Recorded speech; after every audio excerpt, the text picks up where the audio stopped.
Got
What's up, boys? We're back for the Galaxy phase number 3. The same old CS, the same old stuff, but new challenge for the new youngsters, because I see in the schedule a lot of new teams with trying to fight, get for the playoff, get for the big bang, because he is the same. Luba, what's up?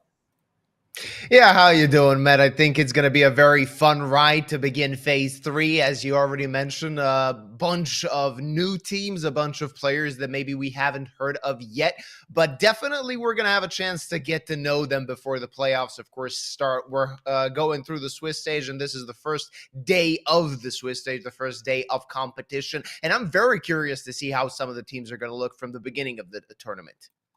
Yeah, but even as I said, a lot of new youngsters, and you can see, oh, roller coaster. What is that team like? Almost no Yeah. logo, not too much grinded for the official matches on national TV, guys. They have a Norbert, which is the Rio Major in 2022. So he had some experience for the team. He had something to give, to improve, to express, and I hope today is gonna be something big. Not only like favorites gonna take it like into maps only. Right now we're going for the map veto, and you see like it's showing to be good for Astrum to play on their favorite map, on a decided as good map too, because as we know, guys, in the previous stack, they going so deep to the grand final on the Galaxy, and maybe today is the day to prove you can easily find the win.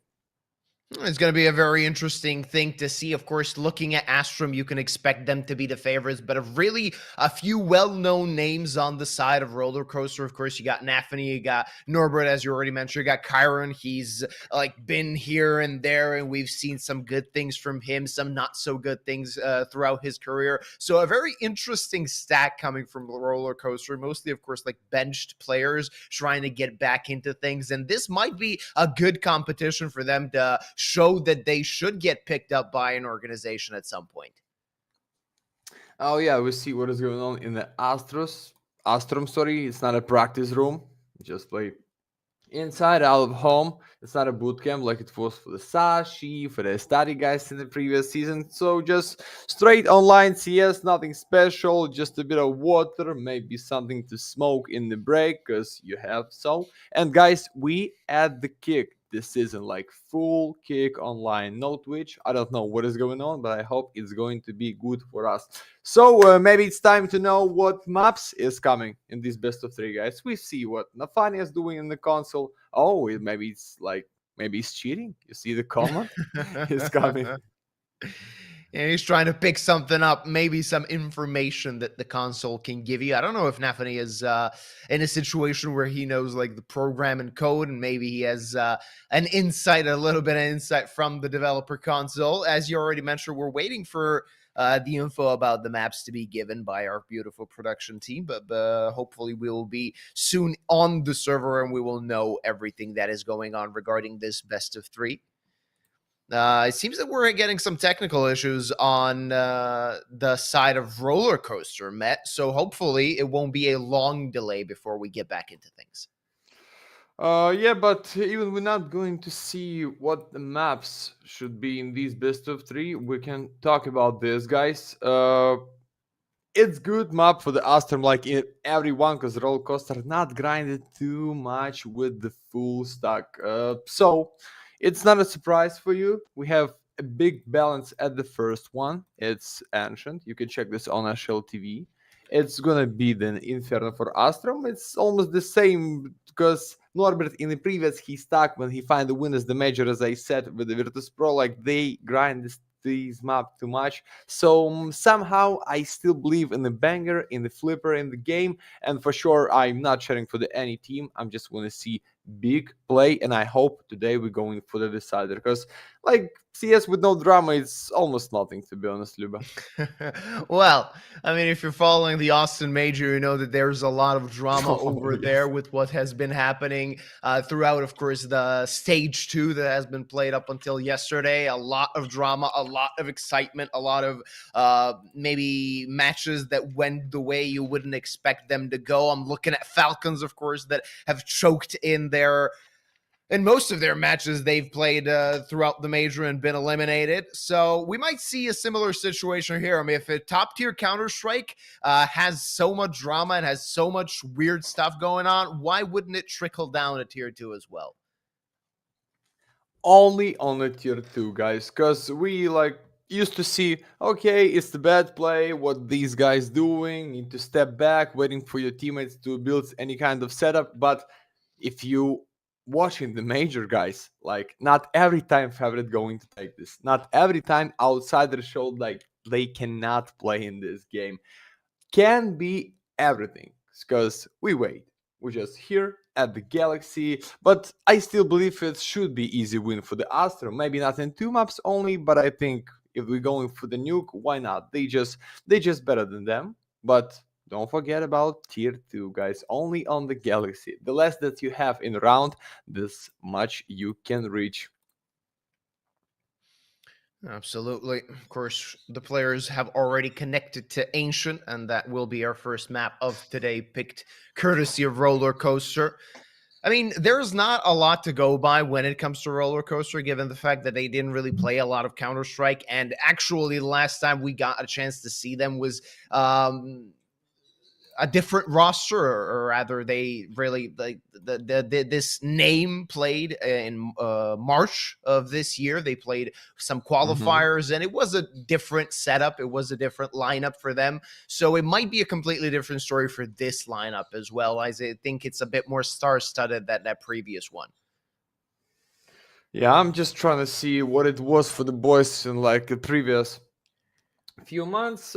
Somehow they find a win against Inner Circle, Outer Creed, Alliance. For the big, for sure, that was only in 2 maps. Going to lose for the Navi Junior is, I think, like the greatest team if we talk about academies on the market. Get only 1 map, but it's not so bad, guys. If you find the win on the Das 2 in the 9 maps only, but that was with Yekindar. It's the problem, and he was main carry. So today is the new day. Today is the new challenge, but the same way going for the playoff and at least green some money for yourself, for the family, for the boys, for the team as you want. We're still waiting for everything to be set up as the players seem to be finally getting ready to start the match, and we finally get a chance to actually see the veto on our screens. As you previously mentioned, it's going to be Ancient, Inferno, and Nuke as a potential decider should we go for it. Of course, that is under the question. And the thing is, I mean, I don't know about you, Met, but I can see Astrum being favorites heading into this one. They are the side that has been playing longer together. They played under the Aurora banner before they got disbanded, and now, of course, they're playing as the Astrum lineup that has shown some solid CS so far. So Roller Coaster is going to be under pressure heading into this one as they are the outsiders, but they're starting off on their map pick, so that might show us something. Of course, Ancient being our first map of today, we will see what it brings us, what it gives us. The side of Astrum, unsurprisingly, deciding to play on the CT side. Yeah, guys, here we go for the first pistol round, pick by Coster. Evolution Cast, as always, as an observer. Thank you so much for being with us, for being a big part of the family, and let's go for the B side already. I see only Ken see if he can take some info and maybe first one kill, but it's not going to be so easy. Make it through the smoke. Yeah, that's not going to be so easy for the T's to actually relieve some of the pressure, but they find two heads, and that makes things a lot more easier, though Clack's good on the flank. Now under the rest is the T side. They managed to get the bomb plant on the other site. You need to see the mini-map. You can see the bomb is planted on A. It's just going to be a cleanup towards B. A very interesting pistol round to start things out for Roller Coaster. Yeah, all about gold. You're just pushing B, prepare some molly and smoke for the dark and light side, and try to toy walking around the circle, the temple against your opponents, and that's what it is. Great 2 kills for the Norbert. I see it's like still Mach 10, but why not? The same risky force when you loosen the pistol round, get some kills should be in your buy, like it's gonna be for the Astrum. And guys, sorry, but unfortunately we go immediately for the technical pause because I think Oh, no. something is wrong. Oh yeah.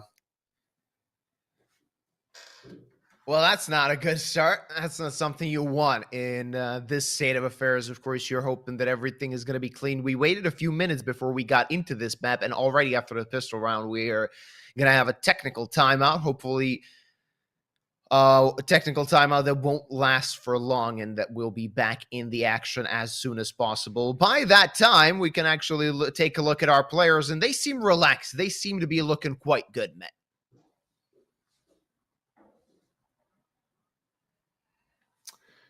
The worst part of CS, it is just wait. Tactical pause with your friends and the matchmaking when somebody is leave just for the 2 minutes.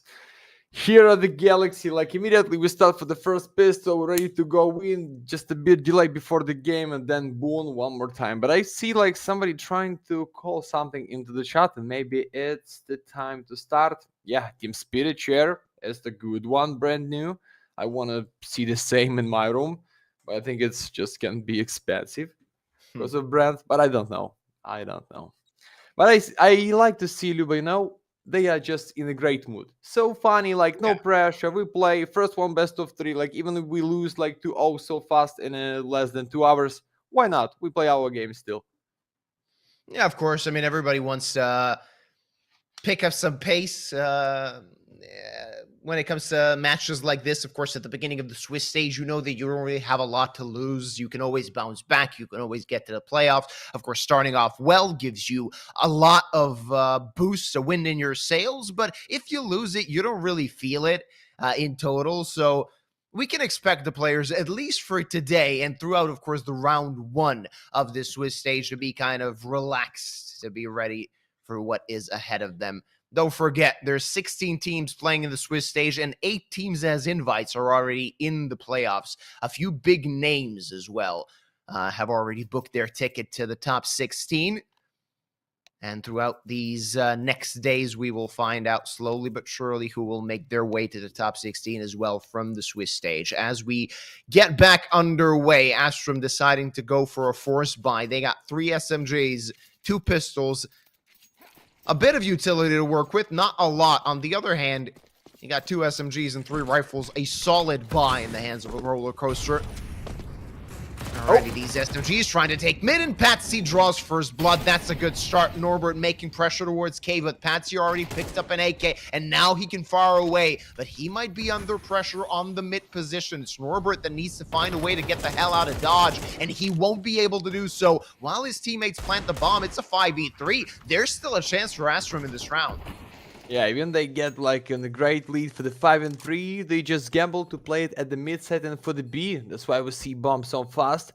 And they delight us in a temple. There's 4 of them pushing out of smoke, out of donut bricks. No, that is blocked here. No chance. Hold your Galil spray for double, but that's not enough. It's the first round for Astrum, and that is beautiful retake. But I think we're going with the same risky force for Koster anyway. 1-1.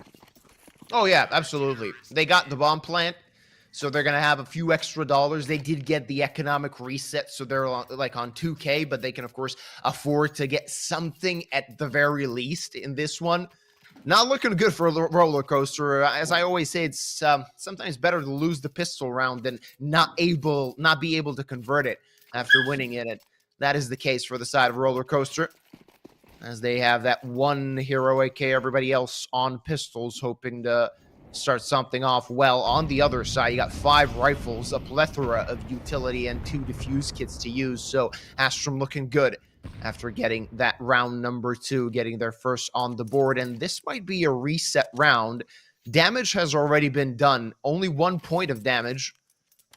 So they might not be able to restart the round unless they called for it before the damage was dealt.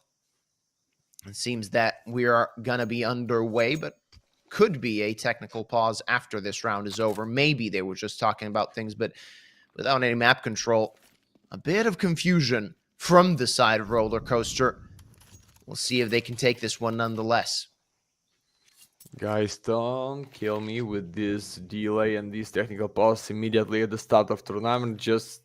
I want to see some CS, some highlights, some stupid things, but I just don't want to sit here and wait for fix any issues. But even though we need to wait for the hour, It's not a problem. Just want to see how Patsy is that on the donut deal against this stack. With one smoke, it can be something, but play of shuttle Norbert for open. Klax, hero solo only. This display is one more. Nafani with the kill. It's easy. It's easy, and that is flawless still. That is incredible from Roller Coaster, finding the good picks, being able to overwhelm the defenders, and it's only Norway that remains. Finds one frag, but nothing more will come out of this one for Astrum as they have crumbled. A very dangerous round coming in from Roller Coaster as they use that one rifle they've had at the beginning to the expense of the other side. Everything lost for Astrum, and Roller Coaster finding the counter reset and getting back in the lead. 1-2 guys for the underdogs. And you know what, boys? I think it's just like a bit of handicap for the Coaster because they know each other so well. Like maybe they practiced together for the, I don't know, for the previous few years because they from Russia. They used to play together. They played together in one team. So I don't know. Still believe for the Coaster win, but if Chiron's still open like this with a double at the mid side at the start of the round, I don't feel right for the Astrum at the first one side at least, and maybe for the whole Ancient. Yeah, not looking so good. Let's see what Famas can do. The answer is absolutely nothing as Norway's been the lead. Grix finds one, but he needs to get the multi-kill, and he might be on his way to do so, almost catching Chiron as well and giving himself a chance in the round. Kenzie with the CZ actually finds a frag, but Delete is already in a good position, a good spot to finish this round, and he will do just that. It's 3 for Coaster. Oh, yes. 1-3 without money for the next. You know what's coming, boys. It should be 4, then maybe should be 5, and I like what is that start. Maybe Art Frost still playing without kills, but it's good because you have Chiron with the 7 already at the 5 rounds, and he's still playing with the MPs, with the farm gun, like we like to call it. And yeah, once easy for the Kenzie, give you a chance just the gamble in 4 at the mid side and to be lucky enough to find at least 2 kills, but it's Chiron. This time Chiron ready for the farm, but only with 1, okay. Nah, it's so easy. It's easy against pistols. No problem for us to clean things up. Of course, it's going to be a simple round for Roller Coaster as no resistance is left for that CT side as Clack's been blown up. And it's only Kenzie with the CZ. He's going to get taken care of as well. Just a matter of who will do the job, and that will be round number 4 for Roller Coaster as they're, well, rolling away, it seems, at the beginning of their map pick. And the opposing side of Astrum need to think of something as they're back on a bye, but losing this one could lead to a commanding lead from their opponents. Yeah. Opt for Grix, his favorite gun. I hope Astrum start to play, guys, because yeah, it's Ancient. You can tell me it's all about P-sided map just a bit. It's like peak of Coaster, then we go for the Inferno pick by Astrum. But guys, as we watch at the major, like everything can happen, like even in tier 1 TS, but Kenzie's just with the 1 kill. Daldas is red. For the Norway's face double nade setup, but still with no damage, so I don't feel right for this player out of ramp. For the risky shot, for the fast one is good, but he still make this? No. Oh, there's Norway.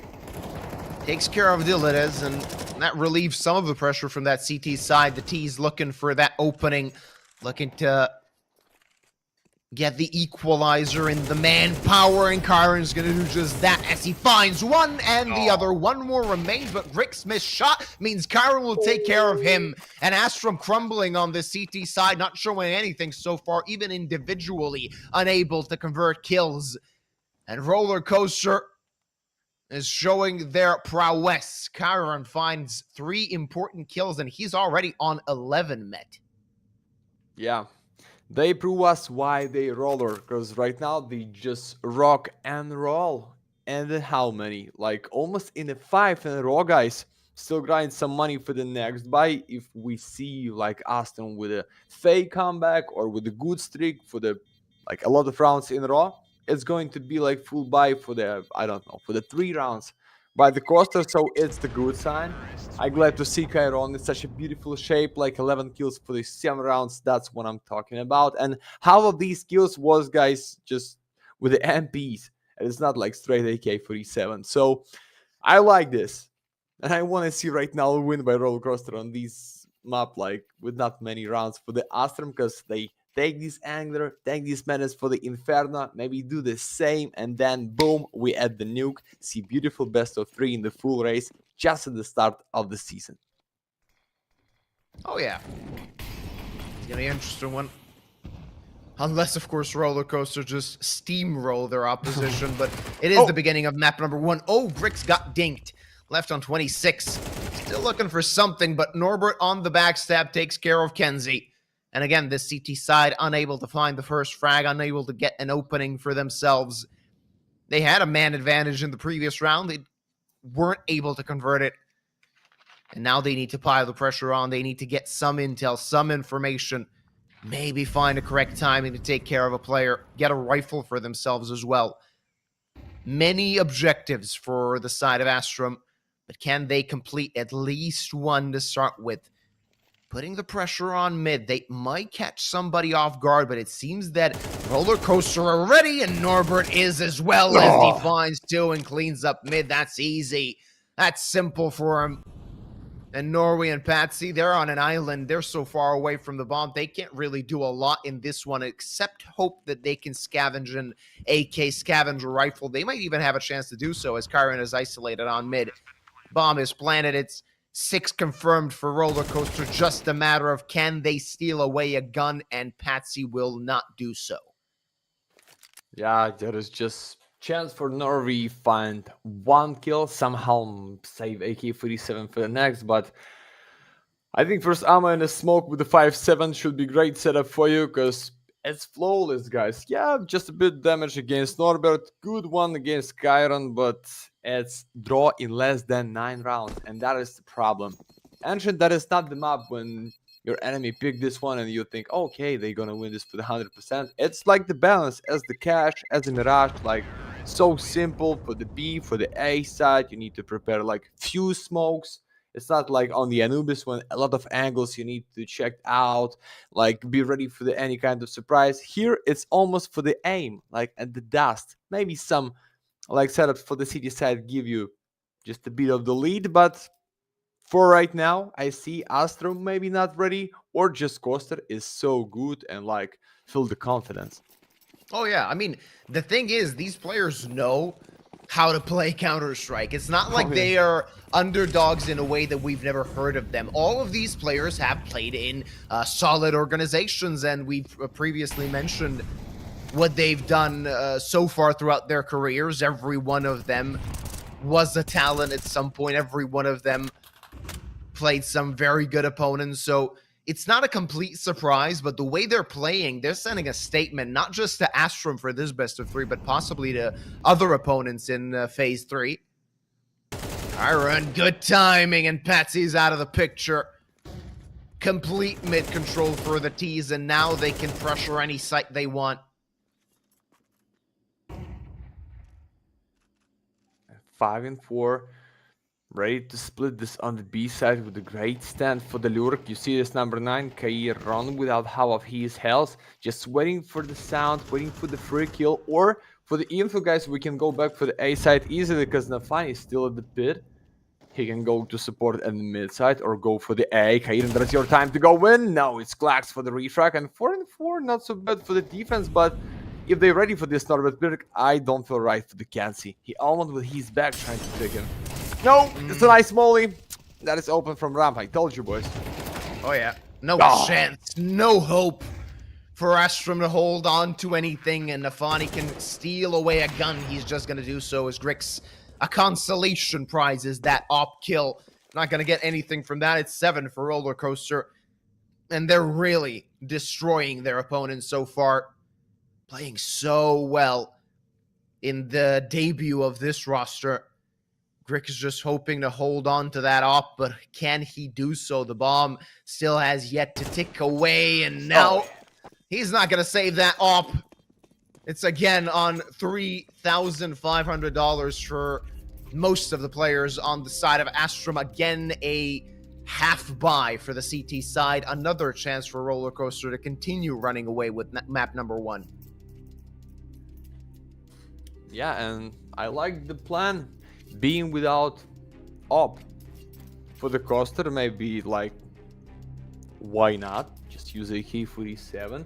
And I know I heard it on the blast yesterday, and they call it like nowadays that is not like straight op for be such a big impact. Like you need to play with the AK-47 or with any kind of rifle as good as you play with the op. That is not like CSGO back into the times for the 10 bullets, for the any like shot going for the body to find the damage. Sometimes it's going with something bad in this CS2, because use your rifle and go for the win. We back, guys, into the game. Round number 9, no op for the Greeks. As I said, no op for the full roster of rollers. And they want to take it slow. Smoke breaks. Norbert unable to see anything, but Norbert gets tagged through the smoke. Already on 67 HP, losing a third of his health. And just poking and prodding is the side of Roller Coaster, not yet deciding to commit to any site. They're going to take their sweet time, make sure that the CTs have lost all the utility they could have had at the beginning of the round. And you can see no grenades at the disposal of Astrum.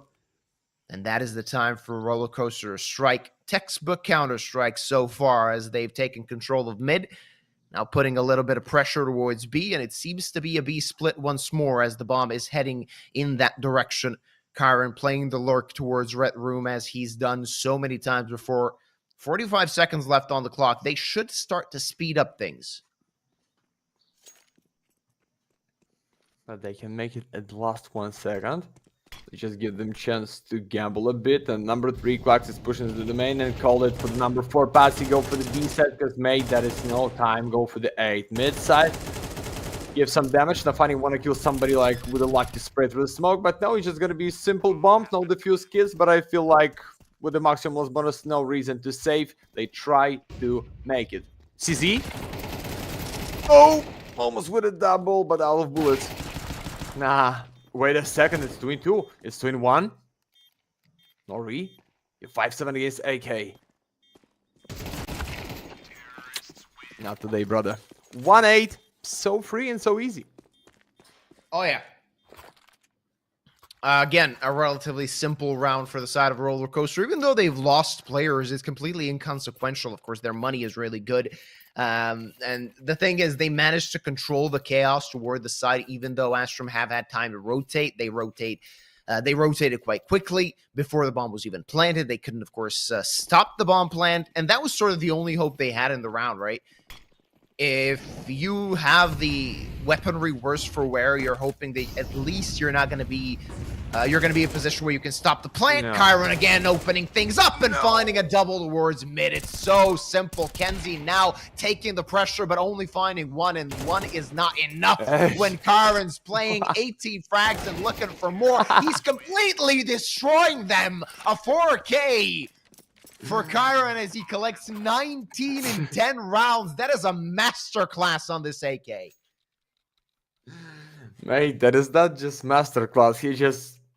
He forget how to not holding W for the whole round and not just click on your mouse and kill him so straight to the face, Kyron. 19 kills in the 11 rounds and like 2 left on the side only, and we see still no money for the whole squad of Astrum to buy at least one rifle. They're trying to push, they're trying to make some gamble at the mid side behind the smoke, but how?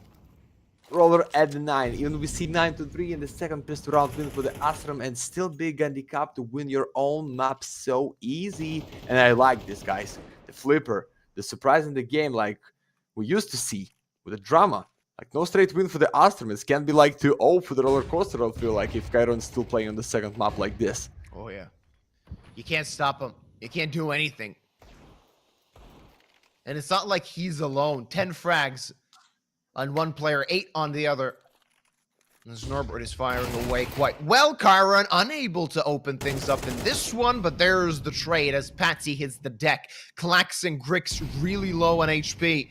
And again, in the driver's seat is the side of Roller Coaster. Of course, Grix trying to find something with that. Deagle, the 5-7, is actually going to come into place, where Norway takes Norbert. Arfrost sees the shoulder and takes care of one, looking for the other on the site. It's Nafani that's going to take that frag, and no way for Klax. He's so far away, the bomb is going to get planted. It's going to be double digits for Roller Coaster, it seems. 110.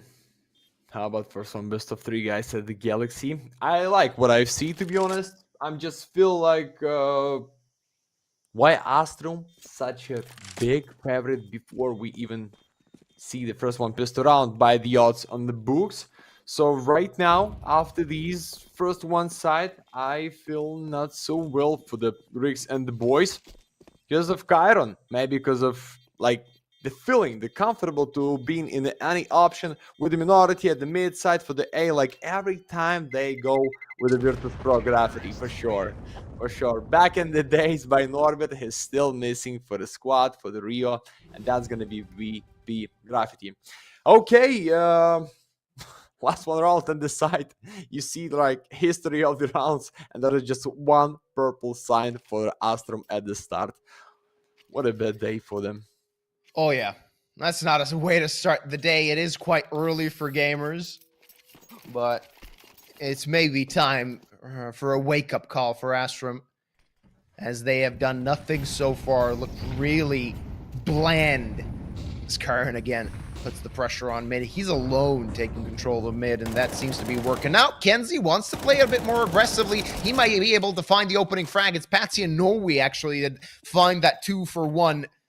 They lost one player in Klax, but a lot of pressure now on the side of Roller Coaster. It's been a long time since we've seen this before, as their 2 top fraggers of this map have been felled. Kenzie, a solid angle. Let's see if Norbert can expect it. The answer is no, but a bit of a awful timing for Kenzie, and Norbert now not going to be able to find a kill. It's Nafany and Artfrost now only that remain. They're trying to find something. Nafany looking for maybe for a timing towards Cave. Mid control taken from Kenzie. A lot of work done from this player in this round. Looking for the second, only the second in this half. They might be able to find it. The op waits and he finds the kill. As Kenzie hits the deck, Patsy towards elbow, currently unable to do anything. And they're playing it quite slow, waiting for a CT mistake. One found, but still a man disadvantage. I like the play of Patsy, but timer is ticking and maybe you need to proceed, not just about to pretend with the info at the mid-side. Serb is ready to close them at the B. Number 2 Norway right now with info, so Molly for the trap. That is just a pick of Grix with the op, but they have no nades and that is the problem. There's gonna be no angle to kill him and this timing to kill Nafany with the Molly, but Nafany finds the kill immediately. Oh no, it's 2-2. Not like this. I don't like. Oh no. Seems so dangerous now for the side of Astrum. They do have a kit. They have a smoke on Patsy as well. He can just jump on the defuse should he decide to do so after he cleans up the site. He just has to try and defuse that bomb while he's covered by Grix. It's a 2v2, but they did not decide to smoke off the bomb.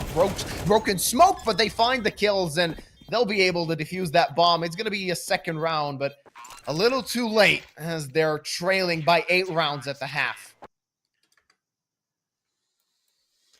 And we're here with the how many? With the 2 only. You think it's enough? I don't think so, because, no.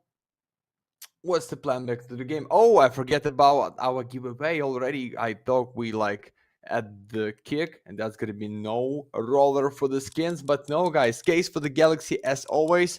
I hope I'm going to be on the line, and I hope we start this with something purple at least, not the blue. Please, please, please. Nah.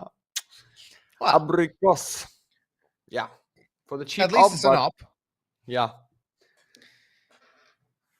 So he gets away with something. Of course, everybody seems to be the winner here, except for the side of Astrum, as they're going to need to muster a T-side masterclass in order to come back into this match. Starting from the pistol round, they need to chain together a bunch of rounds for us to even say that this is a close-fought battle. So far, not the case.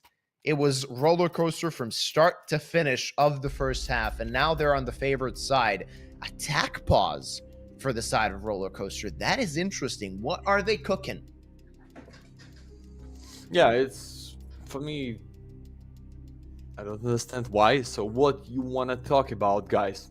Just play your default, close them so fast, you feel it, you the well place at the right time, and your map pick. Why not?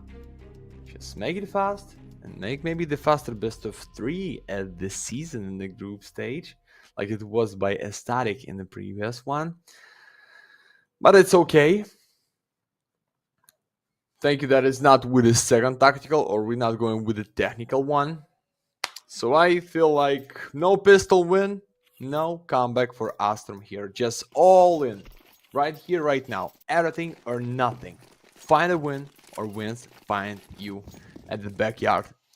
Let's go. Stuck in a 5 at the mid side. For a funny smack to the face, so he doesn't know what is going on. But he can close them with one more. Uh-oh. Now looking the best as Nafani draws first blood. It's Patsy that hits the deck. And already a man disadvantage. They all grouped up in red room, but red room is murder.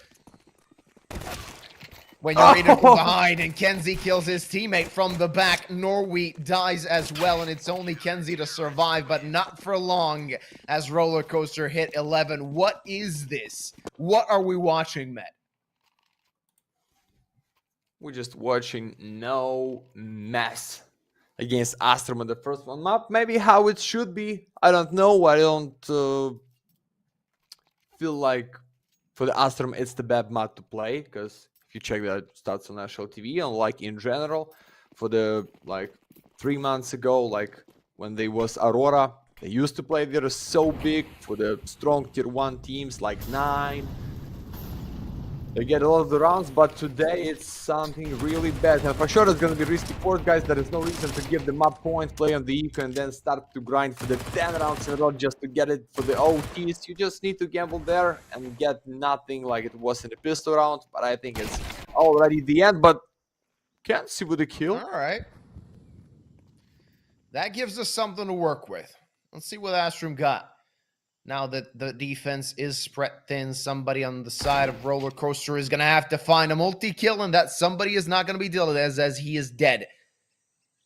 It's a 2-man advantage. With the B side already taken, this could and this should in all sense be around for the side of Astrum. They're keeping themselves alive at least a little bit more on Ancient. RT. He's here not going to push. It's all about with these guns for the next round, because I hope they think the same. There is no chance to come back in this game, but no need to give them like free guns, free opens, free info. Just still play your game, because as we know, any kind of comeback can be in this beautiful or painful game CS2 and in tier 2 for sure, guys, not only in tier 1. So we're going for the round number 3. We're going for something bad to buy for the Norbert and his teammate, which is new, which is young, Dylan D's. But they're going with the full buy anyway, because minimum loss bonus, and you need to buy till the end. Nice kill! Reach some money, but Chiron is out. Oh, that is one more. And that is only one call for the next round. Okay. Oh, that's going to be so painful for Roller Coaster at this point. Saving that only one rifle.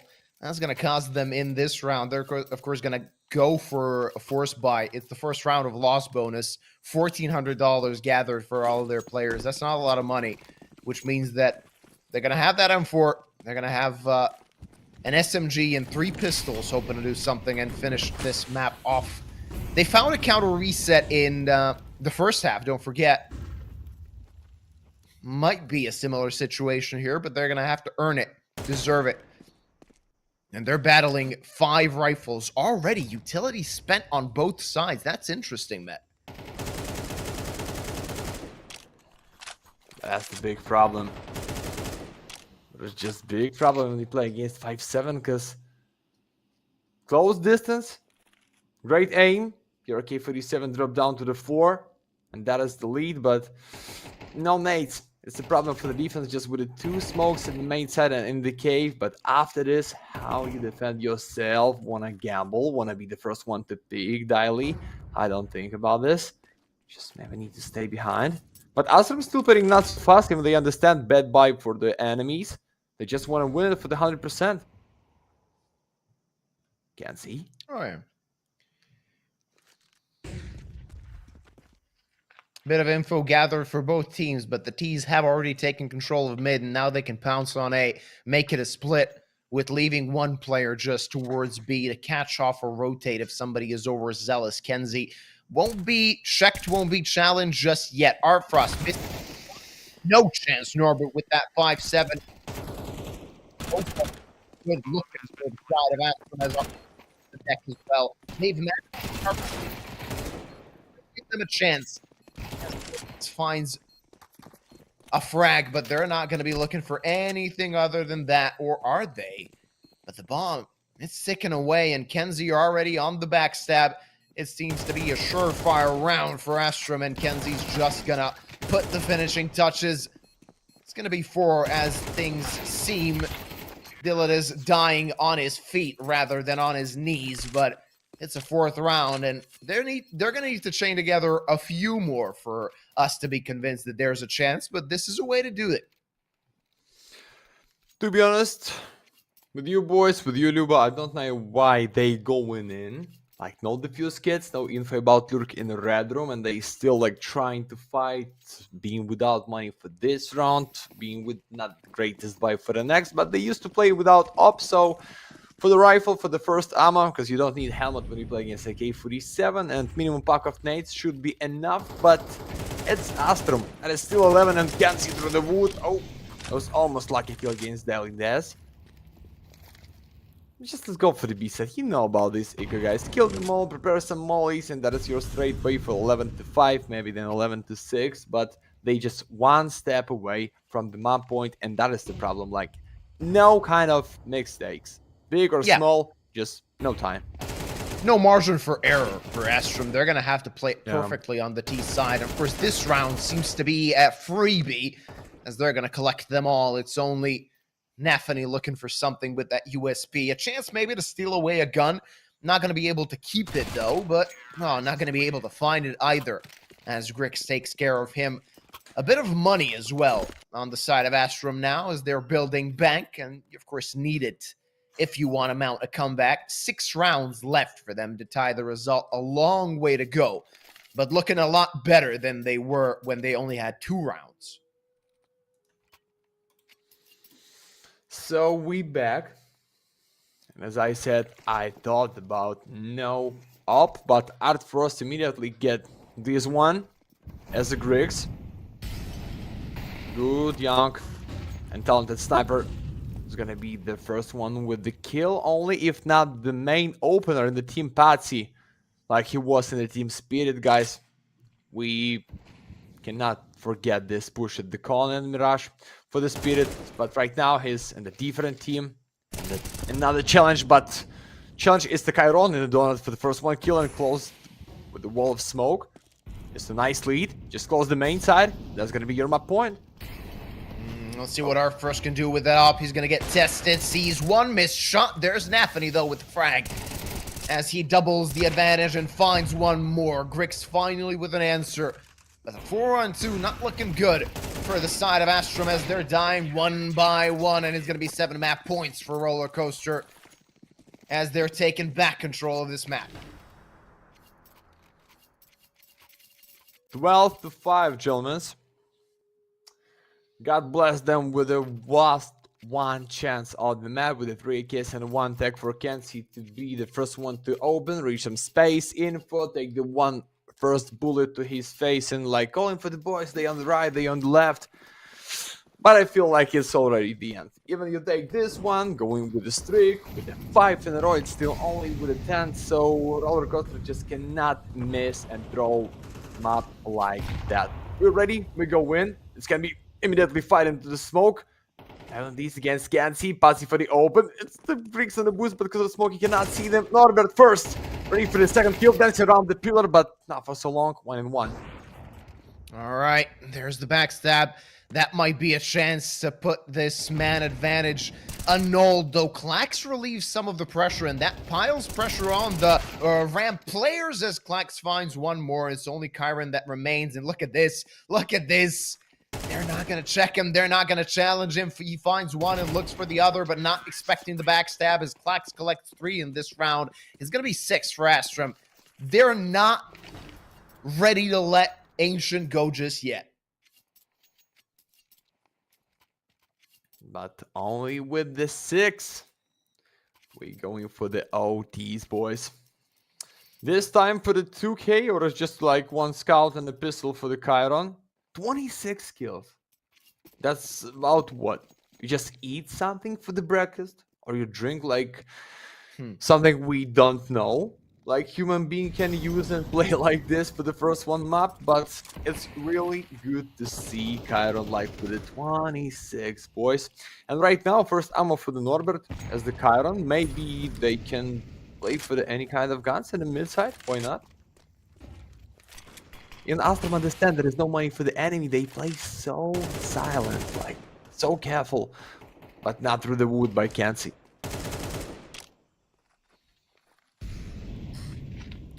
A few pistols on the side of Roller Coaster might still pose a threat, and that scout as well. Looking for something, not yet finding an opening, finding a chance. Patsy finds a frag as he takes care of the top fragger of this map so far. And Patsy looking for more. Arthros actually finds a kill with that scout. And that might be a challenge now for the side of Astrum. Are they crumbling? Are they having trouble finishing things off? Norway helps.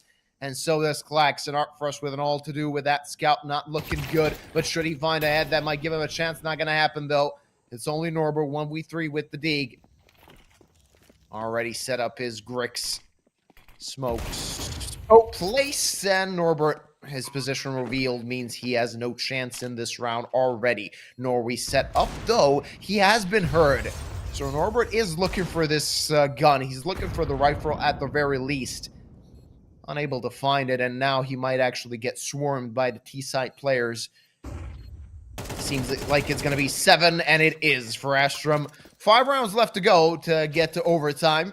Not impossible, but still improbable. Yeah, I just don't feel right for these pick against Deagle, because you see the money of Astrum, like you need to buy fully round by round, no other choice, and still not money in the pocket for the next round. If you like win round 1-1, and that's gonna be like 5 kills for the rollers, but no time to defuse this bomb, the buy still not gonna be so strong to stop them. And the rollers get the bullets bonus step by step to be in maximum, so it's good for them, but it's not so good for the Artfrost, sorry. Navigu is going for the Astrum. Right now, they do the majority going for the B side, just a straight way. No need to go back, because they like hide in the smoke, being in the top mid like Chiron right now. He's the carry, he's ready to play. Oh, ready to go in with a flash. Solid flash. Oh, not gonna do anything out of it. It's a 5v3 and looking really good for Astrum in this round as well. No chip damage dealt through the wall, not just yet. Kenzie on very low HP, but is that consequential? Is that of importance in this round? 60 seconds left to go. They have more than enough time to think things through. oh. No, not in the one line, boys. Thank you, Klax, for a refrag, but that is just can't see his red. He's the sniper, it's not a problem. Norbert's not the main sniper, but sometimes he can use this for the kill. Nafani, your setup is here. Just kill them too. No, Nafani. Grace easy to open. So Norbert, 1-3. Great clutch for the win, or just 8 for Astrum.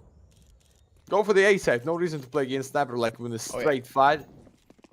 It's easy for them. I think it's already safe for rollers. Seems to be the case, though Norbert still seems to be interested in this round. Should he find a frag, that will give him a chance. And let's not forget, Kenzie is low. He has an op, so that doesn't really mean anything. You can find a kill with 1 HP on the op.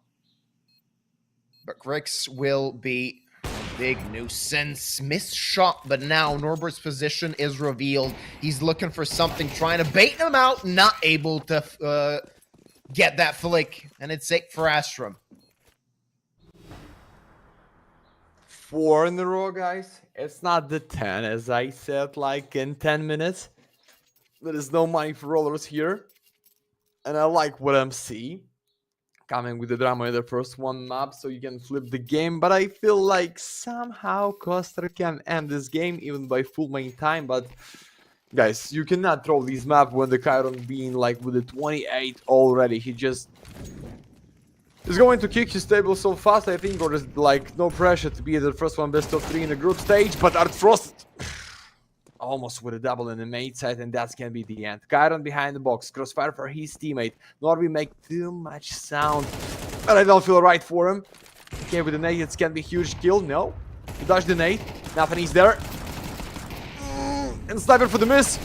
Grix, come on. Thanks God, but 2 in 2. It's 2 in 2. And a K47 for Norbert. He can end this right now. Oh, yeah. He has something to look forward to in this round, though. Dilla is just scarpers away with his life. Still under pressure is the side of Astrum, as they have no margin for error. What's the plan? What's the idea for Roller Coaster? Can they find the next kill? Make it easy on themselves. Though the first point of contact won't really... Oh, what the hell was that? That's a peak and a half. And now Patsy alone in a 1v2. He just needs to milk the clock. But can he do so? Finds one, looks for the other, and scarpers away. No defuse kit, so Norbert is in trouble. He's looking for the kill, but Patsy's not budging. It's going to be 9 for Astrum. Just the question of can Norbert get an AK, and that's going to be the case in the next round. He's actually going to save that up. But inching closer to the comeback is the side of Astrum. Yeah, guys. Norbert, we can call him like pro player.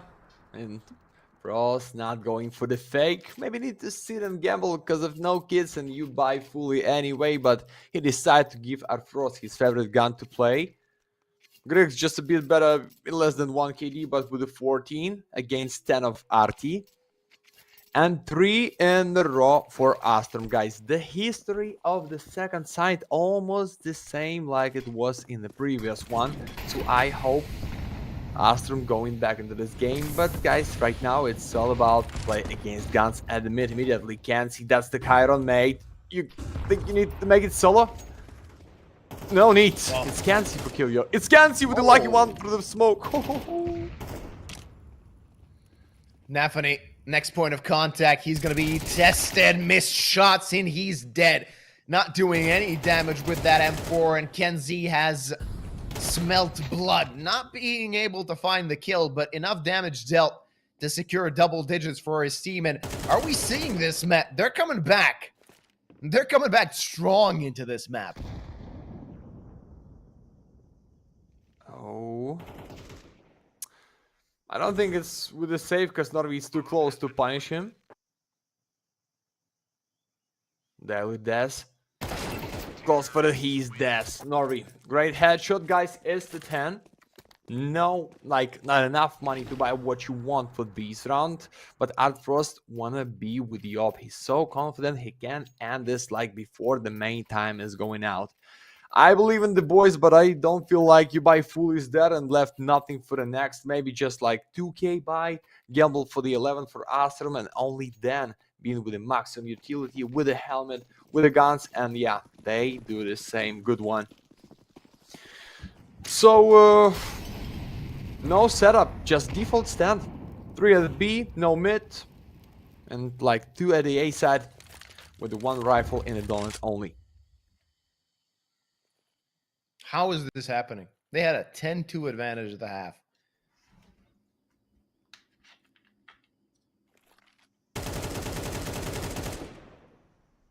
It's really something that we should think about. And they won the pistol, don't forget.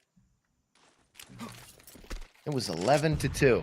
And now we're on the verge of at least considering overtime. Bar a heroic play from some of the roller coaster players.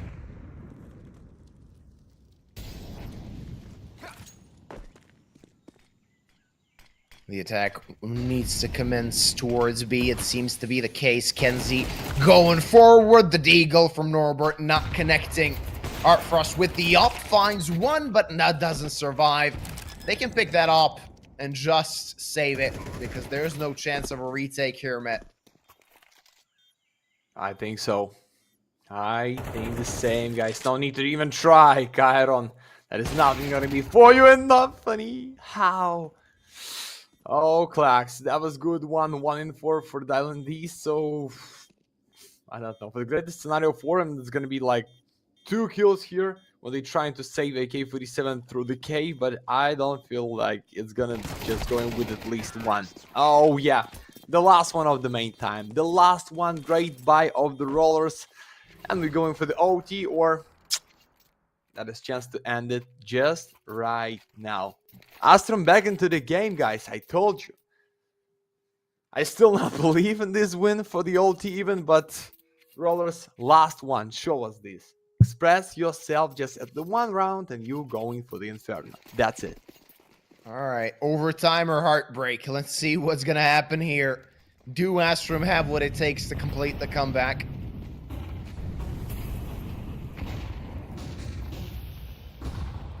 Utility exchange on all parts of the map. But that's not going to stop the T's from entering mid. They get control of that part of the map, and that's a big one to start with. Not finding a kill just yet. Norbert just tagged to 71 HP, still battle ready, battle capable. Dylan is on 1 HP. He finds the wall banged headshot onto Kenzie, and that's a big one for an opener.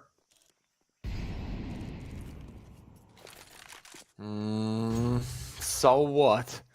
He just wanna kill him through the wood and he get this one, but the Norvi, if Chiron find this open, it's gonna be the end, but almost the same for the Chiron guys. 4 in 4. I don't feel right for these defense. Like, this fight in the cave can be for the whole plant. Number 3 down in this because if he's red, he just wanna stay so deep and somehow support. Boys, then no! It's nothing, he's out. It's B-side almost empty. It's just the Norbert can save the whole plant, but 4 in 3 with no nades, I don't feel right. I think we're going for the OTs, boys. Oh yeah, it seems to be a given. Let's see if Astrum can finish the job. 2 of their players are heavily tagged. That's something to keep in mind when this attack begins, and Artfrost on the backstab. Ooh, manages to convert that frag, but Norbert might be under pressure already. Clax searching for the kill. Norbert needs to find that frag, and he's not going to be able to do so. All down to Artfrost. 1v3 bomb has just been planted. Finds the first, looks for the second. Missed shot. Might actually cost them, but it won't. And they complete the comeback. Astrum get back after losing 11-2, after losing the pistol round in the second half. They actually get us to overtime. Beautiful play, guys. That's what we deserve at the start of this season at the Galaxy number 3 phase. Good. Even without bricks, even by Chiron, like almost 30 bombs, that is not enough for you to win. So, if I was like in the Astrum, and I feel like we can come back like this against such a big carry, not on our pick, just flip the game, find a win on the Ancient, go for your favorite on Inferno, and show us 2 maps only, and that's gonna be a big tilt for the roller coaster, guys. When you lose the game like this, when you lose the potential after like 10 rounds defense, trust me, that's gonna hit you so hard. Let's see what they got. Can they bounce back after squandering a lead? Roller coaster hoping to do something in this overtime. And a dumpster fire CT side for both teams.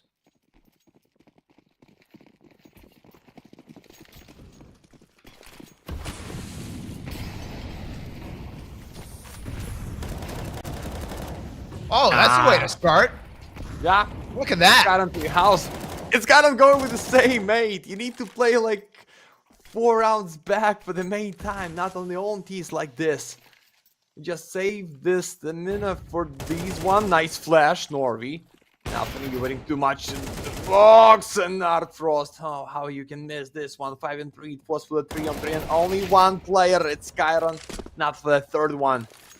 Guys, 5 to 3 for the empty plant. I don't understand what is going on in this game. How did this happen?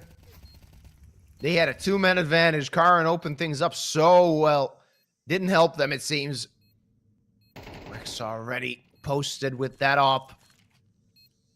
The CT's crawling towards the site. Smoke fades. Will Clax be fast enough? The answer is yes. And Dylanez does not have a chance. And in the lead go Astrum.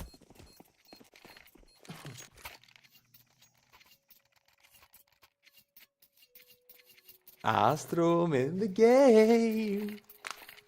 Guys, Chiron started with the 2 kills. You get the big lead, just need to stay behind. Then your sniper wanna like give some impact at the mid side for what? For the one more, but that's gonna be just only 5 and 2. Maybe need to step out, build like deep defense for the A side. Even you're trying to guess it at the 3, at the 4, at the B. That is almost your round. But you cannot win it, and I start to feel so bad for the rollers, guys. It's not about numbers of kills, it's all about how you feel in this game. Sniper pushing so deep, but it's the setup in the cave. Be ready, nice damage. One more molly. Oh, you missed it a bit. Once more molly, you missed it 2 in a row. What the hell? Oh. What the hell is going on? Kenzie left on 1 HP. The opposing side has a 12 HP player, so still, there's a chance for Astrum, but they've wasted 2 Molotovs trying to get the guy in cave. Clax finds one, unable to get the other. That's a wide swing from Chiron that collects the kill. And 3 players posted on B. This is not going to be an easy take for the side of Astrum, but Grix relieves the pressure, finds one more. It's a man advantage for his team. And will they pull the trigger right now? Going towards ramp. First point of contact is Norway. Dylan is only on 12 HP, so it's not looking too good. Wide swing, not going to help. Dylan is only good for 1. No. And now it's all down to Chiron. He's been playing masterfully so far, looking for the clutch, dancing around the box. But Grix awaits with that scope. And it's a 2-round lead for Astrum, as still only 2 rounds were found by Roller Coaster on their CT side. Guys, how many rounds it is for the Astrums that, and we at the last one, the first one more time, sit aside to be at the 3 in a row, and that's going to be the end. I don't believe for the rollers for the 3 in a row at the T side. Got on 33, guys. 32, sorry, but you're still not to find a win. Just tell me how. Bad buy for you with the 1 MP, with the FAMAS. I don't see even one pair of the fuse kits, and Dylan want to go for the smoke instead of the sound. Can't see. Cannot find the first one. And the passive want to punish him. Nice one for E-Track, but that is 4 in 4, and the Clax behind the ramp for the empty B side. Oh no. Oh no, that is so empty on the B.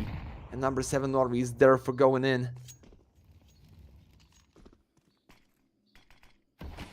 It's the fake. It's pretend. Beautiful. Oh. Nice timing to punish Norbert and get these 2 easy to the 2 in 4 at the A side. But the pass is there in the red room. Nah, it's 2 of them. Solo playing now for the result.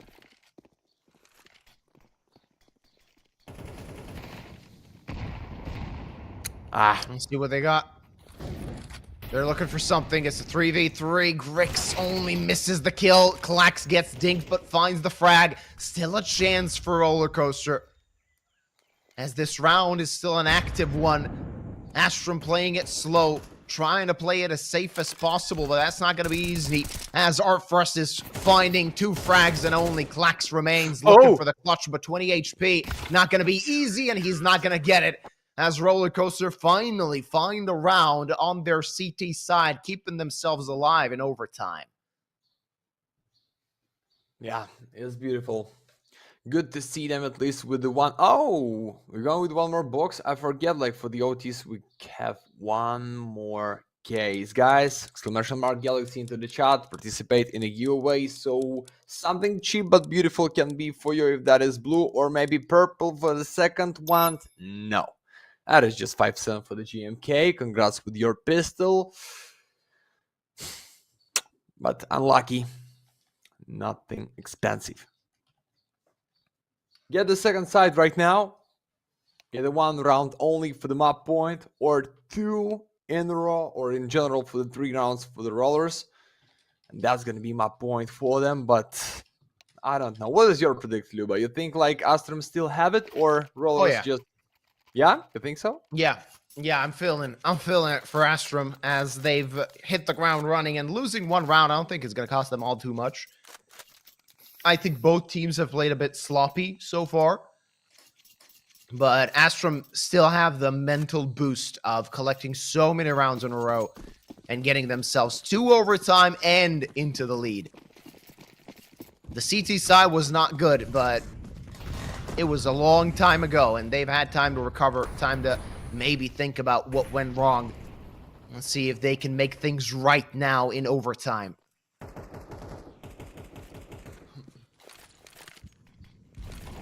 Okay. Karen is there as always want to be their first one. Nice damage against Patsy in the red room. You want to close them with the molly, but they not so close as you thought, my friend. Is the Diamond D's with the open. Nice one. 5 and 4 Norbert start to understand it cannot be just the one player. Kenzie is there to punish him, but the question is who's gonna pick for the face, and that's the major winner. But Griggs, nice refrag for the 3-on-3. They know about the sniper. Frost with his scope wanna punish, wanna win this duel of the snipers by dialing this sexy second, and the bomb kid is just inside solo. Why? Oh no. Klax gave himself an opportunity, a chance. The time is not against his opponents, though, as there's still plenty of time for them to take him out, trying to get these 1v1s. 60 HP, now 28 on Dylan, and Klax might actually get the clutch. But on the flank is Norbert. Timing, not on the side. Dylan finds the kill and ties the scoreline. What a clutch. Klax, what a movement, but Dylan, these guys with a triple. For the last one, he was so red, like 1 bullet to his shoulder, either to his heel, and that's the end for the map point. But no, we had the draw. 2 rounds left there, guys.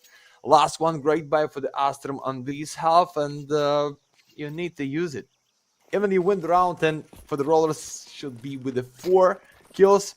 That is like 1 MPs or few of them for the defense gonna be in the next round. So here we go. What's the plan for the Coaster? Being in the mid side, like so slow, with a silence for the Dalandis in the main. One more time, like team used to play without mid side.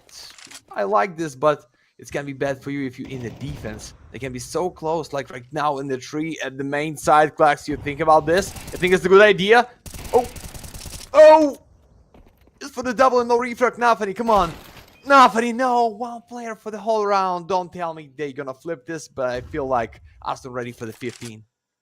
Oh yeah, it seems to be the case. Astrum fighting back after 2 collected rounds by the side of their opponents. Grix fast on the flick, and Norbert 1v5. The bomb on the other side of the map. He does not stand a chance. Kenzie just confirms it. It's going to be map point for Astrum. Come on, guys. Just 1 round for the 16, and you go for your own pick. Let's go. Like, they have enough. Klax back into the game. Proof, like, maybe it's not about the numbers of kills, but it's all about be the most valuable by the ADR. And just win the round for the game. Not every time it's like how many you killed. It's all about what's the deal for you. Oh, it's set up down in the main side. Down for what? No. That's the refrag. 4 and 3. The start immediately. No, you close them with the molly. You need to step back, Chiron, for the open, but that is 4 and 2, guys. And I feel like we can be so close for the end for these maps. Yeah, it seems to be the case. So little room to work with. They're hoping to find a kill, catch somebody off guard. Not gonna happen, not just yet. They do have time to work with. They do have utility, but 2 men at a disadvantage. This is going to be an interesting boost. What are they going to get from it? Are they going to find something? Frost just missing the timing on Patsy, and that could be what costs them all. The timing was incredible. Kenzie looking for the pick, but they actually bring it back into a 2v2. This is still a possible round. as the rotate from Grix is coming towards CT. Where do the T's want to go? They just need to overwhelm one defender per site. See what they got as Grix missed his shot. 16 HP, does not have the luxury of peeking, but peek he will, and finds the kill. It's Art Frost on 24 points of health. Looking for something, knows where one is, but Grix puts the finishing touches and ends this map. It's a miraculous comeback from Astrum, as through overtime they win it, and they go with an advantage to their own map pick. Yeah, that is so funny to see around history, because you see, it's just the same, but for the one more, and that's gonna be the win. I don't know, guys, who's gonna be the most valuable, but I feel like Chiron almost do everything to be here the most valuable. Oh yeah, he is going for the MVP. That unfortunately, even you are at the 33, that is not enough on your own map to go and win. Guys, soon we're going for the Inferno, and I feel like Astrum can end this in 2 maps, but I don't know, Luba, you think we can have the same scenario like we had on the Ancient? Maybe we go for the nuke anyway, or you think like 2-0 and let's go next for the best of 3 next? I mean, we'll see what Inferno brings us. I'm just hoping that both teams play a bit better than was the case on this map. Of course, it's still early. It's the first map of the tournament, so you understand that, of course, both of the teams might be a little worse for wear, a bit undisciplined. Hopefully, it changes when we get to the second map. I mean, Chiron got the MVP, but at the end of the day, he's the one that actually got them that commanding lead in the first half. And afterwards, we didn't really see a lot from him. A few multi-kills here and there, but it wasn't as dominant as it was in the first half. So a short break, the first one at the Galaxy phase number 3, the first one at the kick. Don't run out. Me and Luba, we're ready to go for the Inferno, and I hope Drama still be online.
And we're back, ladies and gentlemen, after an incredible map number 1, and more so an incredible comeback from Astrum on Ancient. We're back, and we will be watching Inferno. It's Nuba and Met here to bring you all the action. And Met, how do we even comment on what happened on Ancient? Because I'm still a little bit at a loss for words.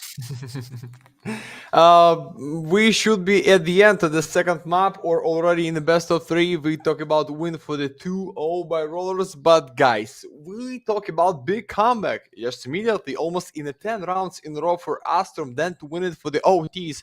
That's what I'm only can say for the first one map, and I hope that is not the reason Rollers going down so easy on the second map, because Inferno decided you play it in the Virtus Pro if you have an Orbit as the caller, as the supporter, as the experienced guy in the squad, and I hope for the decider, but I feel like it can be 2-0 just right now.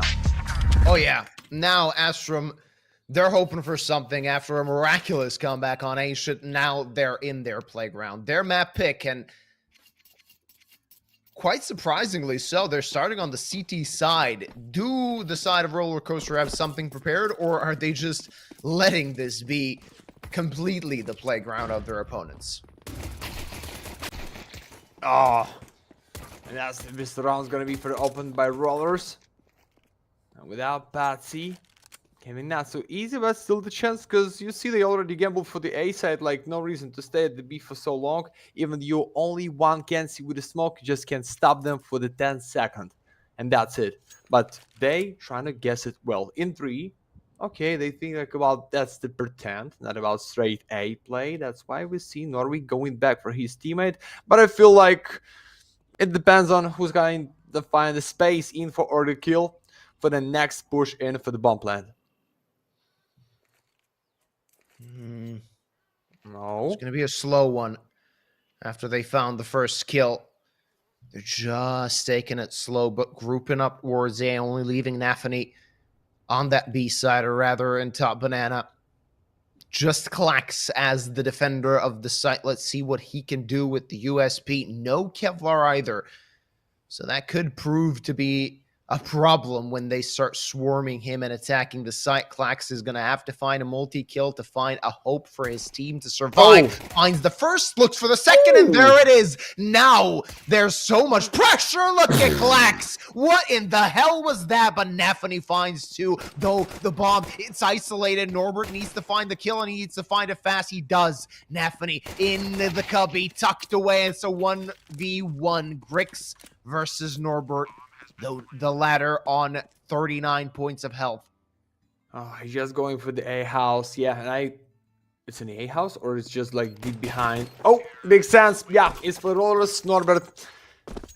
And this clutch for him and his team. Bravo. Immediately going for the smoke. Okay, just take your nervous back. It's fine, but Klax with these highlights one more time, guys. Oh.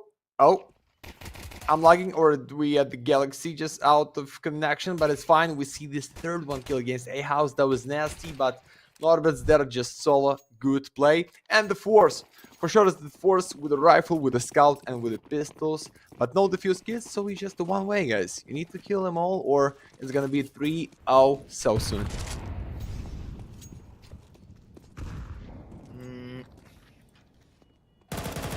That was so close. Ooh, Norbert in trouble. Nafany gets one back.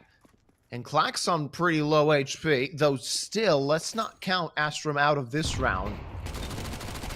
Maybe now is the time as Dilvis finds Grix Kenzie with the CZ. Could have only hoped for one. Klax spotted, and Norway dead. As Roller Coaster take control back of this round, they're just going to go for bait. Klax can't really hope to do anything in this round, bar maybe take a gun. Maybe not even that, as he might get stabbed in the back, rather shot in the back.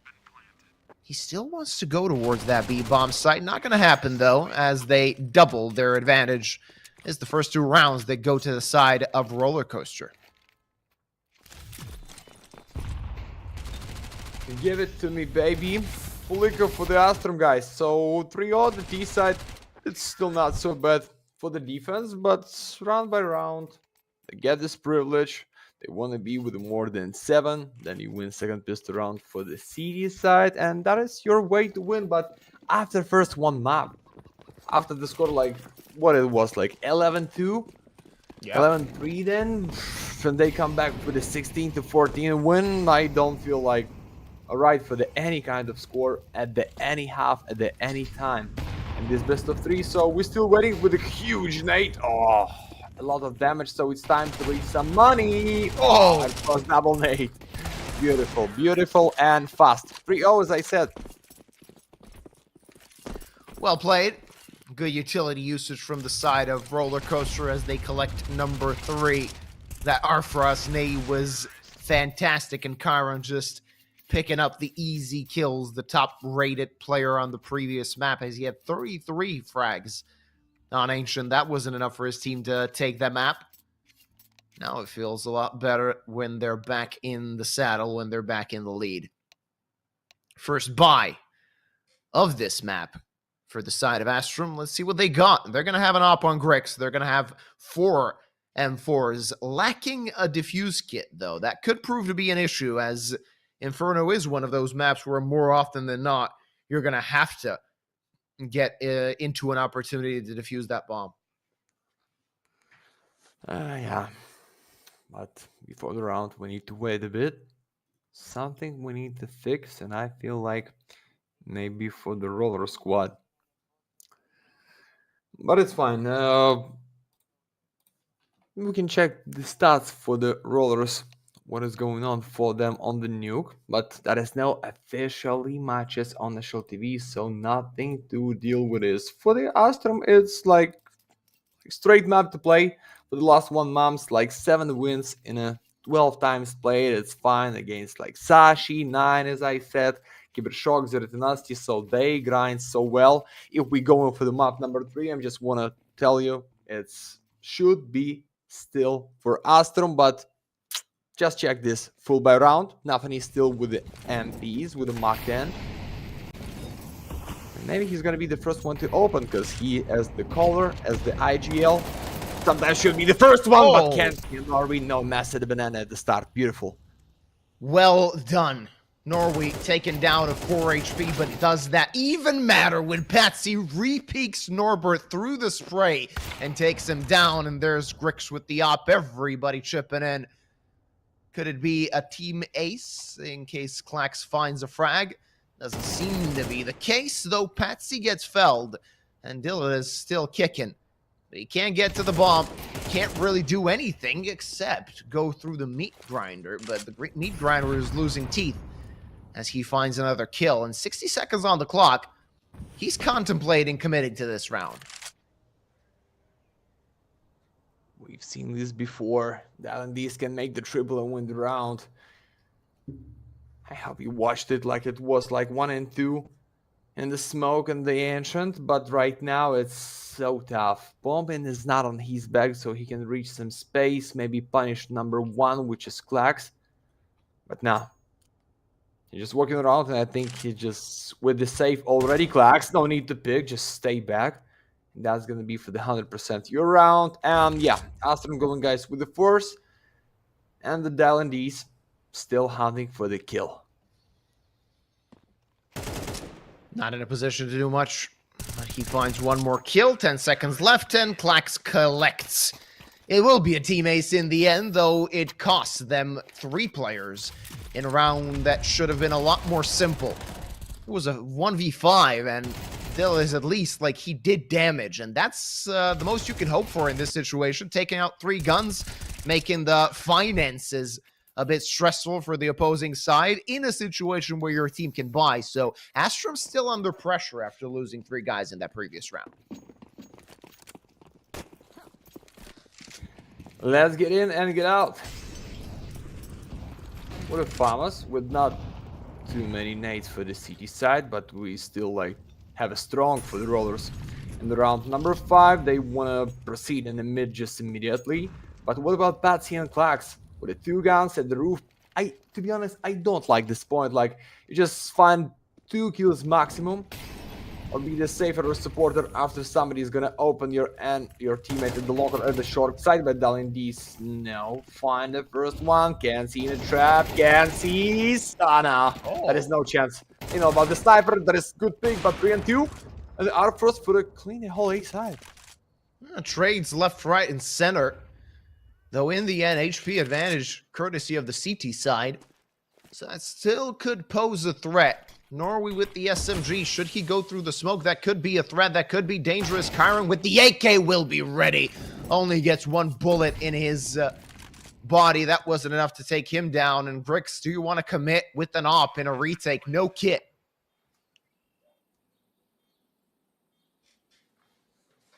I feel like he's waiting for this one kill. Maybe I don't know. In 10 seconds with the op, I think it's unreal. Yeah, that's why we see he just flipping his beautiful butterfly knife with the name King. And Rollers going with a 4. Round by round, I see they ready for more than 6 at a side. That is the good news. But for Astrum, that is not the deal to come back in this game, guys. You see the score of the first one map, and you have no question as me. So yeah, that's with the 1 to 4. And the question is, how much money that is for the CD side? I see like enough for the Grizzly, something for the teammate, but what for anybody else? That is nothing to buy. It's 2K with 1 up only, boys. Or gamble like it all in for no reason. Yeah, Kenzie with the CZ and the ammo. As the boys, something like 1 to 5 is coming. Possibly. Not going to be a simple affair, that's definite. For the CTs, as of course they're hoping that that op can do some damage. Grix is going to have enough money for an op in the next round as well, so that's something to keep in mind. But a good start from this T side so far. A player spotted. They don't know that op is over there. Not just yet. I don't think he fired a shot right away. Still, deciding to go back to A. 2 players defending that site, as we see on the minimap, Patsy rotating towards B. No info gathered for Astrum, and that could be a problem.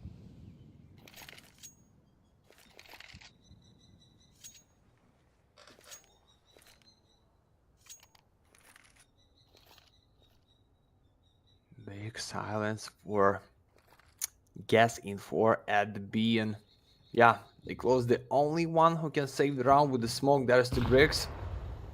Check him out with a nade, but Grix respond with the same, but with no kill. Yeah, they already wanted to split this on the A.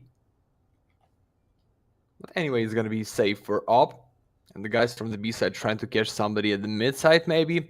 But I feel like, yeah, it's so easy with the flash going in. Norbert is in the default already for the call. Like, guys, is empty. You can make it so free and Greece. Oh, You're up, but for what you pick like that? Oh no. It's the problem. And Roller Coaster, they're feeling quite good. Ooh, missed shots, a few from Norway. He's going to get traded right away after he found Norbert in the end. It's going to be a 5th round for Roller Coaster, and still both teams, at least so far, struggling with their CT sides. Don't forget, the previous map, it was a T affair all around. The CT sides were just one here and there. It seems to be the case on Inferno as well. As the noose is tightening, they want to take the little guns that Astrum have. Of course, not committing too much is the side of Roller Coaster, as they know the buy is not the best for Astrum. They're going to have a good buy, though, in this one. Grix back on that up. 4 M4s, a plethora of utility to work with. No defuse kit. Kenzie has enough money to buy one, though. He should invest in it, just so they can have that one kit in case they need it. But it's Roller Coaster, again, starting a map off really well. Let's go in. The same comeback for the second side. I don't believe. Please, stop guys blowing my mind. Just play straight CS. Like, no need. If Roller is there with a 5, go wouldn't be with a good start at the first one side. And it. Like, flip the game for the nuke, but don't be so fast. Keep calm, boys. Something is going to be at least at the first one side, and for the second, I promise you. Right now, it's Norby with the boost. Miss his spray. Chiron, right open. 5 and 4. Looks like Astrum cannot find the greatest way to defend themselves at the start of every round. On the city side, Kansi's here with 2 of them. Kansi's double. Beautiful, 4 and 3. Oh yeah, now they're picking something up. They're doing something right here, though. Missed shot from Grix, and Chiron collects space on the repeat. The Belarusian takes him down. Diladez brings one back and going through the lines. Can Kenzie expect this? He is. Diladez, good peek. Kenzie without a chance, and look at that. You blink and you miss it. It's a 2v2. And now the mind games are coming in. Grix under pressure. Players could be coming from both sides, though CT and from Banana. Clax out of the picture as he's so far away from that B-bomb site. That will be the next point of contact. Grix needs to hit his shot, and he connects the flick. That was quick. Arfrost looking to do something in this round, but 15 seconds rather on the clock. Grix awaits, flick missed. Arfrost now looking for the frag, but he needs to commit to that bomb plant. He's gonna stick it. Grix doesn't want to bite, waiting for his teammate, just making noise.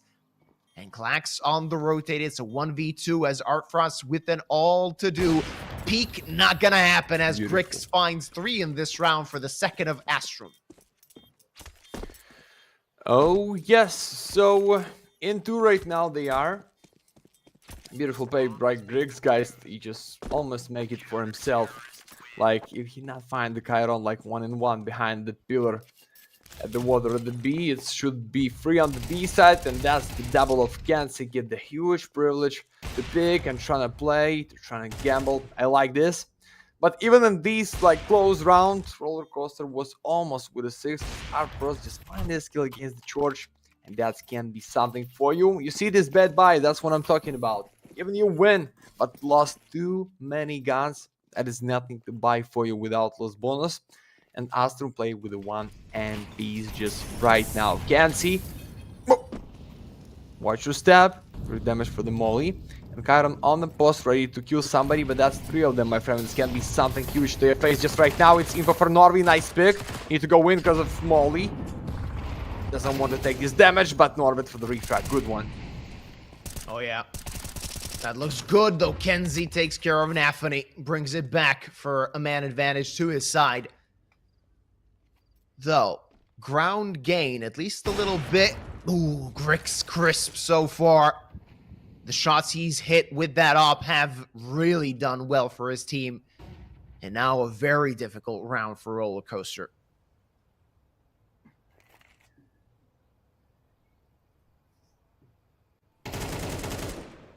Now.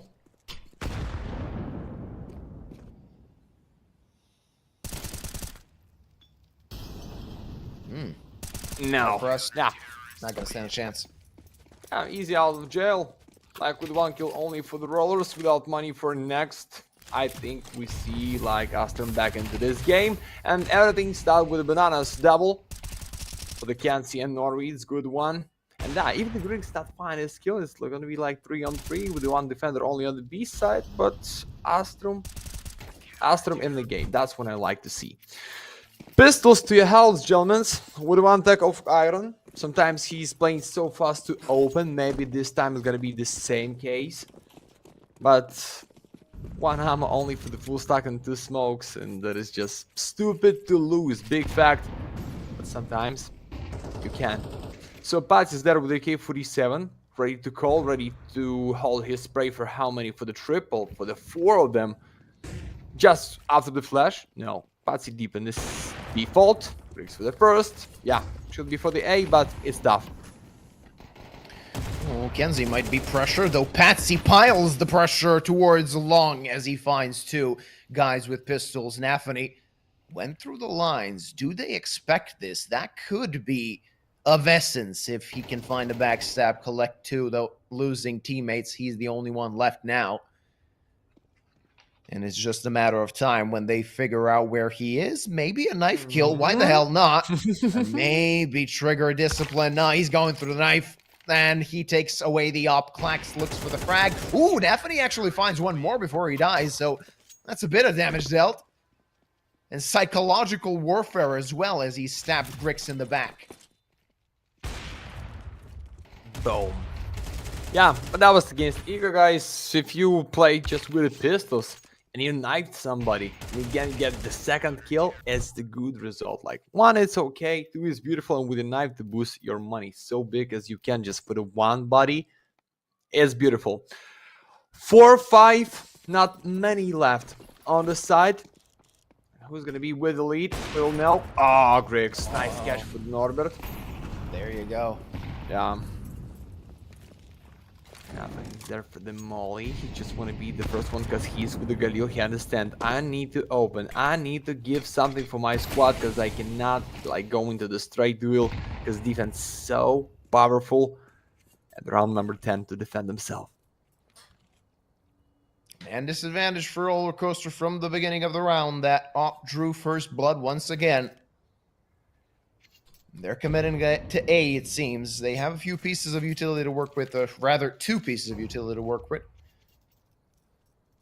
That's not going to be an easy take to make. 60 seconds on the clock as a Roller Coaster lurking. Just crawling to that A-bomb site. Can the defense hold? That's the question. 3 players located on A. Dylan fires away, but there's Klax, finds one, and he just needs to stay alive. Kenzie's rotate right on time. But now Klax is alone on an island. The cavalry is still yet to arrive, though the T's as well. Nafany, that's a forward position. Smoked off, though. And Klax still under pressure. Ooh, that's good timing. And there's Grix to help out. That's a tied result after 10 rounds played.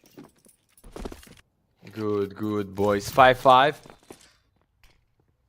Not so bad. But what's the money he's calling for the rollers to the next? I see like nothing in the pocket for the whole squad. And maybe 2k because you need to save something for the next. And just with the 2k in first ammo and attack to... I don't know. We didn't see fast push at the B side for the roller coaster at the first one half. Maybe it's time to use all but gold strats. Just rushing B as fast as you can, but because of nades, for sure you can't. They close them with a smoke. Somebody can play so deep. It's not with the K47, but Art Frost to the smoke. Punish Patsy. That was big play. And for sure Norbert is hunting for the gun, but they understand this and trying to kill him for the teammate. What's going to happen now? They wanted to rush towards B. They just waited for the utility to fade. Now A seems to be their target. Grix awaits with that scope. Can he find one kill and bring that frag back? It's going to be complete chaos as they're trying to run him down, but Klax, good position. Bad spray, though, as he finds absolutely nothing, and he's going to die from it. Kyron collects an AK. Grix can't find anything more. It's a 3v3. Oh, but a good rotate, a good timing for him to find a frag, though he overstayed his welcome, and Kenzie took a lot of damage. Now the T's can plant the bomb. It's still looking not so easy for Astrum. But Norvi, he's too close for the short side. Like for these two gentlemen, it's only 75 health points for Duo. There is no info for the guard. Art Frost at the box, like with a nice angle, you can surprise him and you see him. Nice! And that is 1 and 2 for Kenzie. He's so red. I think it's round number 6, but wait a second. Nate for the default. Oh, that was close, just with 1 kill, but not enough for the round. And the rollers take the 6 at the side. Good call. No money for Klax, so full buy there. And they just make it with the pistols, guys. I told you. They just can blow it so fast and you out with the 2 guns for them. Oh, yeah. An unexpected round, courtesy of Roller Coaster, as Astrum again on the back foot. They're hoping for a tied result at the half, and afterwards, what can you do? What can you expect from them to do? All right.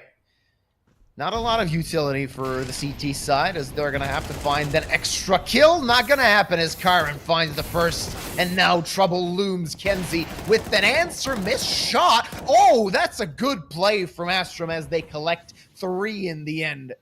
A reply only, that first kill, courtesy of Kyron that found the top banana. Now again looking for worse for wear is the T side, as they can't even get to the bomb just yet. Oh, Patsy, what the hell is that? Like he didn't expect a player so close to him. He just gave away a freebie there. as well as the bomb. It's great majority with these stand for the Clags. Even you think like it's the far away to trying to kill somebody with the MPs, but he just stay here for the info. Nothing without how health can be like is a victim for him, but what is that timing? He just go at the same time they're trying to proceed deep for the A house. Yeah, I know the fuse kills for the defense. It's gonna be the problem. They gamble like in 2 players for the B. Oh no. Fox, you need to save your ass, because if they catch you, it can be 7-5 almost for free. Yeah. He's going to have to find a kill, make it easy for his teammates in the end of the round. Not going to be so easy for him to do so. Solid positioning, so little time. That might lead to a mistake, but Norbert checks the angle and takes care of Klax. Left on low HP is Norbert, though. And Nafany needs to take a forward position. Can Grix expect it so early? The answer seems to be no. He's not going to check it. Nafany, easy frag. 1 click and he's dead. Trigger discipline there. Almost fluffs it and maybe even does as Kenzie finds the quick refrag. Don't forget Norbert on such low HP. That could be of essence. But no kit on Kenzie. And that is a big problem as the bomb has been ticking for quite a while. It's 7-5 at the half as Norbert finds the final frag. 7. At 7 for the Rollers, guys. So the strongest side, such a default for the Inferno, and such a default for the Galaxy. The first one half going for the case opening. Don't forget, exclamation mark Galaxy into the chat on the kick this season only. And you and the line for the giveaway. So we're ready for the box number 3. And I'm ready for at least purple one, guys. I'm tired of this blue type of chip skins. And I'm tilted as these Desert Eagle for Anxiety 2027. And but nothing here one more time. Yeah. A few cheap skins given away to start the day off. Hopefully throughout Phase 3, we'll give away something better. 7-5 at the half. Just a minimal lead for the side of Roller Coaster, but Astrum know this first half could have and should have gone better for them. They were in a big disadvantage to start with, and then they gained the momentum, but wasting it against pistols and wasting this round as well. So they need the pistol round. They're hoping to find something from it.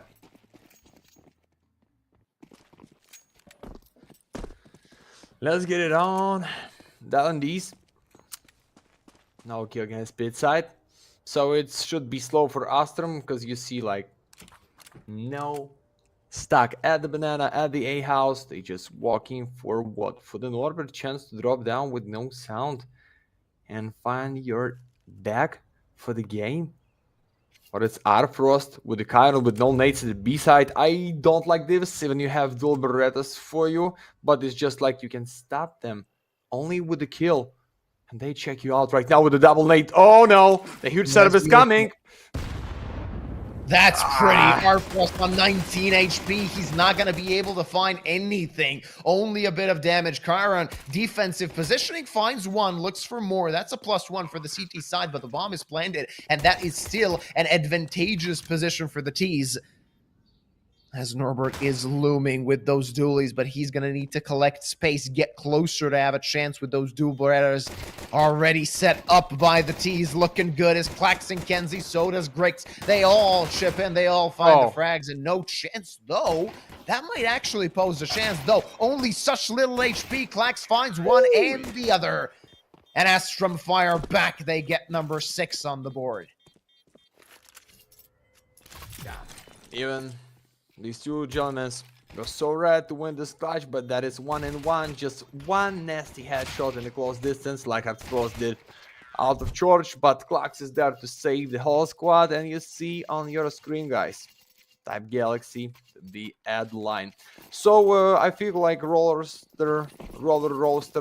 coasters can lose this so big if they going with the first, so that's why we see eco for them. So they just let them give a free 7-7 and then start to fight with the guns. I appreciate this decision, because not every time you need to gamble, and for sure when you best of 3 lost your own map pick, when you with the full squad not grinded too much for the full competitive map pool. Give it 7.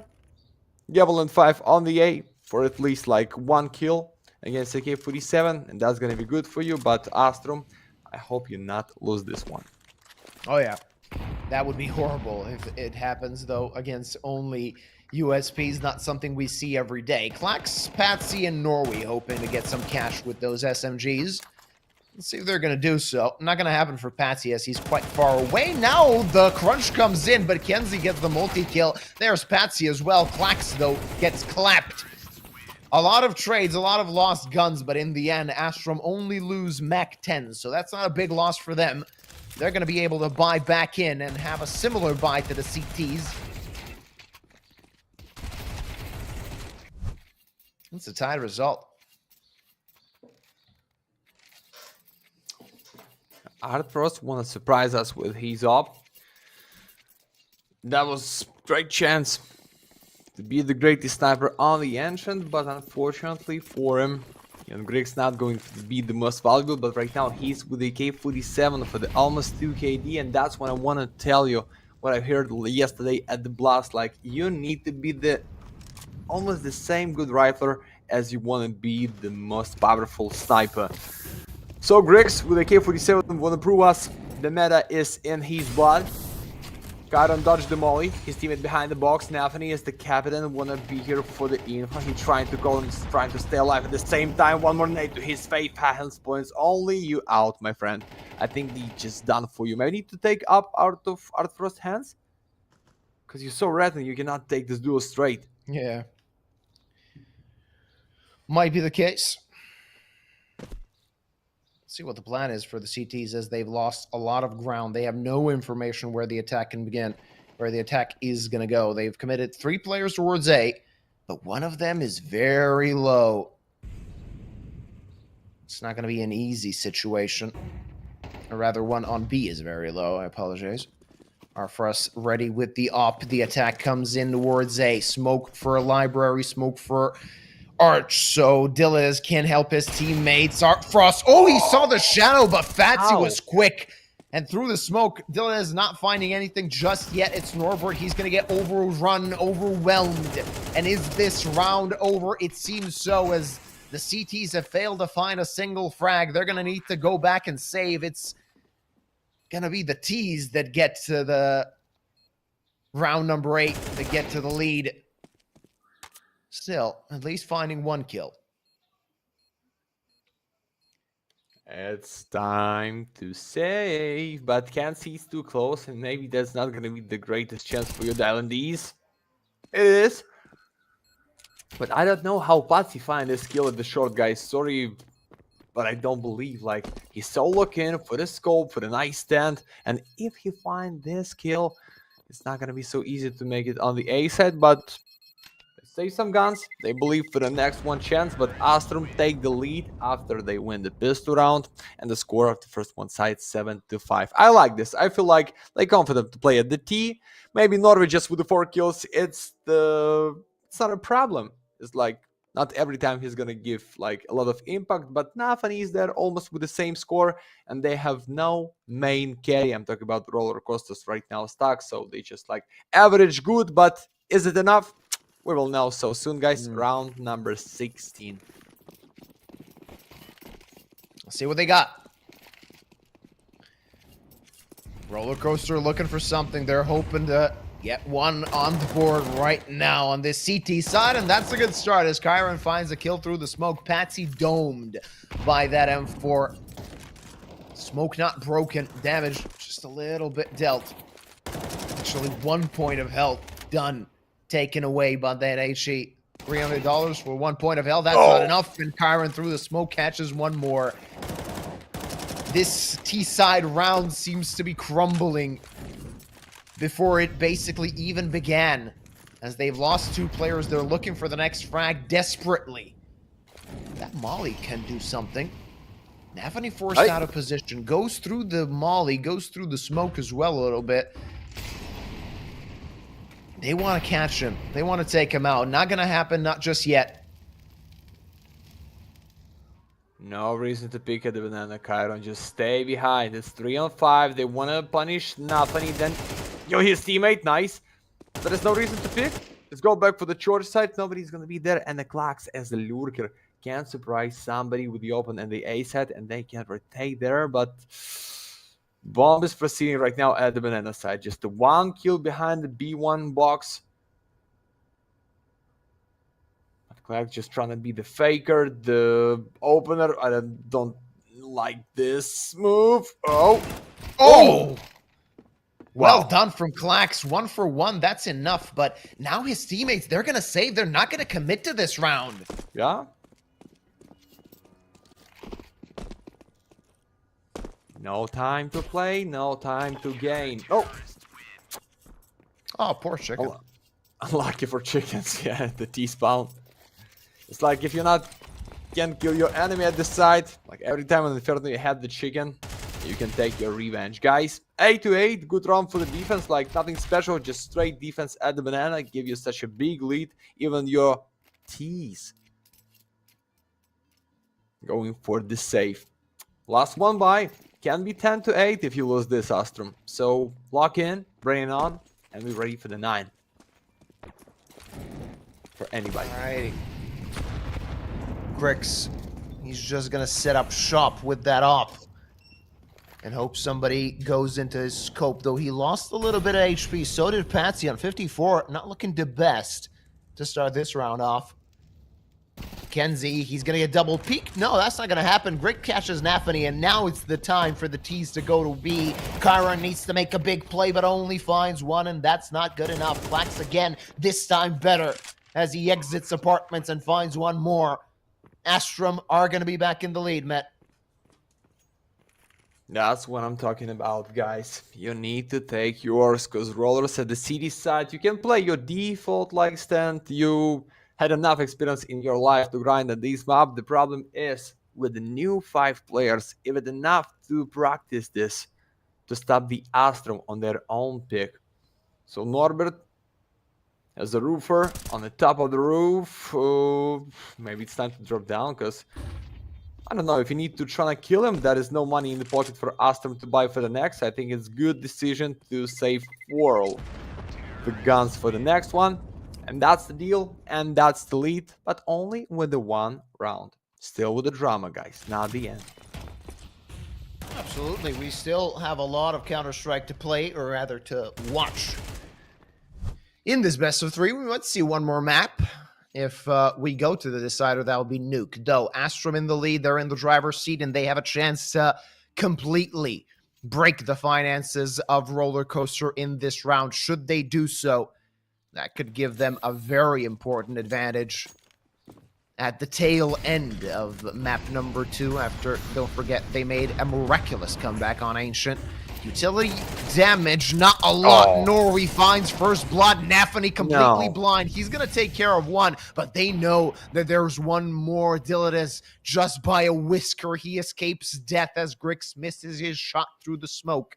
And now he wants to pounce. Now he wants to peek. They're not ready, and he's going to find one. Brings it back into a 3-on-3. And now with the re-peek, he's hoping for something, but he wanted too much. Art Frost on the rotate. He's already waiting on B. If they know the sniper's there, so they can go for the A side for the 1 player only, but Norbert, nah, he's just in the trap. I think he just want to reach some info what is going on in the mid side, but they have Klax just deep in Mexico playing for this kill to punish the lurker. Like a lot of the nades, you can smoke city, church, fire the whole default triple box, but Art Frost right now against Kenzie. Double pick and 3-2-1, boys. Oh, he missed that. I think it's the straight way to go in. Second miss, Art Frost. It's all about the save. It's all about the save and the round number 10, guys. No money for the rollers. It's the problem for the next. Don't tell me it's the end, guys. We're edging closer to the end of this map, to the end of this best of 3. Norbert, he has no intention of getting to that bomb. He's just hoping to catch somebody peek. Might give himself a chance. Not going to happen, though. They're going to take another op. It's going to be a double op setup for the Roller Coaster side in the next round. So that's something. That gives them a knife's edge, or rather a tip of the spear to play with.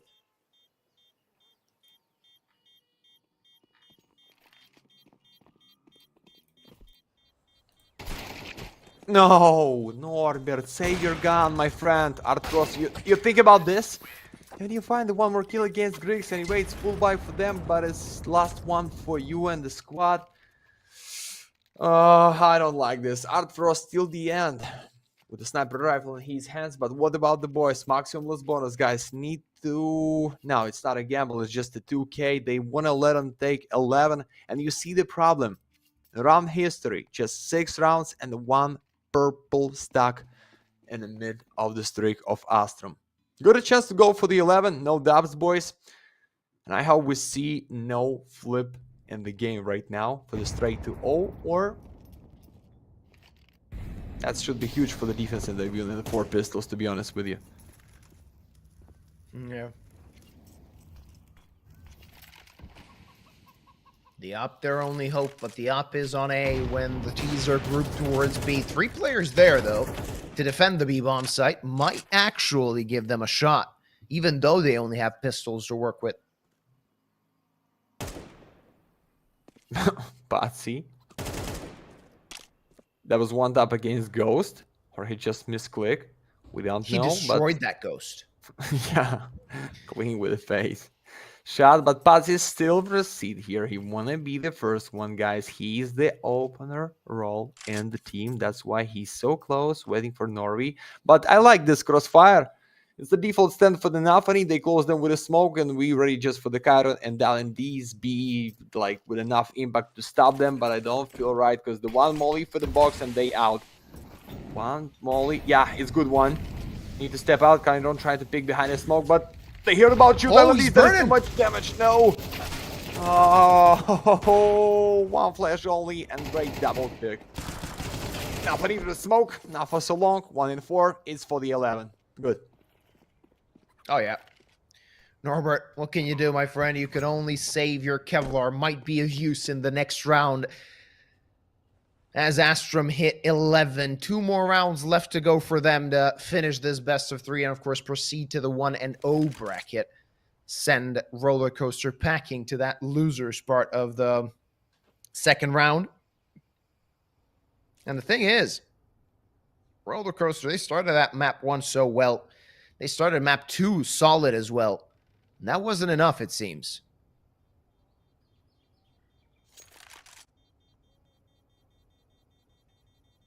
Norbert just for Art Frost gun. There's no time to pick him from the jail. Norbert, no need to pick. Not even to try kill him. Norbert. Oh! Okay, that's the no angle when somebody sits so deep in the A house to kill. And if I'm going to be right, if I tell you guys it's the last one chance when they play like double up setup for this round before the match point for Astrum in the first best of 3 this season at the Galaxy.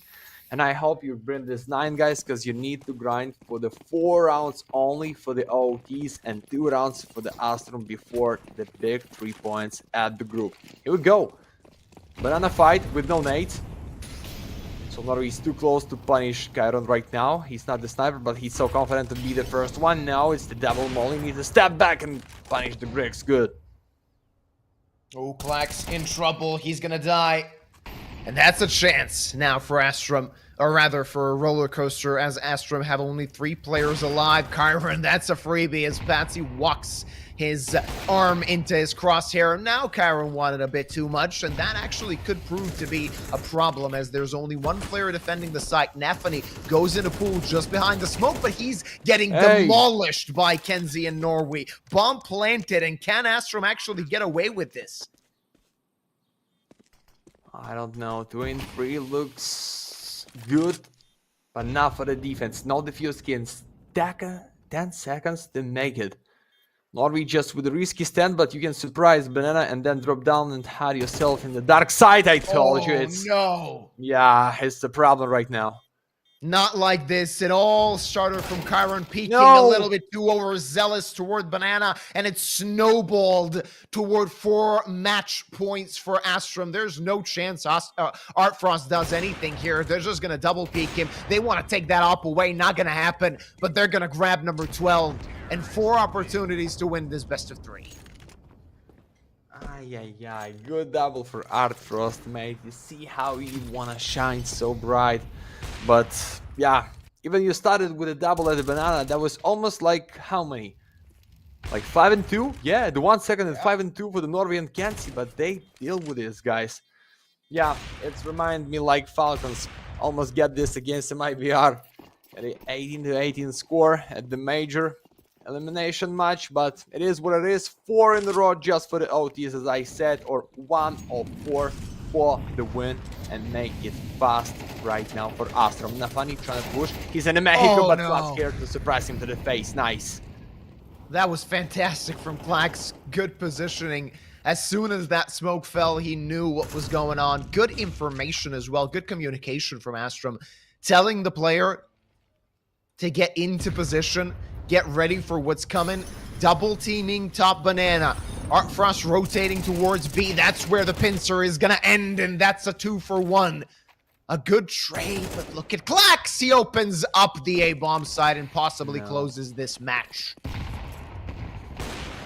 Oh no, and the Griggs with the up kill, guys. 1 and 3. I hope you understand what is going on. Just the one more, and that's the end. The Fuse kids, Art Frost, sniper on sniper at the banana, but the bomb, unfortunately, for him at the A side already. Double smoke, and the Griggs close this best of 3 with the last 1 kill, guys.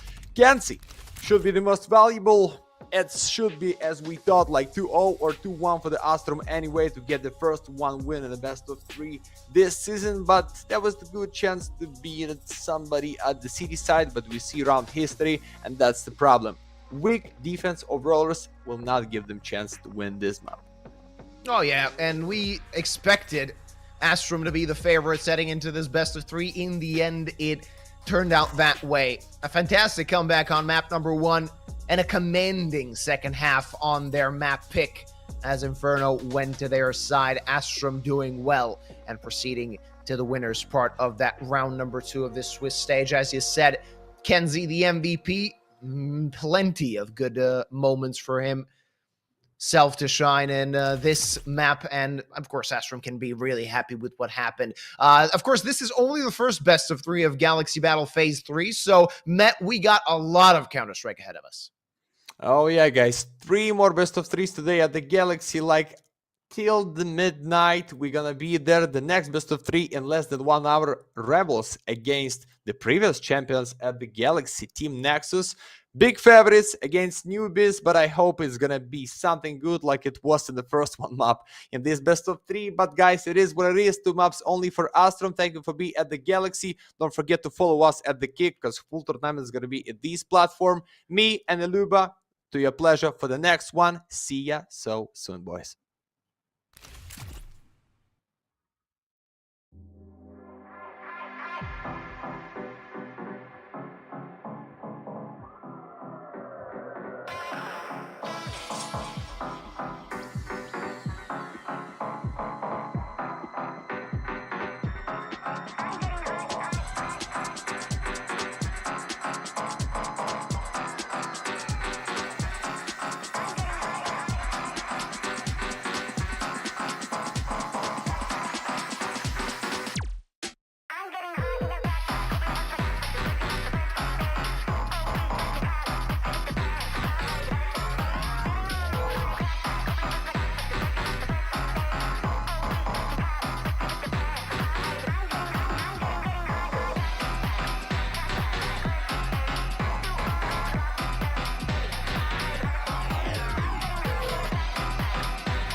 Let's go back for the next best of 3, boys, at the Galaxy phase number 3. Man, Aluba, to your pleasure as always. We go in for something big, because the previous champion, the Nexus, going to play against newbies, against Youngblood from Poland, Rebels, guys. I check what is going on Show TV, and if you fan, if you like from Poland, it can be not the greatest news for you, because Nexus is ready for this one. Even you pick the greatest, as you think, map to play against Nexus, they're ready to grind like everything.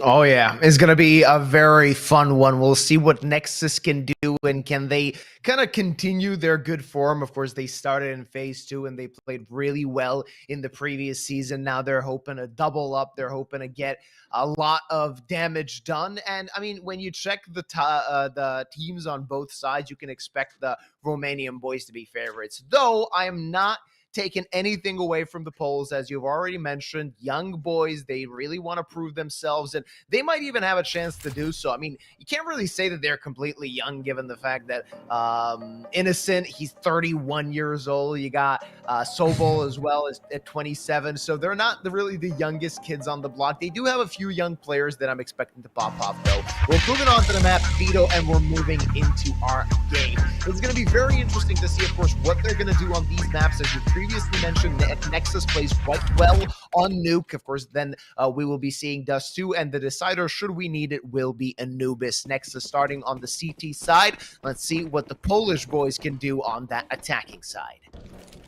Yeah, let's go. Evolution Cast is the observer, as always, there with us on the Galaxy. Yeah, let's go for the Xelo. One top for the one open already in. That's gonna be second. No, 3,000. Xelo, the smoke. Stop it, please.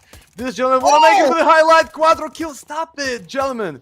It's illegal movement against Quickside and Ascent, the oldest one, against 4 of them. It's the end. That's the Vax end. in chat, boys. That was insane from Cello, finding a 4K, still on 100 HP, though he does not know where Innocent is to search for that ace. But Nexus hitting the ground running here on Nuke. Oh, that could be fun. Look at that. He finds the opening pick, might give himself a chance. He needs to find those isolated duels, but now on low HP. Xello looking for that ace, not going to find it just yet. He needs to take a different pistol, and his teammates just holding heaven, making it easy, making it simple, though Innocent still somehow still alive. Lunks gets the finishing frag, and it's the first round that goes to the hands of Nexus. Yeah, one more time, I want to see this through the smoke. Unfortunately, no previous kills for Xello, but guys, that was nasty. And the main problem is for the Rebel, is when you pick your favorite map to play as you think, and you check the stats, what is going on for the Nexus on the show TV, that is just like so easy to grind this nuke for the previous, I don't know, few years. Because BTN like almost for the 10 years in a squad, and they have a streak and a 5 nuke big W in a row. That is the problem, guys. You need to surprise them somehow, because on the Dust 2, I think it's gonna be no chance. So use your brain, use your strats, use your plan for the game, and try to kill straight to the face. But right now it's just second round for the risky force. Use smoke to sneak for the secret side and maybe split it on the B by the ramp. Why not? But it's like half a minute and we're still waiting for the BTN first one open. No, it's just damage with an A. Teammate here to help for the Svens. Nah, it's just a one. See what they got. They got the bomb plant. Xello continues to frag, but only for one. And now damage dealt. Now problems loom for Nexus as these Tech 9s are doing so much work. Sound maybe the only hope for his team as of yet. Still only on the pistols, but the bomb is ticking away. And they have no kit. They have no chance. And Sound knows it. He's going to pull back. Rebels fighting back.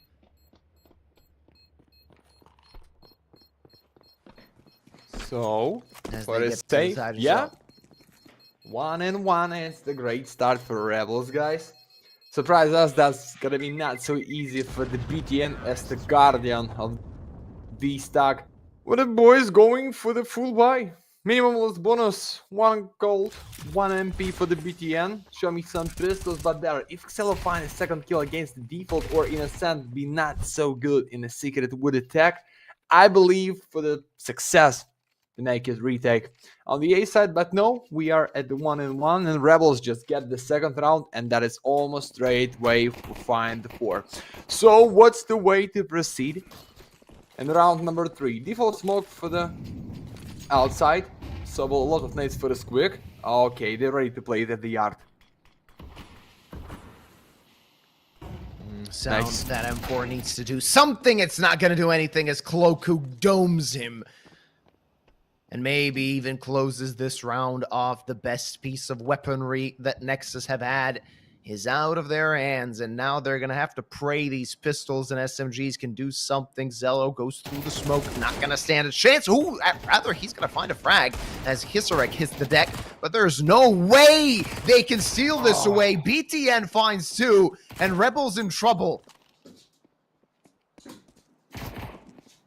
Oh boy, nah, 1 and 2. Here's the solo out the rock. And it's 1-1 against BTN, which is fine and double. So 2 kills for the solo with round or triple for the BTN. He's far away with no info for the last one enemy, but he can use his like luck. Drop down right now to the vents. No? Yeah, that's a lot of sound. He knows what's going on. BTN can stop the plant. Not going to get the good timing, though.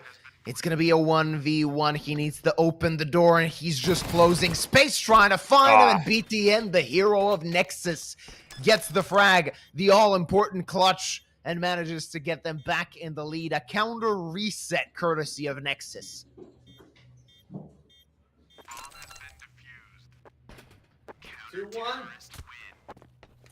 With the Galil, but with a bomb and the 4 kills. So yeah, boom. That was risky play at the outside, but I'm glad to see like BTN, like you see this main profile photo, he's so locked in for the any kind of clutches. Guys, check this on a show TV.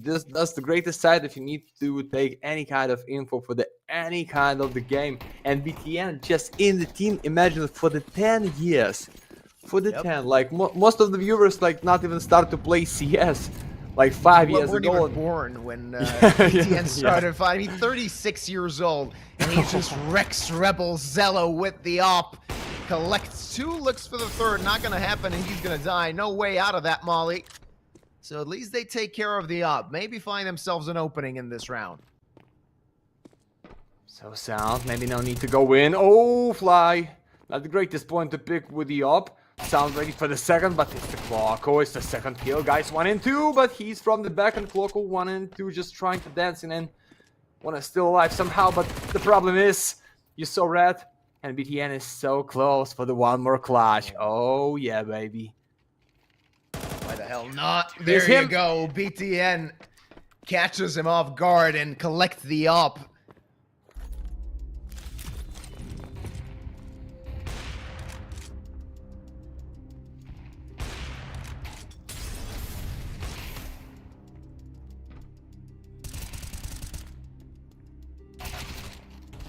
Feeling quite well as Nexus.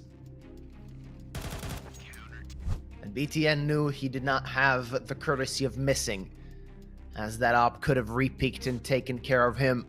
Tack timeout of Nexus. That is an interesting call, given the fact that they've won the previous 2 rounds, but they were both very close, and that is the reason why they're calling that timeout. Talk a little bit about how they can get a little bit more control in the CT side.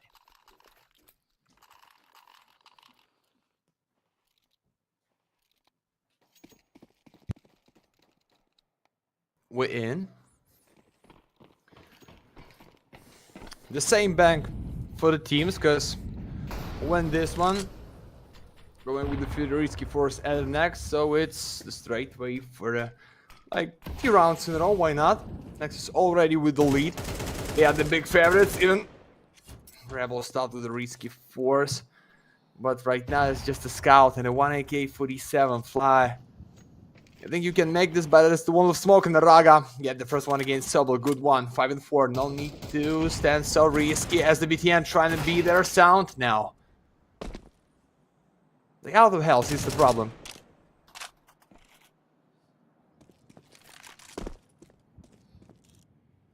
Hello. You here for a kill? Oh, yes. Oh, yeah. Oh, Well done. He wants the repeat. His teammate helping him.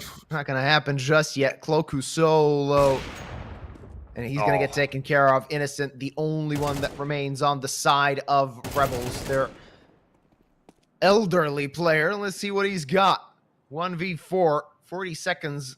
A bit less on the clock as he's searching for a kill. Not going to find it, though. In Nexus, they're hitting the ground running on Nuke, not letting Rebels do anything so far, bar for that 1 round they won off of pistols. boom. 4-1, gentlemen. I thought about Force, but Los Bonus is good for the Rebels. But just get some AKs in the next, so C style of pistols, try to make it fast or use this round as the pause, like for the 2-minute stock. How would you with the next? Why they so good? Why we cannot find the second one? Xelo, oh, careful with this white pick. Nice net against Sobel's body. Boom! Oh, I told you! This guy is so deep for the sniper. Sobel, 1 bullet. Well done, Sobel. Still on 48 points of health. Still has a fighting chance on the outside position. Nexus, they got to be careful. Should they lose another player this round, could start slipping away, even though they're just playing against pistols.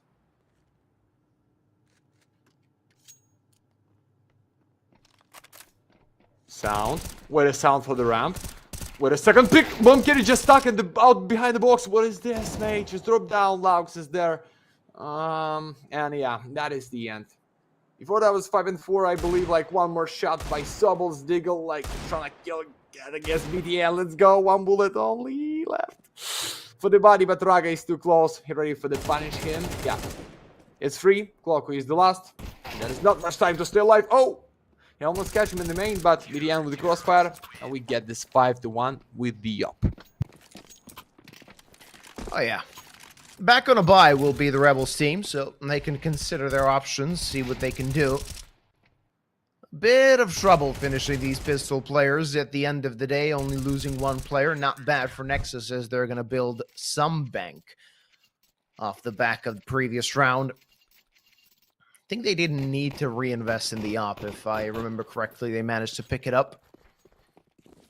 Let's see what they got now.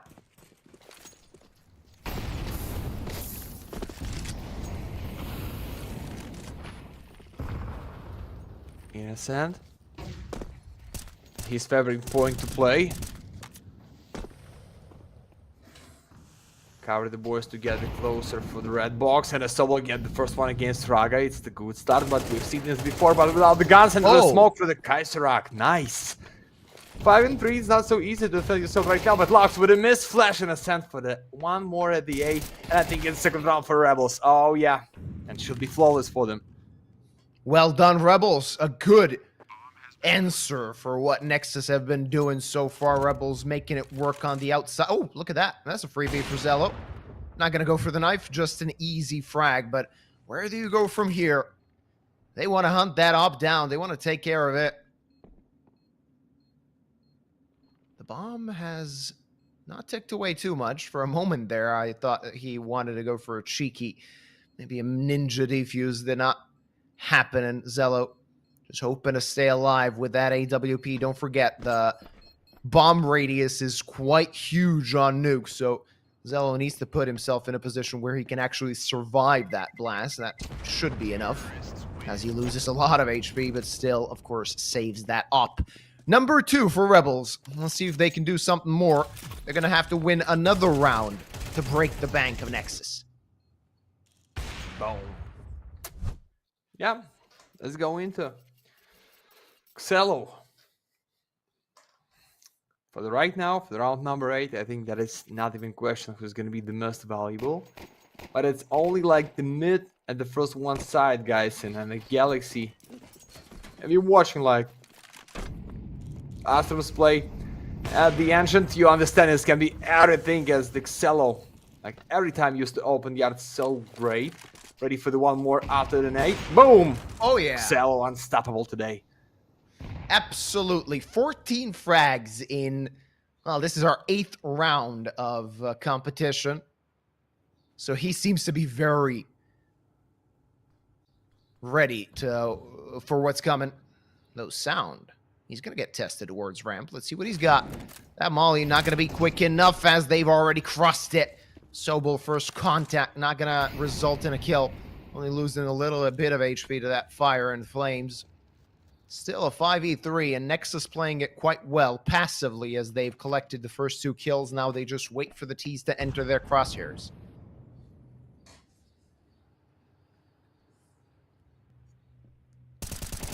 BDM, beautiful kill. Sound is there for the one more. Yeah, so easy, innocent, the oldest one, but not for nothing. Guys, it's flawless, not even 1 health of damage for the Rebels this time. And that is in less than 10. We see drop for the Nexus, and I hope you understand. If we check the odds right now at the books, I think it's going to be like 1.1 or 1.8 in the greatest for the Nexus. So we just believe for the Rebels, just show out with any kind of express on the first one map, because on the Dust 2, I don't believe. I think they have more chances to win here than on the Dust, so just need to move and proceed. Even with the bad buy like this. Sobel with attack for a case. For the Rocks play, Innocent, your favorite position, you need to drop down. Okay, it's a nice 10 just for the info. No. Oh, huge net against BTN. Look at this. Kisarek through the lines. Do they expect him? The answer seems to be yes, as Sound is already looking towards Garage, but should Kisarek find a good timing, that could be a very interesting round. And there you go. BTN hits the ground. Now, it is so much more difficult for Nexus to control this one. They're going to need to find the next kill if they want to have a chance. 3 players on that site. Let's see what the Poles can do, and should they find another good timing, another frag, it could be a done and dusted affair. Raga tucked in, waits for the smoke to fade. Maybe has a chance to collect an easy kill. Not going to be so easy, but through the smoke he catches Sobel. Now the Rebels, they need to hurry up. They need to find the next kill, and they might do just that as Raga is in trouble. The peek comes in, and he is dead. Long still locked on the side, and Cloku died in the molly. Longs finds two, looks for the third, not gonna get it, but there's Sound. Good place, good time. 7th round for Nexus. Yes, boys, we in. For the one more for them. How it should be, but nice chance. At one point, they had a privilege at the A side, but with no health, went with a lucky stand for the logs, or with just confident point to close with a double kill against default on the main side. They go in with the one more. One more time, no money. One more time, no buy for the Rebels. They just why are they not trying to play like so fast for the A side or for the ramp? You want to make it slow, but oh, okay, they hear me out, but not so well as you want. So easy for Raga with the smoke. They close, like walking around for the pause, and yeah, looks like 8 is coming for Nexus. Seems likely. Seems like a possibility. And a good one at that. Rebels still not out of this round just yet, but they need to find a way to steamroll a defender and open things up. Not too easy to do with pistols and an SMG, but not impossible. We've seen some crazy rounds happen from Tech9's. Don't forget, one of the 2 rounds Rebels won, that was off of Tech9's. A push towards A that paid dividends. They're hoping they can do the same this time around, just waiting for that smoke to fade, and that will be their cue to attack. A few more seconds left to go, and they go towards A. Raga gonna be tested versus 3 players on Squeaky. Ooh, good flash, and they go to the vents. That is trouble looming for Nexus. Now they can go towards B. Only 1 defender of that side. BTN, that's a good peek. Flay catches Raga. Now Sound in trouble. He wants to fight, but that's gonna cost him his life. Play. Not expecting BTN. That's a man advantage for Nexus. Short-lived, though, as Cloku finds Zello. A very chaotic round as the Romanians are hoping to find a foothold towards B. 1v1 goes to the side of Lunks, and that's 8 for Nexus. Yeah, he's pushing for the up because Fuse Kids had enough time to defuse it, guys. Nice chance. Really nice to surprise them without money, guys. With a kind force like that, play against Nexus in a 1-in-1 at the B side with the bomb plant, I think it's a good for you, but that is still no round. 8 for Nexus, and we see this replay. Maybe not need to pushing so deep by the fly, because he was just almost only one who had the rifle. And maybe he's gonna be down the stairs, like in the Solace quick, support the boys to close them with the try to defuse this plant and going like literally to the side. But it is what it is. Still on the 2. Outside player with the smokes, full buy, but that is the Xelo, which is unstoppable. And you need to find the key to open this lock. They have an op on their side. Let's see what Flay can do with it. Passive setup from Nexus so far. Not going to save Zello as he's the one that falls. Now trouble for Nexus yet again, not expecting the push from main, and Longs fell. BTN unable to find anything. Raga, huge play, but only finding 2. That was not enough, and Sound in a 1v3. That molly goes straight towards him. He finds one and the other. That is insane. What? That is fantastic timing from Sound, but he has no idea where Flay is, and Flay can just peek him, find him, and grab a 3rd for Rebels. One more time, guys. 1-in-1, such a close round for the Nexus anyway, and I don't know who is the more hero, Raga or Sound. Just after this pick through the molly, dodged the nade with his body, like he's the professional football player, but not enough for the round. 3 for the Rebels. Let's go, boys. Slav with the XM, Raga with the FAMAS. So your full buy can stop them with the 4, then you play for the strongest side in this game, by my opinion, and then you win the second pistol round, and then start to grind for the one more, and just maybe be the winner of the nuke. Or it's the fake comeback, boys. Here we go. Outside plays always. Innocent this time, not and the rock, how he used to be. But it's not a problem, because BDN at the box, and you can surprise them with the one more flash. That's gonna be open. Exam against Fly. No, just for the damage. BTN behind the box. He's red already. Main push. Wanna punish BTN. No support. Fine. 5-4. I like this. Oh, yeah. Looking good, though. Raga finds a frag. Sound is cleared, and so is Lonks. Well done from Rebels. They find a way to bounce back play with the no-scope headshot onto Zello. That was quick and no chance for Raga as Rebels claim 4 at the half. Is it enough? That's the question. They managed to bounce back just a little bit, but they're going to need the pistol round to confirm it. We have no names like of viewers who's gonna be with the gun, so how are we gonna deal with this? Okay, we're gonna set it, and that is right now it's fine. Yeah, giveaway by Galaxy.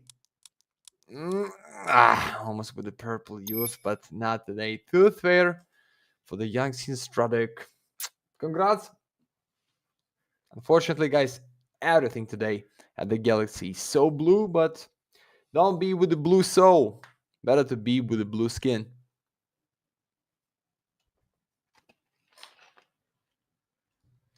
That's well said. When I said blue, I mean sad, guys. I hope you understand. Yeah, like, of course, that's slang. Maybe somebody's too young in the chat and think like I'm talking about gender or any kind like this. No, guys, not this.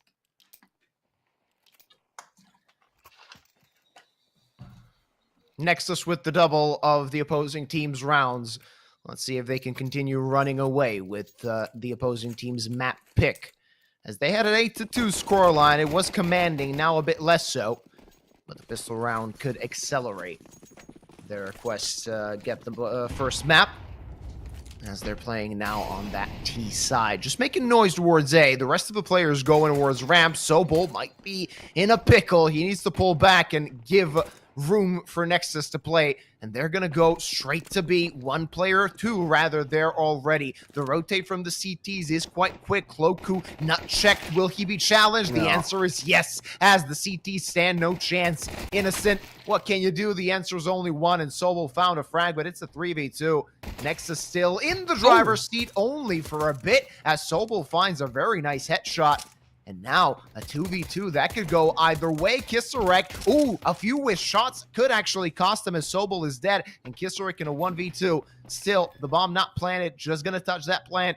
Try and bait him out, not gonna happen. And Lunks with a good headshot for 9 on the board for Nexus.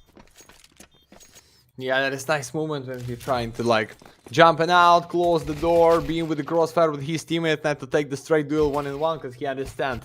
Sobol is great, like what we've had for him at the outside, the first one side for the T with the Deagle, and right now with the USP, he can shine, but not in the second pistols, boys.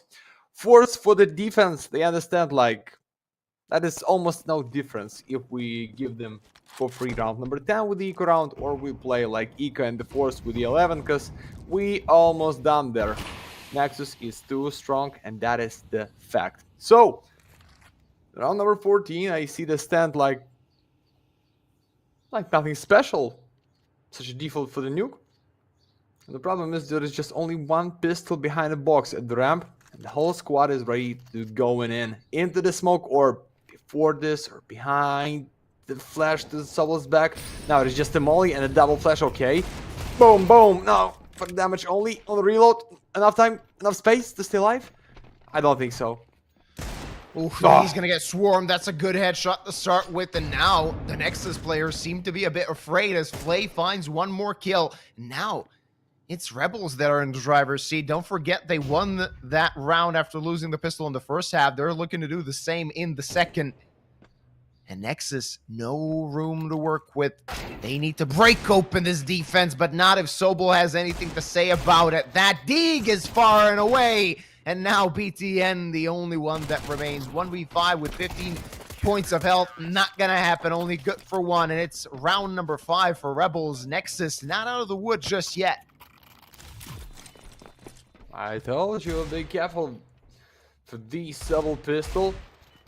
That is the triple just in the one neck. Huge play. Force for the Nexus. 6. It's 7. Should be Rebels. Come on in. Bring something for the map. For the best of 3. We know, we understand. We check the info, check the stats, blah, blah, blah. But you can be there. Like, nobody is so low. We've talked about the top score and average KD. They feel right now to play with the guns. They reset their money with the 2 AKs. Looks like the same plan to reach it out by the ramp for Nexus this time. Just wait. Right. Oh, Sobol, so crisp again. Instant headshot onto Longs. Takes one life away from the Romanian team, and the rotate comes in. Now, Romanians have no place to go. They're going to have to force a fight, try and find something, and Raga does with that Tech 9. Now, gets an M4 for his troubles, but what can you do when the CTs are just circling the site and tightening the Why? noose? You're going to have to fight, and Raga does. Doubles up, but needs to find more, as that's the only rifle they have, and the rifles from the CTs are coming in. It's only Zello. His Deeg finds one, but needs to find more as the bomb has just been planted. He needs to get the clean headshot, and he does. 1v1, and now Flame might be in trouble. That 5-7, though, will finish the job. Does he have time? Well, more than enough, given the fact that he's also BMing the player he just killed. It's 6 for Rebels. Oh, that was nasty, guys. Going with the replay for the 100% by Evolution. We need to see this deal shots, guys. One more try, or we been without replay. Oh, thank you so much. I'm just want to see this. Okay, for the solo, that was like default one, but this deal give them a lot of problems. 1-1 one more time. Let's try for Nexus, but here, boom. Then once more. Maybe need to try to walking around the vents, trying to save his body, not to take this fight like straight against the 5-7 when you had the reload, but it's okay, guys. Who am I to give them advice, okay? Let's go for the one more. For the bad buy with a 2 max, but with a try. Try to get your 10. So fly close the round with the smoke and be there till the last 1 second on the round on the ramp. And Innocent with a nice stand against Yard from the secret, guys. You sure you're ready for this? He's gonna get tested. Might get a chance to overwhelm him, and they do. Innocent dead.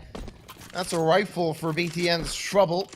And now the buy looks a bit better for Nexus, as well as the fact that they have a man advantage, though that was short-lived. And now, ooh, they actually get it back. Kisarek wanted to add the finishing touches, but his teammates and himself, they all fell. Only Sobol left.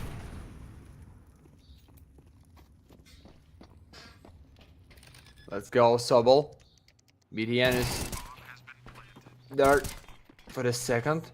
Yeah, but he's so red, guys. No defuse kits. I think it's time to say something. Oh, it's the fake safer. He just want to go for the A side. Or just trying to hide and catch somebody when they try to save some guns. No.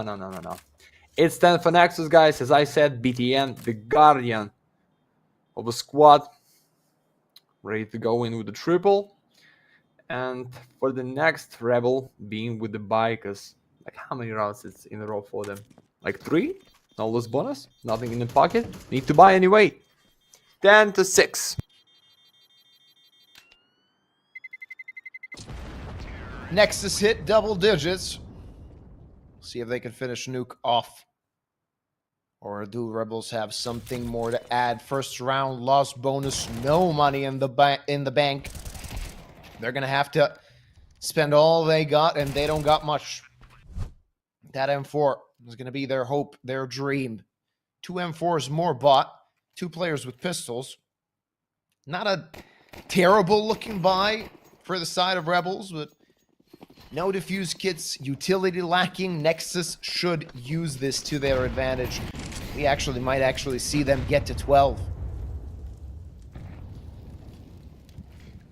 Big gamble for City right now. Even they understand. It's the full buy. They want to take it step by step. So slow. Xilla waiting for the push out of box. Teammates there to support his back and a quick play. So Sobol, save your team right now. Just with a save. That is not much for the Nexus to buy in the next. So you just win here and you give you a chance. That's the molly, and the smoke is gonna be so. It's tough. Xello. Oh, he didn't see him. I hope you see now.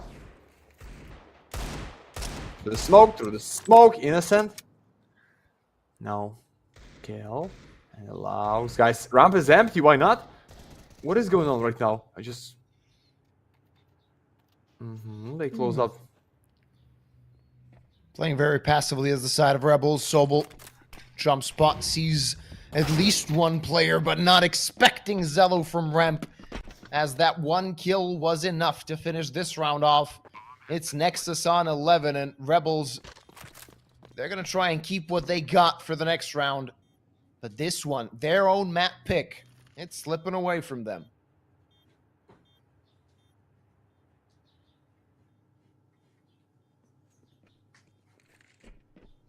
No way they're trying to win this.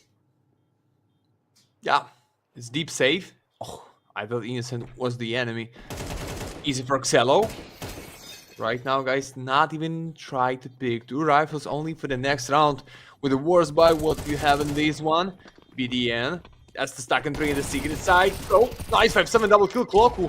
And we drop down for the one more for the AK-47. Yes. Okay. Just a bit of reset for the next, but it's the Nexus with the 11, guys. And we still have the 6 for the Rebels. I think that is not nasty highlights for the replay, but okay, it's fine. And what they have, yeah, should buy fully. No second chance, guys. Just only with the streak to come back on the nuke, or as soon as possible, Nexus get this map point and close you by full main time. That's what I think. Yeah, it seems a relatively simple affair for Nexus. Let's see if they can actually capitalize on it. 5 rounds, that's a big lead in the second half, but definitely something that can be brought back should Rebels start chaining together a few rounds. And winning 2 can already lead to Nexus being on the reset.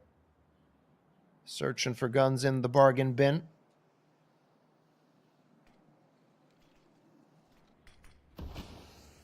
Taking it slow. Just waiting for somebody to make a mistake. Not going to happen, not just yet. As the Rebels players are disciplined so far, so the next move needs to be made by Nexus. Will sound check Innocent? The answer is no. He forgot about that angle, and that's first blood drawn courtesy of the Rebels veteran. Jump from Cloku, that's been heard, and Zello's going to use it to bring it back into a 4v4. Maybe now accelerating, but Lonks is dead. They were hoping he can go deep. That did not happen. BDN wants to do the same as his teammate tried. Might actually get a correct timing to do just that. Will he try it, though? Will he have the luck? It seems that luck could be on his side. Innocent not checking. BDN finding the frag. Oh. Not expecting the player on site, but now they can clean them up. And so they do. Sobel not close enough to find anything. It's a 1v3. He's going to commit. He's going to try it. Not the same luck as BTN had on the ladder. And Sobel's position taken. His position known. And what can Rebels do? Nexus will be on 6 map points. Yeah, for Sobel, it's just a chance to save his AK. I'm not telling you it's the save, because Xello, even he's red here, pick for the 21 by only 18 rounds. And Xello feel comfortable, yeah. Hands of keyboard for the kill, but they started so nice, guys. Like 4 and 3 with a stand, but they don't know how BDN sneak already for the Heaven. And ready to go up, and with the boys split him on the A. So, you see this buy? You feel bad for the Rebels. 6 in a row. No second chance. Just win it somehow without the fuse kits. It's looking unreal, but you need to try your best, guys. Anyway, wall of smokes. Secret push for the Xello in half a minute. I like this. So they just feel confidence. Just, okay, let's go in the spot. There's W. I'm going to find these open. And we're going to end this at the B or the A as you want. I feel they have no money to buy. Trust me. I think that's the call by the captain of Nexus. But Innocent, give some advice to the boys. Don't be so fast, guys. I'm here in the vents. Sound. Easy for fly. Yep. That's a +1 for Rebels. Now, Nexus, what are you going to do? Just hope that Sound can find a frag towards B, and will that even be enough to get this round? Can he check the angle? Sobel, good timing to peek, but not able to find the kill. He's going to get taken care of. Now, maybe a chance for Nexus in this round, though Sound is quite low, and Raga's planting. could have been a solid timing for Rebels to pounce on the site. They're going to do so now. Raga good for one more, and Sound alone, 1v2. He knows where the players are. But this is a very difficult spot, and Kisarek will take care of him. Rebels not done with Nuke just yet. With a 7. Beautiful play by Fly. And that was started from the outside. With a 2 AK-47, but I see like enough for a Sound. Bean and the Kevlar helmet and everything for the teammates. And I hope they trying to buy like 2K buys here when you, in the 5 rounds, to the comeback for your enemies. That is just like stupid to make. Just buy fully and stop them, guys. Yeah, without up for Xelo, but he used to play as well with a rifle, how it should be in CS2's meta. So, let's see. I think like Rebels have no chance, guys. Sorry, trying to be honest, but okay, for the like 3, I believe. After this one, without great buy for the Nexus in the next, okay, but you just need to deal with these rounds. Nexus want to make it slow, just step by step, second by second. Give you a chance to be at the mistake point like Sobos there. His MP is close distance, but that is no nade for you. One flash.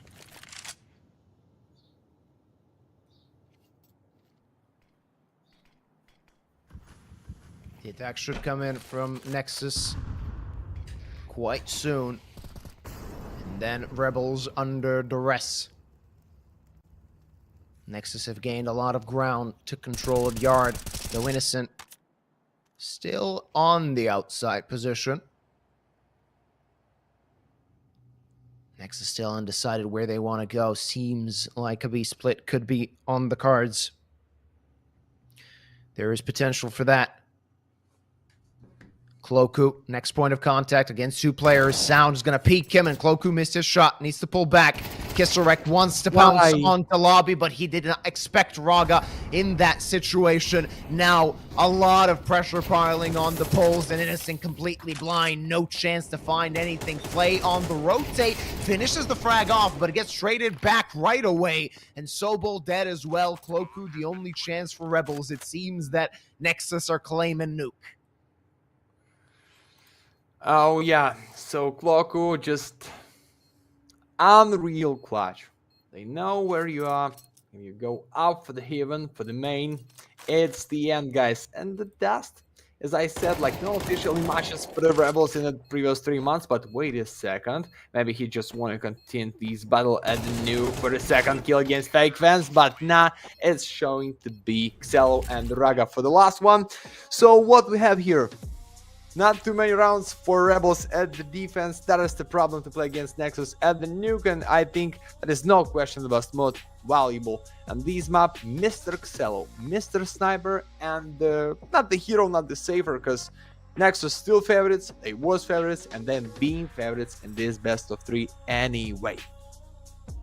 And well done from Nexus, a clear-cut affair on the opposing team's map pick, hoping to do the same on their own. Dust 2 will be our next map, and Rebels in trouble, playing against the team that played quite well in Phase 2, starting Phase 3 off with a victory on map number 1. Raga, the top-rated player of this map, or rather the biggest damage dealer, as that's what separates the MVPs in Galaxy Battle. And of course, Nexus have a lot of reasons to be happy. Rebels are going to have to maybe go back to the drawing board, hope they can do something more on the second map. And of course, we're going to have everything after the break. We'll be back after 15 minutes to see Dust 2.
Ladies and gentlemen, we are back. Nexus hitting the ground running and hitting their opponents on their own map pick. Now the Romanians are proceeding to Dust 2. We will see what they can do. Yuba and Met here to bring you all the action. And Met, I have to say, Nexus have really impressed us on that map. Number one, of course, they came in as favorites, and they've shown why we said that they are favorites in this best of 3.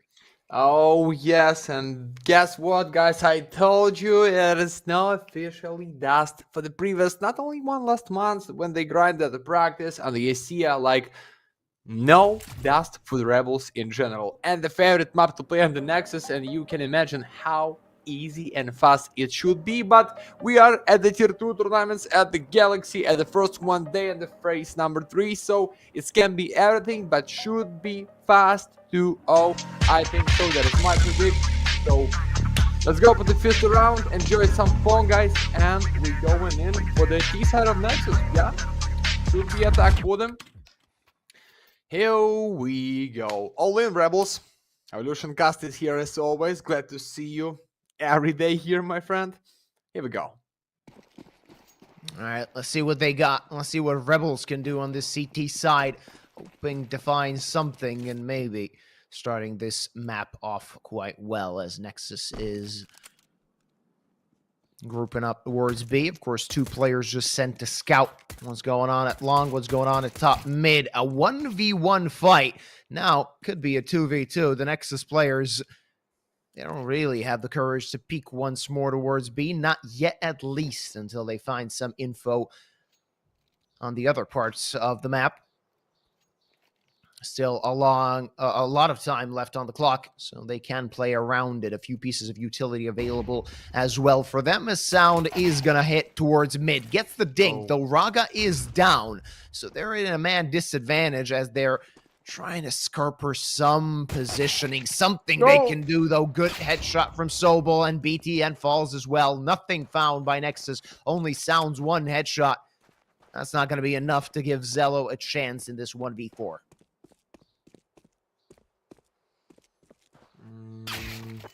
Give me that. That's the fly face for the last double in the round, Rebels. Just a straight fight. I like this. Like, no gamble, no bomb plant, no guns should be for the Nexus this time. But maybe they so believe in themselves. And even with the 2k average for each player, just going with the first ammo and the deagle. But I don't think so, guys. Give them second. And be with the AK. Right now, just go in and die fast, please. Don't waste your and our time, okay? Yeah, and there's no mid. Raga is there. Wanna dodge these nades in the smoke at the start, but oh, that's a lot of damage. As Kisarek claims 4, they kiss his bullets and only Sound remains. He's gonna go elsewhere. He's gonna find a frag, at least $300 in his back pocket for the next round. But it's the second one for Rebels, as they're going to be quite content with this result. They keep that scout and 3 M4s. Let's see what Nexus can do now that they do have a buy. Yeah, interesting one. Famous for Laux. Looks like it's enough for a K47, but the plan is being with the utility, not just with the power. With your hands, Xelo for the up pick in 3, 2, boom. Oh! That's the 2 of them. And there is no info, so he's still between the double doors. And a play, still use the scout. Oh, yoy.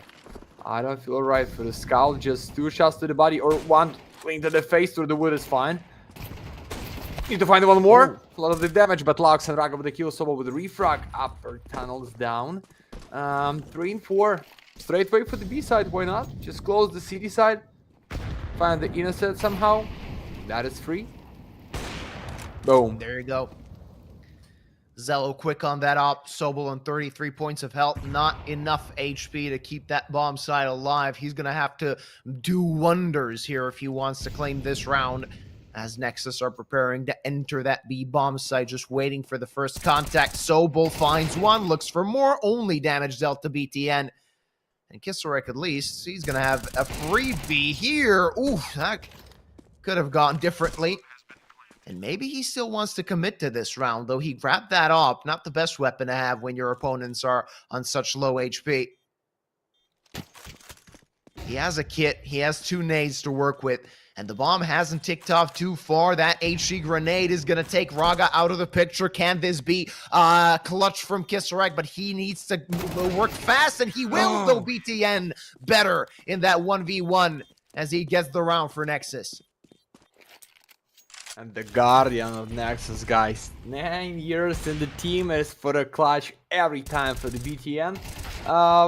If you didn't know, by the way, on the Nexus being at the Galaxy, I watched them like for the previous, I think, 2 years, guys. They grinded too many matches like for the year. Like every time they lost. They cannot find the new 5-player in the roster. But looks like right now, if you can win the whole Galaxy, play against 9, Fnatic, like everyone who was in the playoff by invite, you can be here against Rebels so free. Sound. But a nice scout kill at the mid side, set up by Innocent and Kaiserak. I don't believe they can make it with no nades. Dodge the molly, find the first one, find the second, so free with the 7 bullets left.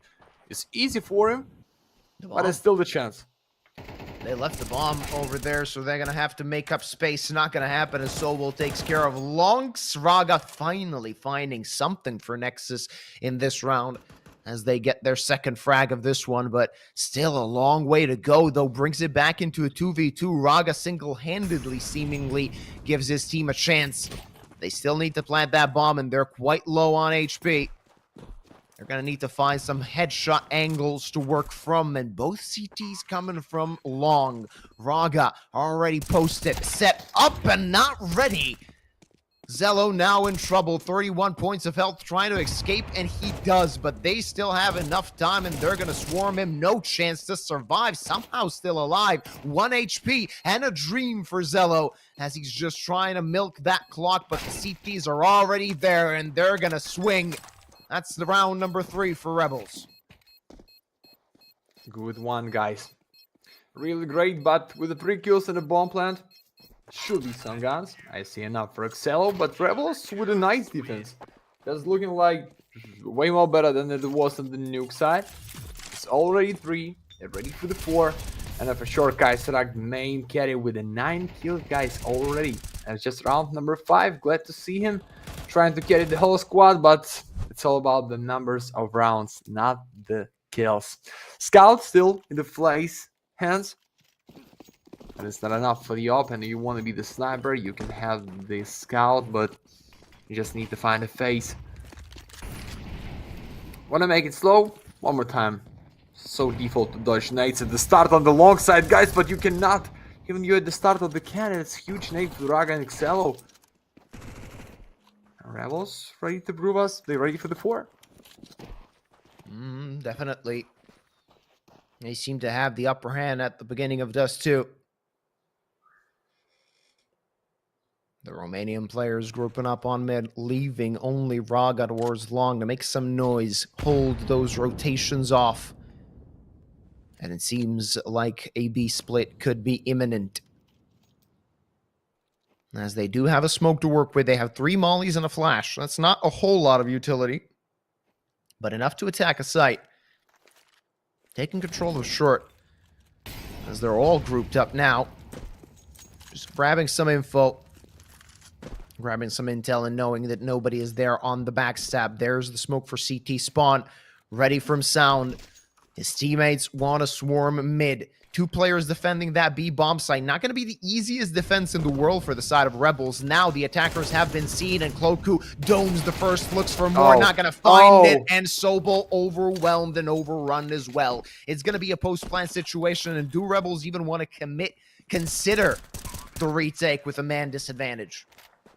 I don't understand, like, it's Innocent almost in the upper tower, but at eastbound. Why you not going to support in the mid side at the B, or even not just trying to wait for your teammates to split them in the post plant? I don't know, because right now it's looking fine, but Fly with a nasty kill, BTN and Raga so red. Now the fuse kits, no nades. Yeah, that is just a save, but right now it's Fly with the kids, but no time to going in. So just Innocent. He wants to find this trig. Maybe it's gonna be Quadro. Too easy victim at the first. But sound deep in the upper and go back for the B side. Okay. Nexus with a second.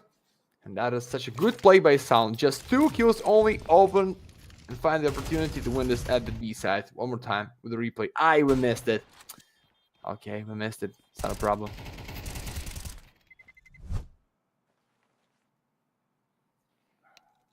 So it's technical. That is not Rebels talk about next buy. Looks like we fixed everything what we need. Reset the round. And go back into the fight immediately.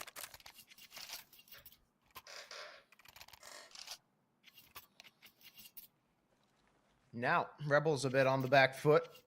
The first round, the loss bonus means not a lot of money available. They're going to have a buy. Not a great one, but definitely one that can be used to break the backs of Nexus attack. And this round is so instrumental for both teams. The one that wins it can get a few more on the board, just courtesy of this one.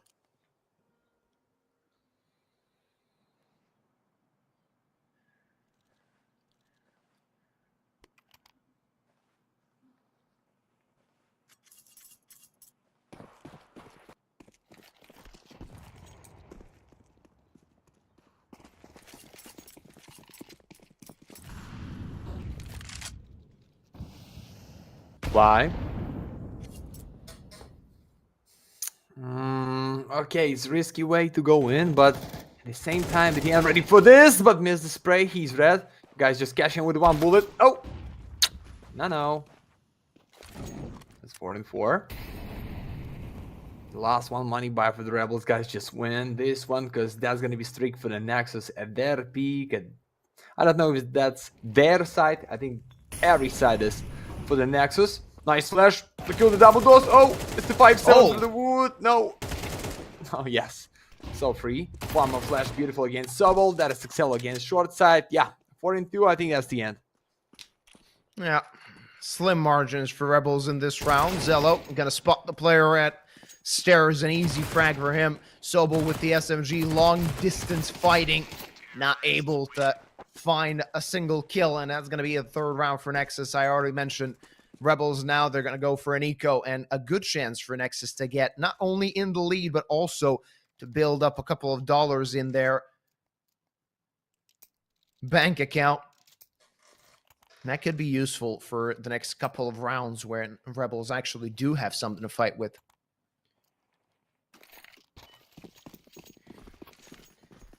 Yeah, that'll just do or die, but only for the next. So this time Laux with the info guy, somebody trying to catch us by the lower town. So let's go push just to the mid side for the short, for the reach some money. Okay, Kaiserak with the Galil right now, so they can find Excello.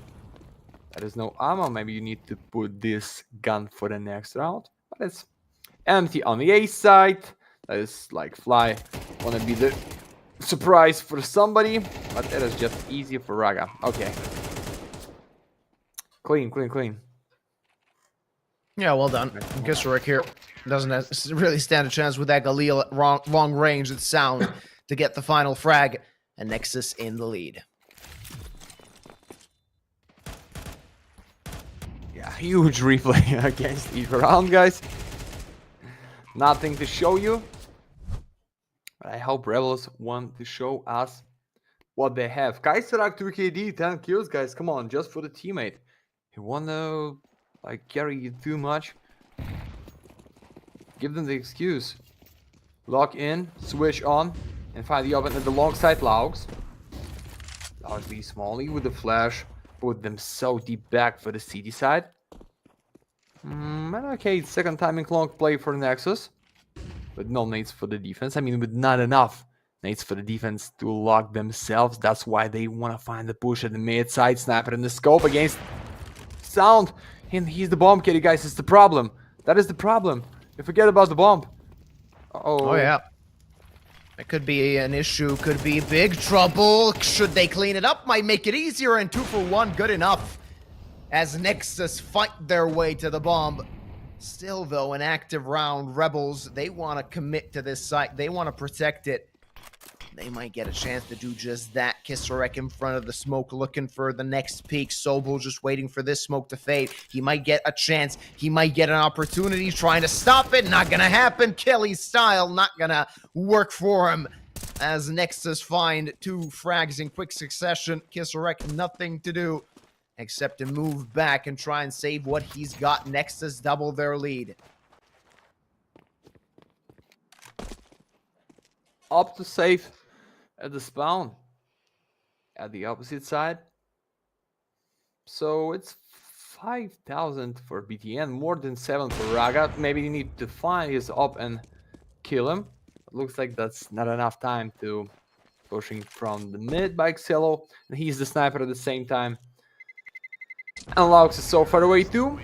5 for the Nexus, guys. The score was 3-1 by the Rebels, but something's going wrong, or something's going so well for the Nexus. This time they started with the majority, killed the bomb carry, like had everything. Maybe don't need to take straight fight like at the bomb already, maybe just need to waiting for the teammates, but it's fine. 2 pistols, 2 MPs, still up for the fly, and still good chance for the Nexus be at the draw in less than 10. Here we go. No mid push. That is potentially fight in the lower tunnel by the Laux against Klocko. Nice damage for the Kaiserak. Oh! Sniper is out! He manages to double up. That is Wow. insane. As Nexus struggled to find that refrag, not gonna happen. As he gets away with murder, though timing on the side of Longs. He did manage to get to the B-bomb site. His teammates with the bomb, they don't look like they're going to be so lucky, as Cloku is already in lower tunnels. This is going to be a messy round, Met. 70 seconds on the clock. And Rebels still have more than a chance to take this one. Aye. Klocko, why? Stay deep behind. You don't know where they are. But right now, you know that's only retake at the B side, and the fly small is beautiful. A lot of the damage, love the sound. AK-47, you easy victim. Why you going in, guys? Now they done. They just done with a 6 for the Nexus. 4-3, one more time majority for the Rebels, but they cannot hold it up like till the end of the timer or for the success post plant option to win it. Even Kaiserak, that was 5-3, sorry guys, not even 4-3. 5-3 to just so easy for Nexus. Maybe rifles, that is the key, but looks like Nexus just unstoppable. Kaiserak still throwing some bombs. Gonna be funny if they're gonna lose this so easy in the team ups only, and Kaiserak is gonna be the most valuable, but the fly, find the Laux, good. Well done. A good bait for the Opera to find an easy frag. Kisarek does not have the info about Raga, but he has a sixth sense that's tingling and unable to find the frag, as Raga somehow still alive. That HE should be able to finish him off. He repositions and saves himself. Innocent, unable to find the kill, and now the defense spread thin. Cloku, though, relieves the pressure as he takes care of BTN. Flay in front of the Molly. He can still post up and wait for a pick.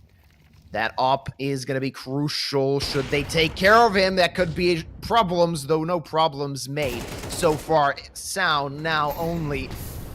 He is available for Nexus. A lot of damage dealt, even though Flay couldn't finish the kill. Sound will be struggling to make this clutch happen. Maybe that was Molly for the default. Or without nade. Sound. Nah, innocent from the other side. 4 for the Rebels, beautiful. And it's just 1 AK. So, oh, now to get out the one more and see what's the replay, guys, here on the long side. Nothing, just with 1 straight kill, clock with an 8. So that is so simple. I feel like bad, like if a Sound get this kill against the ramp, but no, guys, they grind too much money for the buy in the next, and like in general for the end of the first 1 half. Sniper on the mid side. Now fast push at the long. This time they dodge these nades so well. And make it slow. Okay. Maybe through the smoke? Yeah, that is through the smoke by Xello. Beautiful. And there was the B side. Oh, I thought it was the mid. That was behind the box. Nice.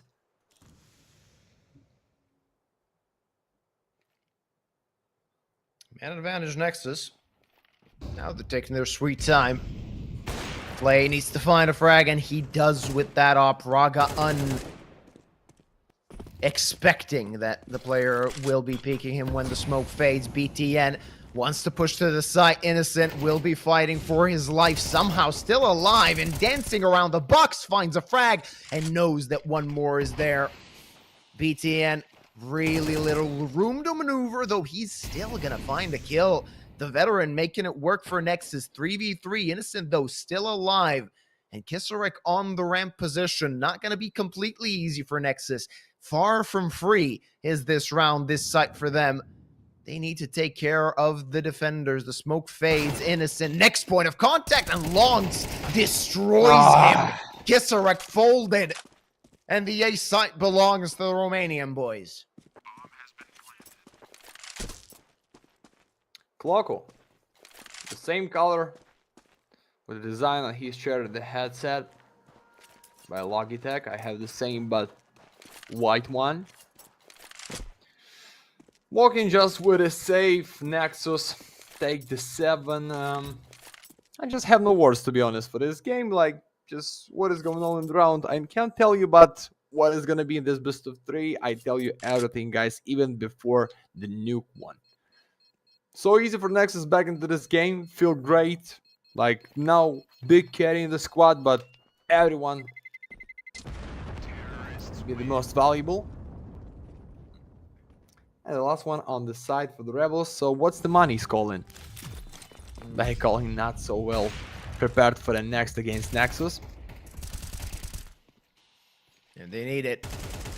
Yeah. They need to grab number 5 in the last round of the half. The buy, not the worst I've ever seen in a situation like this, is they're going to have an AK, 2 M4s, a FAMAS, and a Scout. Ooh, though, one of the rifles out of the picture. That AK is on the floor. Might be a chance for Flay to grab it. When he fires off maybe a few scout shots, he can grab that AK and continue fighting with it. Smoke broke, but still a man in... Oh, Zello gets tagged through the smoke. Sobel as well. A bit of damage dealt to both sides. Nexus, though, with the manpower advantage and a lot of time left on the clock, they can consider all of their options, and they are aplenty. Aye. Flay, wanna get this through the wood, let's go. You can make it even with no scope. Aye! That was almost to the face, but we don't need to use second scope because distance is like the mid or close. 1, so second success. Release open, split is coming. Kaiserak, that is not even close for the 1 health damage through the smoke. Innocent wanna stop them with a molly, no! Nice molly, but 3 and 2. Still the lead. Alexelo is red, he's the sniper. Has the Raga. So you should be the first one, not the full one. Yeah. Yes, I told you. That's the setup how you need to open up if you want to plant the bomb and win the round for the 100%, not just for the gamble, the joy to be the hero with the highlight. Just play your game for the round and give the Kaiserak highlight for the 1 and 2. But without kits, it's the big question. It's going to be very difficult. So much ground to cover. Little room to maneuver. And Zello, that's a nice looking flick as he ends the half with 8 for his team. 8-4 as we've seen on Nuke. Nexus strolling through this best of 3.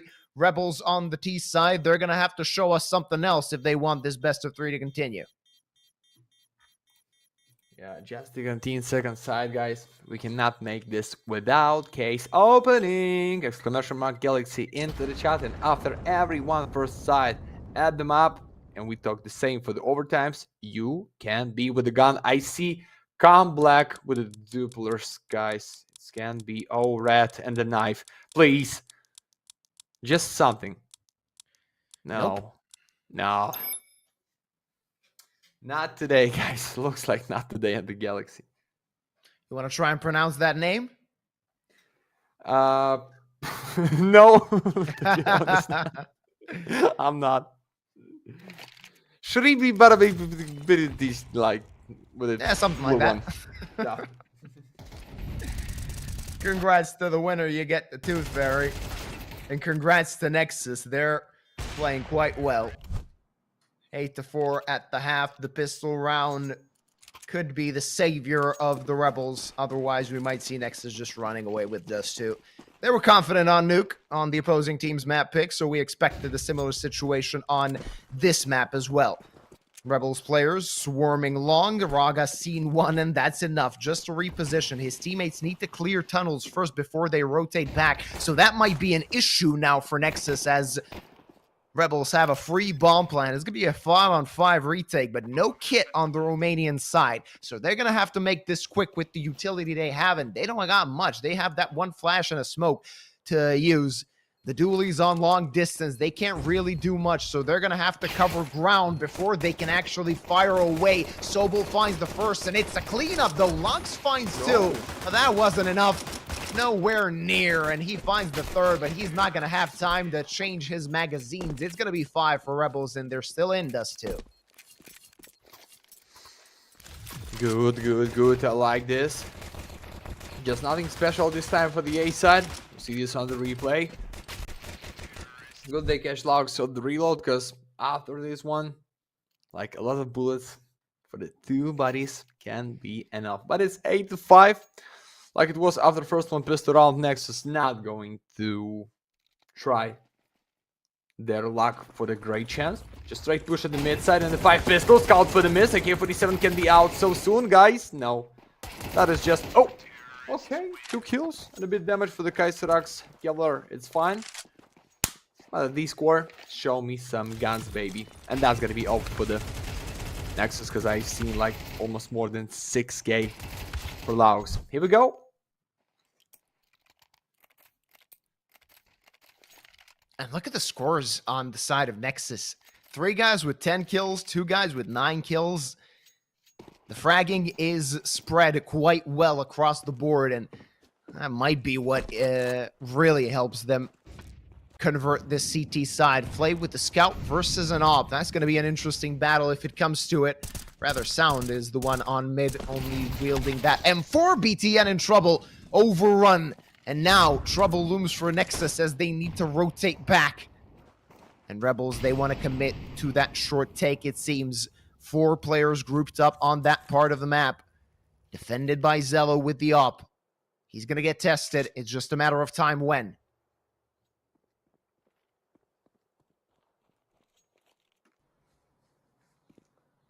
Without Guardian. Not the Vladislav coach, I mean. But the Guardian of Nexus. Leads round for them. Without nades. And for the A side, you see how they gamble it. Oh no, and the carry of bomb is so close to be their first one or the second player at the short side. Oh, it's gonna be in the trap. Boom. Sell off for the miss, but they have CD player and the Sounds after the flash wanna pick them up first. Second kill, no, they out. They just done, guys. Missed the chance, maybe need to go back. They took the bomb, and they might have a chance, though. Sound No! take 2, and sorry, I was not aware of Nexus's game when I said the Rebels still have a chance when they took that C4. Sound with the quad kill in this round gets 9 to Nexus.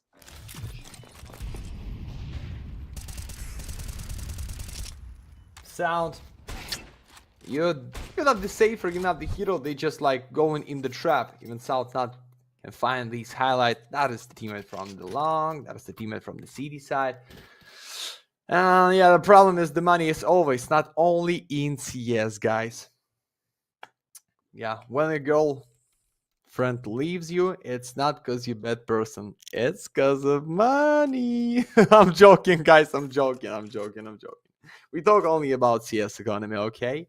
And we talk about how Rebels can back into this game with the 3 pistols, okay? With the 1 Galil for the Kaiserac. So, yeah, they want to gamble. There's no loss bonus for them to the next. They just need to get these 7 and then play against Risky Force. So it's like, just on the paper, like 9-9 after these 1 win only. But you see how they want to be at B side so bad. But unfortunately, it's almost stuck in 3 with the sniper from the back to support. It's going to be a hard push for Rebels if they want to strike towards B. They decided to reposition, go across the map and see what's going on. And Nexus, that might actually lead them to question themselves a little bit about their setup. A passive one at that. Getting a bit of intel on short might actually do some work for them, though Innocent boosted up. That smoke is going to keep him at bay, BTN alive. A bit more than a minute on the clock for Rebels to think of something, and they're going to have to find that formula to break open the Nexus defense.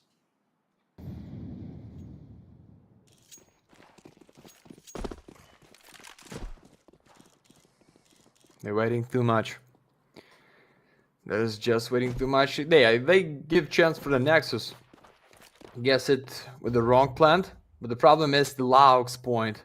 Maybe Evolution show us his pop, how he held his AK-47 for the beautiful highlight. Thank you so much. The greatest is here for the angle. Laux, here we go. How many? First, second, third? No, it is just the one, and the sounds here for the one more highlight. Sniper for the miss, but a 3-in-1.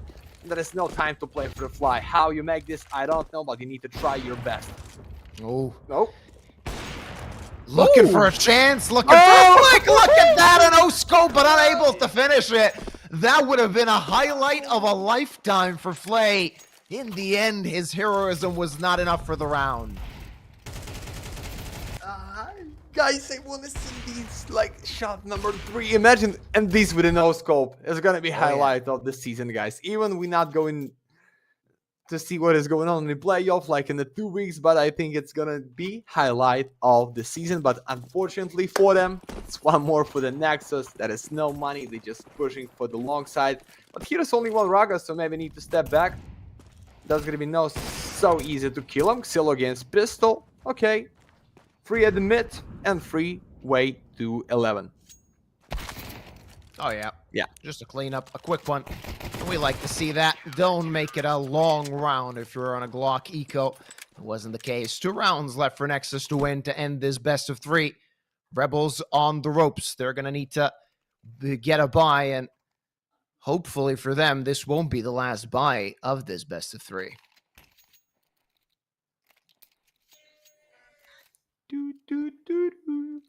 Boom, boom. Okay, Fly looks like he has a battle with the scout. He just want to use this gun till the end of this best of 3. Not enough money to save for the Auber. Just doesn't want to play with the Galil or AK-47. That's his choice. You're welcome. Like, just give enough impact like you did. But for 12, I don't know. So mid play this time for the Rebels. With the bomb on the clock back. That is nobody's there even to hear them and give some call. I just want to play without mid because of sound. And a double dose from the B side. And number 4 is BTN from the CD. Take care of the mid with a crossfire. Make it slow. Molly's on Molly.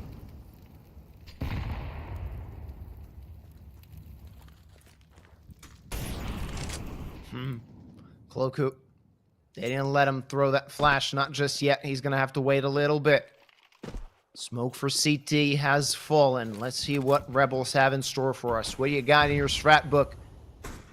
Desu is not a complicated map, but sometimes we see something unconventional.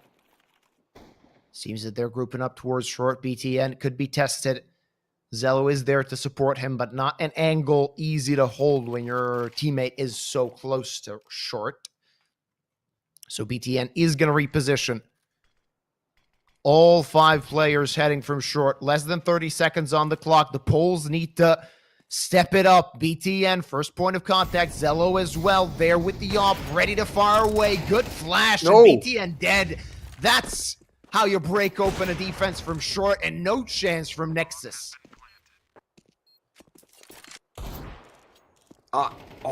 Big damage for Raga. But as the sound out of CD side, so why you pick like this? Oh, this can be damaged through the box. Nice, I'm still waiting for the short side fly. What is this? That is the double kill in the one shot, or I missed something? Nah, he took 2, I think. Ah. But that's inconsequential as his scout is just taking frags. Longs could be the next victim. Not going to happen as he's collecting exit frags, making it a bit more difficult for the opposing team in the next round. Rebels keep themselves alive. They're holding Nexus away from 12, at least for one more round, but how is their buy gonna look when they've lost all but one rifle?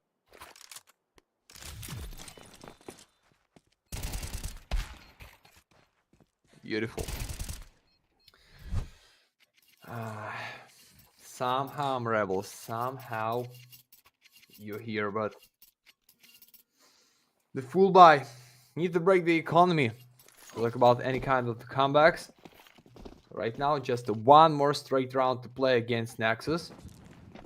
That is the mid push. That's the roll down for Excel with the sniper rifle. It can be so huge against Clock. No, mate, they find you. They're gonna kill you so free. Nah, why? Why such a big risk at round number 7 for them? So BDN, just with a molly, you missed it already. Oh. And guys, rock, huge open. Sound with a double kill into the molly. You Ghost Rider. You Ghost Rider, Raga. Hey. Hey, Sound, stop it, please, guys. Yeah, today's Sound on the dust is just unstoppable and looks like he's ready for the once more, but nah, that's the Raga to support. He is back, and that is the match point, guys. I know you want to know who's going to be the most valuable, but it sounds like the Sound. 5 opportunities for Nexus to close this one out, and each one could be difficult, or rather more difficult than this one, as this is the worst buy that Rebels are going to have if they want to get this comeback to happen. They're going to have to win a round with the Galil, a Scout, an SMG, and 2 pistols at their disposal. Utility looking worse for wear as well, and Raga needs to disengage. A lot of info gathered. He finds one frag, gets traded back. But that's a lot of intel now for Nexus. They know the push is coming from long. They have complete information about the other parts of the map. Let's see if they can hold off this attack. BTN just looking over the smoke, not finding anything just yet. Longs might find something. There's a small gap in that smoke. Might be enough for him to collect a kill. What do you got if you're Rebels? Also a backstab coming in, and the more time this round takes, the harder it gets as they're falling one by one. And Sobel, the last to remain, not going to find anything. It's 13-7 to end map number 3. 13-7 on both maps as Nexus proceed to the winners part of this Swiss bracket. And the team Rebels go to the 0-1 bracket. I mean, well done from Nexus. It was an expected victory, and in the end, it was a dominant one. Oh yeah, how it should be, guys. How many rounds it was? The Rebels want to check this on the Astrum TV. That is for the 2-0. Okay, guys, just not much. And guess who's gonna be the most valuable? That is the Mr. Sound. A lot of highlights, like this Squadron at the A, this Squadron at the B, at the mid. Like every round is gonna be for him, and for sure as ADR.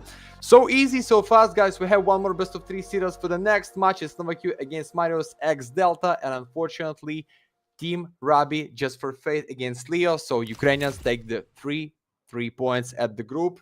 Yeah, good day, good play. Great start as the Galaxy. So fast, but guys, it's CS. You just kill or being killed. Absolutely, and at the end of the day, Nexus was the better opponent in this best of 3s. As you already mentioned, there's one more best of 3 to be played, but that is a long time coming, so we will be going on a long break before that best of 3 begins. Of course, it was a pleasure to cast this first 2 best of 3s met with you. Hopefully, we get to cast some more Counter-Strike in the future, guys. We're going to go on a long break. We'll be back with the last best of 3 of today. Bye-bye.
Hello there, ladies and gentlemen. It's been a hot minute, and we're once again back with Galaxy Battle 2025 Phase 3. And it's the early days, of course, for Phase 3. We're going to have a lot more Counter-Strike lined up for you folks. We already had a couple best of threes to warm things up, and now we're jumping into the Kazakhstani Derby. That will be Marius, I hope that's the way you pronounce it, versus Novaq. And to bring you the action, you got me, Sir Danny, joined here by Twist. And well, it is a matchup that honestly is kind of interesting on paper, right?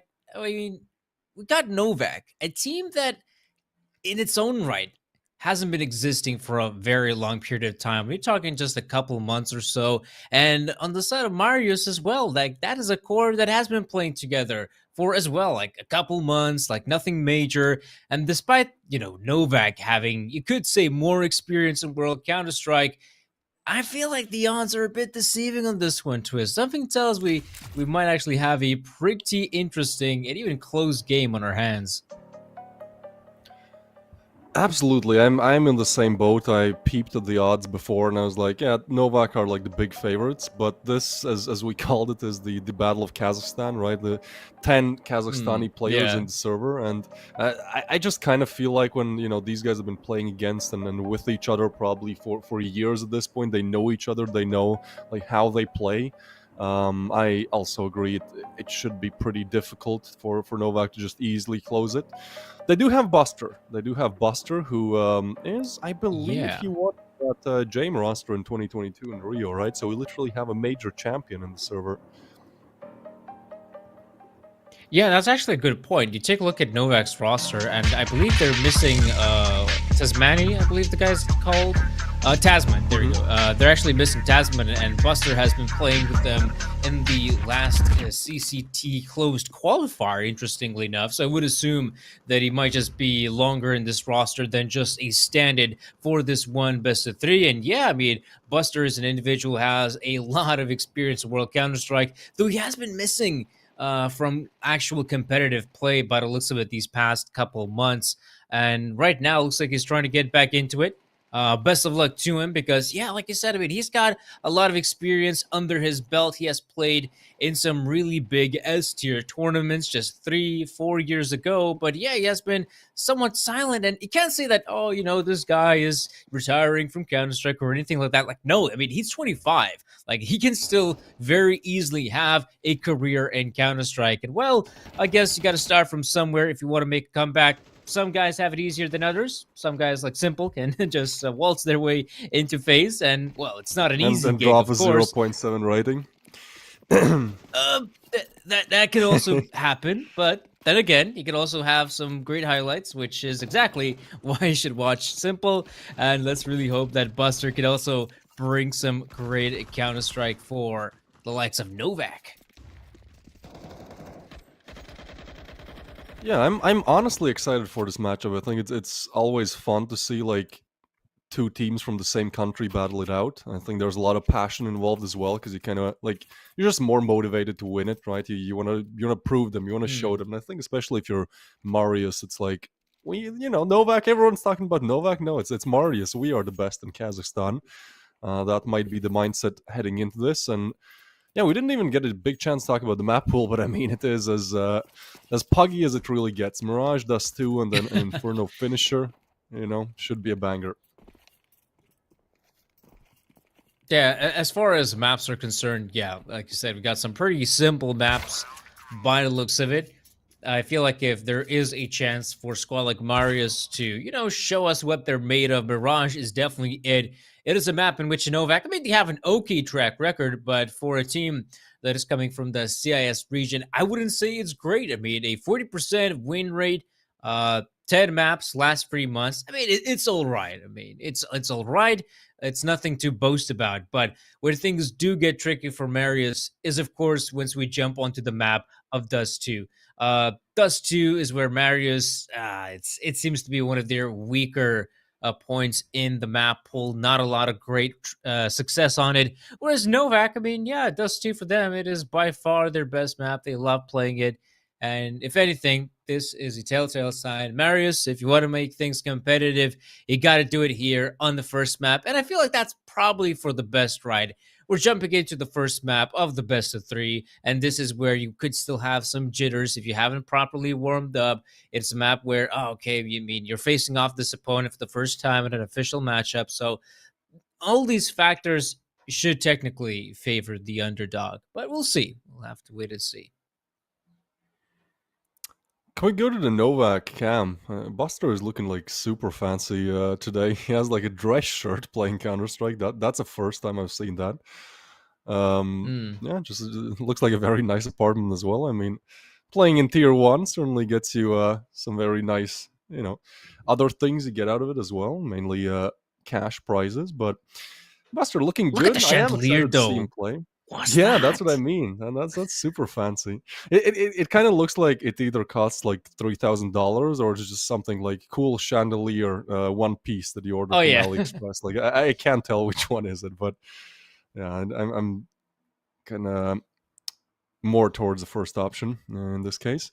I mean, Seems put like it we this have way as some. well. Like, think of something like IKEA furniture, right? When you look at it, it's like, damn, like it's stylish. It's stylish. It's chic and whatnot.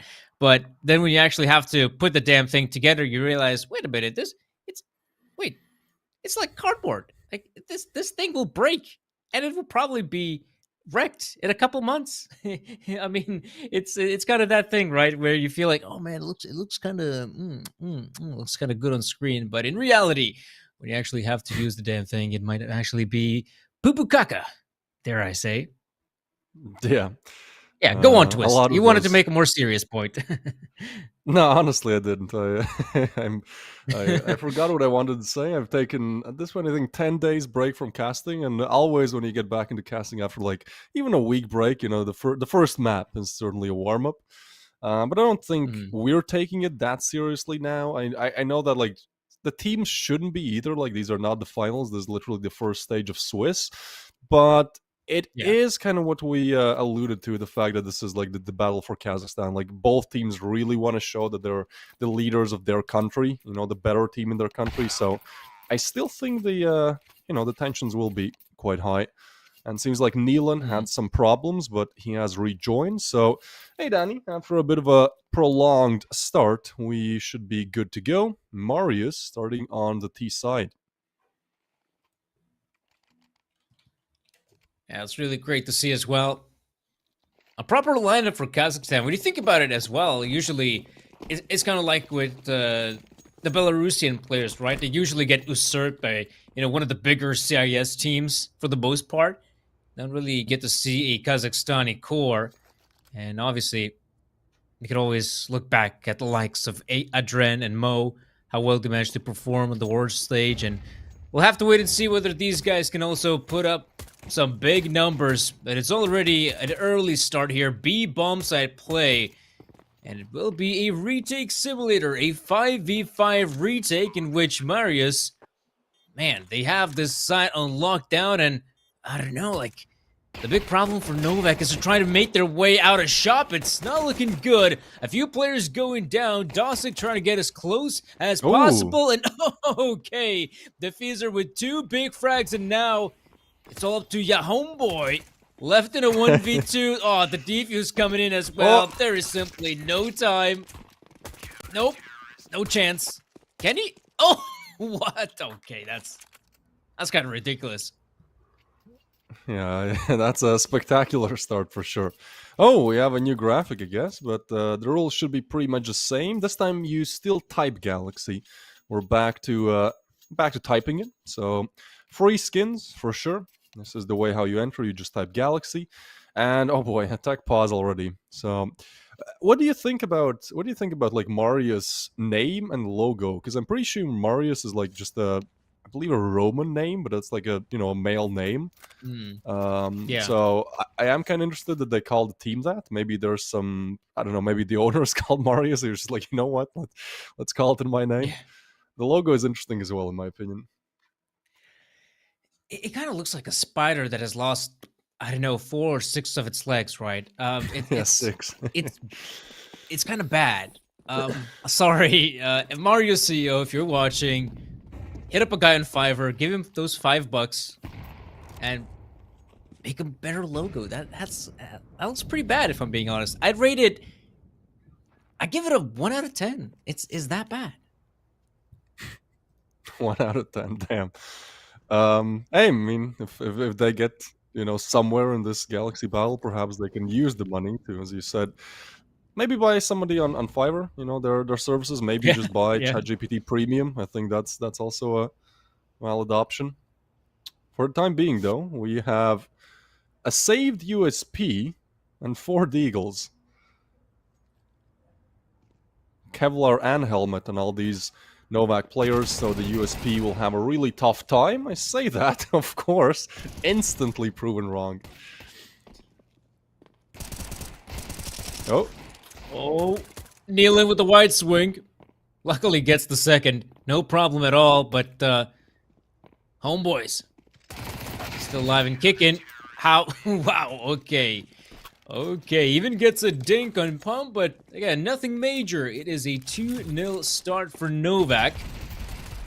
Probably wanted to make this round a lot cleaner than it was, but anyhow, I mean, just losing 4 kills, not that big of a deal for Novaq. And now we'll see Marius with a proper investment. The AK-47s come out. I kind of feel like, this will be their first gun round, and I would assume they want to play it safe, right? They want to play it safe just to test out the waters against Novaq. But the problem is, Novaq, they will be confident from the get-go. And you can see Nealon as well taking a very forward position. We'll just hold his angle in short. And Marius, right about now, we'll see some of that mid-control.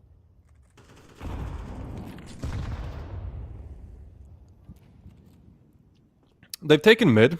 Unfortunately, they have 0 map control elsewhere. And 4 keys, I mean, they try to go for the peak. He'll spot it. There's also a chance Nate does good damage. It seems like Novaq just has the perfect lead read. Look, there's 4 players looking towards mid right now. There's a boost coming through as well. 4 keys finds the first. I think they spotted the attempt to go for the boost, so well-timed nade is there. But it does seem like Marius are just stuck, and wherever they go, there's a CD player. Alright, 4 keys, yeah, that's normal. Dosig, oh, hold on. Alright, Kazakin gets 1, but 4 keys back, Dune with 1, and this is just a dead match where Nealon still gets the upper hand, still gets the double, and secures the 3rd for Novaq. So, looked kind of promising at one point for Marius. They just got that 2-piece, but yeah, I mean, when 4 keys is doing stuff like this, I don't know how he has the info to go for the adjustment, but either way, that's easy 3 for Novaq. Yeah, I was kind of hoping that round is going to be a lot easier for Novaq. I mean, we saw that Novaq had a pretty heavy mid setup. I put her in short, window, as well as connector, and if anything, I was hoping Novaq might even get themselves a much easier win on the board, but ended up going down to the 2v1. Honestly, if the connector fight goes the way of the T player, could have easily been a 1v1, and that's when you're starting to sweat if you're Novaq, but right now, there's really nothing I would change on their camp, right? If you're on the side of Novaq, you might as well keep on playing aggressive. And in this round in particular, what we saw is just, the players waiting for some good timings to go for just, a very quick peek. In for the peak, frag, back away. And we saw how successful that was for Novaq. And that is a beautiful way to play it, especially against a team like Marius, where, they don't necessarily have the protocols. I would assume that they don't have the protocols to react so quickly. For the most part, I would assume, yeah, guys, let's take mid control. I'm just going to go connector. I'm maybe going to watch short or window. Is that communication is not going to be on point. And if you're a team like Novaq, you could very easily use that to your advantage.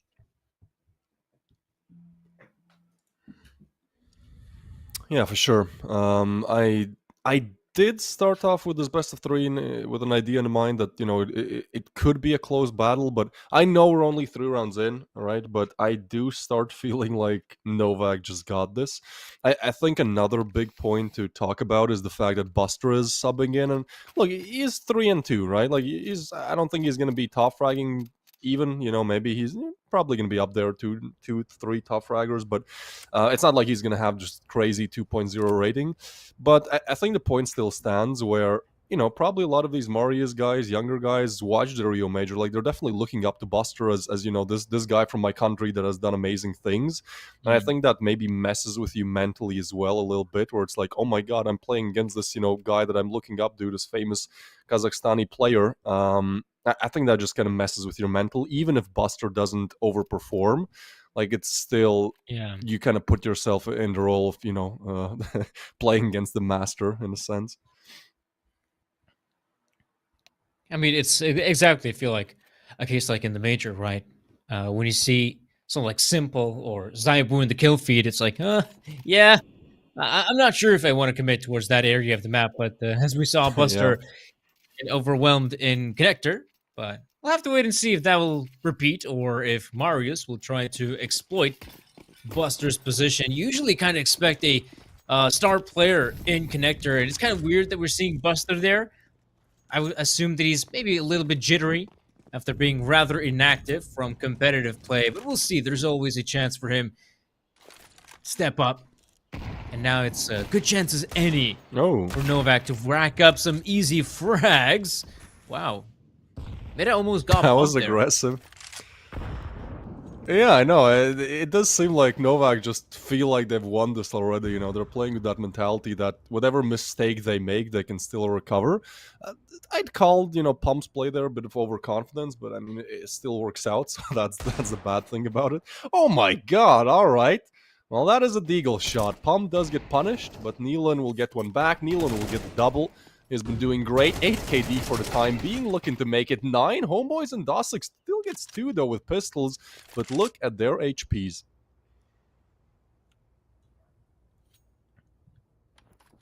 Yeah, it's problematic. Very low indeed, and it's good to see that they're trying to stick together, as it should be for the course. The big problem is the Fizzer has no idea what's happening on the B-bomb site, and this could really come back to bite them. 30 seconds, and both players, if they at least get a chance for a bomb plant, then I can see this going their ways. There's still the realm of possibility, but now they're making a lot of footsteps.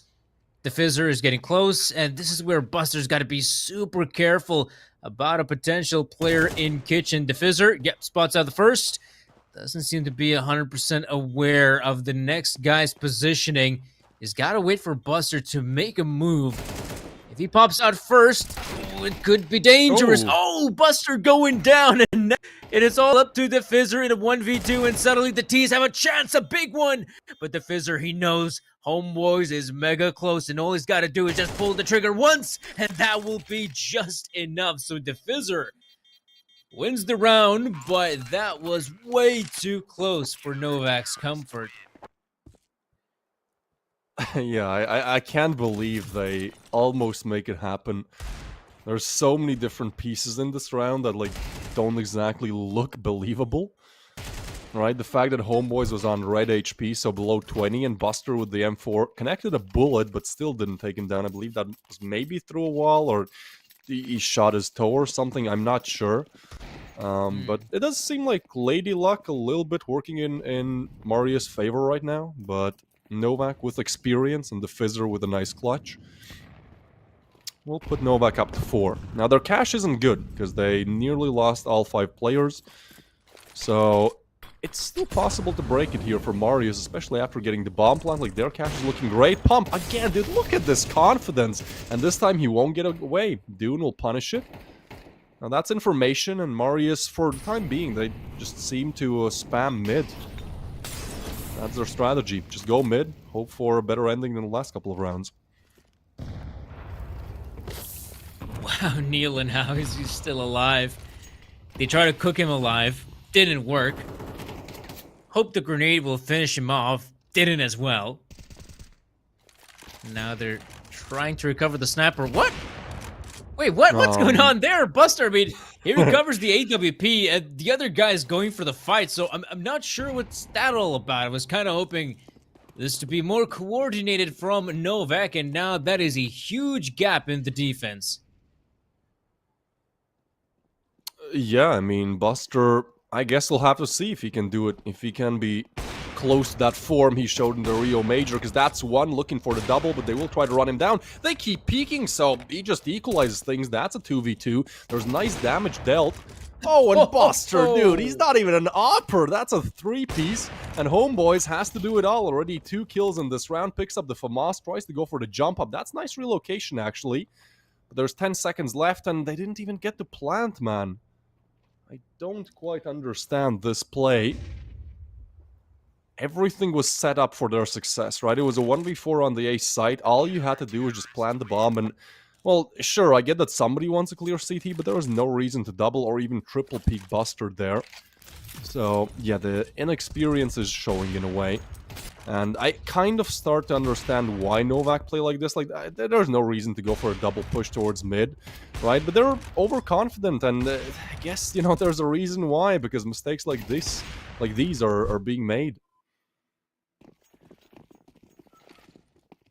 And as well, I mean,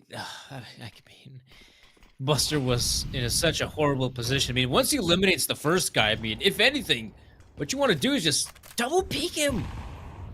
He's so close by. He's not far or deep in CT spawn, making him a pretty damn easy target. And yeah, Marius, he could almost taste victory in that round, but they messed it up big time. And yeah, Pump out of the... Whoa! All Okay right. there, Pump. That is a beautiful shot once again. Nealon is somehow in top middle of all places. Okay, they'll be going down, and yeah, this round is just all over the place, man. I don't believe it's over yet, though. It's a 3v4. We've seen plenty of these now. Forkeys does get the info, doesn't get the damage. There you go. Homeboys goes down. B side, though, only defended by the Pfizer's MP9, so it's good to see some reinforcements coming in the form of Forkeys. As Marius just choose to play contact, walk up. I think there's a decent chance they should be able to get a drop on the side. The Molly is actually going to be good to push the Pfizer out, smoke on top of it, 30 seconds to go, and they just want to get the plant down this time. Disregarding short is a possibility, but that's fine. Might will get one. And Dosig and Might, again, low HP has been name of the game for Marius, but they've still managed to at least deal good damage in these situations like that. The Pfizer are now very low as well. They're waiting for the short player to arrive, and Dusk wants to... Still gets a double. How? Dosig on 23 HP, looking to make the first round on the board. Pump. All right, that's an insane shot. He doesn't know Dosig is low, though. He's going to tap the bomb, but needs to connect the op shot, and Dosig is peeking. Oh, Pump misses. That's the worst miss we've had so far. He spots the shadow as well, but there's simply no time. So even with the kill and the 4-piece, this round still goes the way of Marius, and that is just a cluster F of a round, really. Yeah, I don't know how this go the way of Marius. We saw Pump as well, huge frags being found, and even so, in the 2v4, I felt like, again, Novaq underestimating their opponents, and I'm sure they still have what it takes to secure the victory in this map, and the best of 3 as a whole, but man, oh man, the fact they're disrespecting their opponents so much, it will come back to bite them. There's going to be a lot of rounds where they might lose, not because they were the worst team, but because they made some really weird decisions. Here, though, it is the 4 spies, so whatever. They might as well go for the aggressive peaks. It's obviously not going their way, and this round cannot go their way. I mean, they already lost a few players here, Novaq, and this is where... Ooh, where's the... Oh, okay. At least the bomb carrier will join his teammates in middle. Chucks in the window smoke for good measure. And yeah, this seems to be a round on lockdown. It does. The only threat here is Nealon, who is arriving, you know, on a good timing. I think maybe he gets one for free. There's too many angles to check, perhaps. Nealon arrives. Actually, they're both coming from ramp. Nealon, I mean, there's... he doesn't know, he doesn't understand. Where are the 4 players? Like, surely one should be somewhere on site. They're thinking about Homeboys, but yeah, Dosig now catches that. And Nealon, oh, gets the frag, but the 3-piece seems impossible, and it is. Because he can. guess what country he's from. He gets the frag on the board, and Marius gets the second round.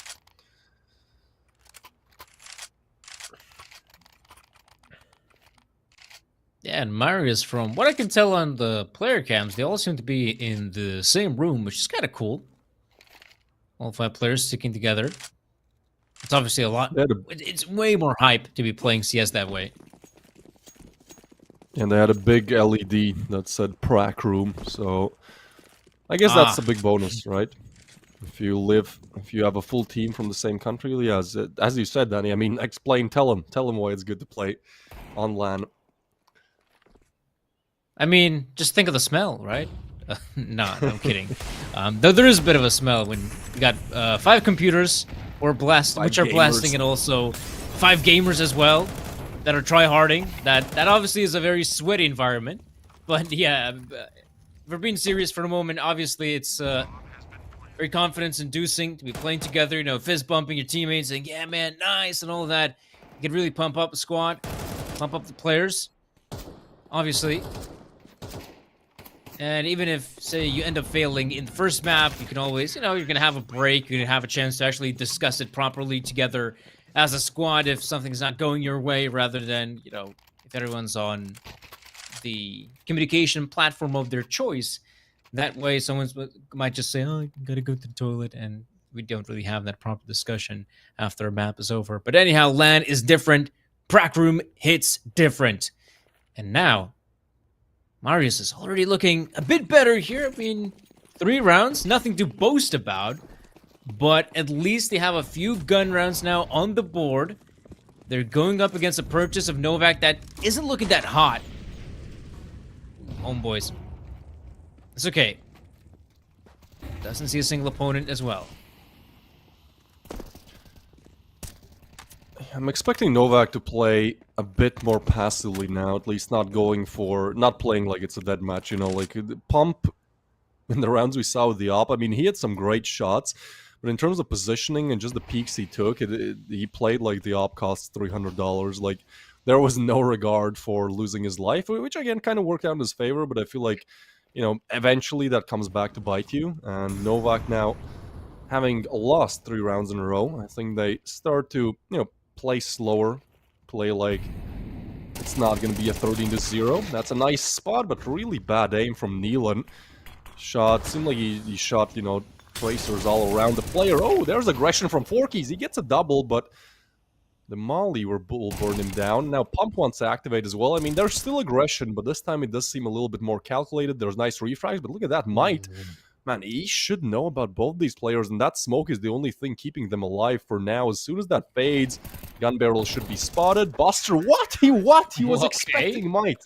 All right, that's a major experience. Yep, and easy for Buster. Yeah, that's something I honestly did not expect from Buster. The fact that he'll have the confidence to look back and not worry about middle, at least for the moment. Yeah, that's a big round win for Novaq as well. The previous round, purchase wasn't looking that great, and now it's a lot better. All the bits and pieces of utility any CT team would wish to have. And as per usual, Marius throwing down the 2 early smokes in middle, and we are seeing some engagements again. It's actually Pump and Forkies moving in with the rifles, and now we got Neelan stepping up from short as well. This is probably the best time push we've seen out of Novaq. This has been some proper coordination from the squad. Having a player coming out from window, connectors were as short, and we just saw how powerful it was to decimate free players from the get-go and almost put Novaq in a winnable position. I say almost because they can also fumble these rounds. Kind of feel like I'm in Groundhog Day. Like, every single round has just been an attempt to take mid, and we haven't really seen like an A rush, or not even a rush, like a proper A or B execute. We've only seen Marius trying to take mid and work from there, and so far it hasn't really worked out. So after losing the players, they head towards B. Might is ready for the Pfizer. That is a clean haircut given, and oh my god, I mean, Marius do have the aim. That's one thing I have to give to them. Like, their aim has been looking sharp. We've seen glimpses of almost tier 1 type of kill feed and kills coming through. I believe it was Kazakin who just got a crazy double in kitchen as well. So this 2v4 turns into a 2v2. Granted, Might is low, but he's just playing on the defuse. And it's really up to Dosik here to get one more headshot and kind of seal the deal. As they've cleared out most angles, they should be expecting a side player. Oh, there's the apps player, Might. I don't know how, not a single bullet connects. Buster takes his time, but gets the frag. But the problem is there's no kit and there's no time. And Might even gets a headshot. There's something to be said about Marius just kicking things into the 5th, 6th gear when they have low HPs. I don't know how we've seen so many instances where they're like 20 HP or lower, and they just pop 2 quick headshots. Like, how does Might on 11 HP get a double there?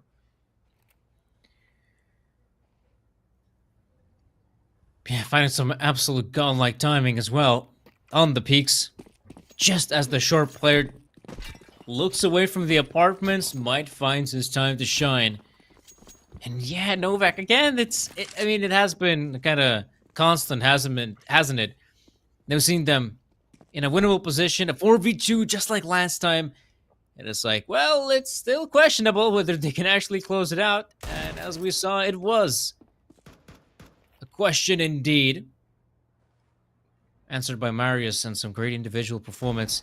I mean, speaking of individual performance, yeah, Marius is losing still. But if you take a look at the kills, their players are doing all right, to be honest. It's not like someone is dragging the team down. Far from it. And they've found ways how to convert 2v4s. Certainly aim is there. Now this round should be a given. Just the USPs and the hero Deagle on Neelan, who has been playing well, 11 and 7. The only one above 10 kills, top fragging the server. But yeah, I think Novaq maybe did disrespect their opposition a little bit too much. Like, there were rounds that they lost where, you know, if you just played safer, it should have been in your back pocket. Bomb planted, 4 keys will get a frag. That's the first one of the round for Novaq, but yeah, this is just looking for exit frags. Anything they can get, really, they would take. Man, 5-6, and you know, I wouldn't be surprised if we have an equal half. Now, this is map pick by Marius. They have their best win rate on Mirage. They're played it the most by far as well. For Novaq, it's not their best map, it's not their worst. They've won 4 out of 10 games they've played, but they have lost to some, I don't want to say bad opposition, but not good opposition. Like, I would be a little bit... They've also been really flaky. Like, they won Iberian Soul on this map, and then they lost to Q Mystery, which is honestly a team that I see for the first time.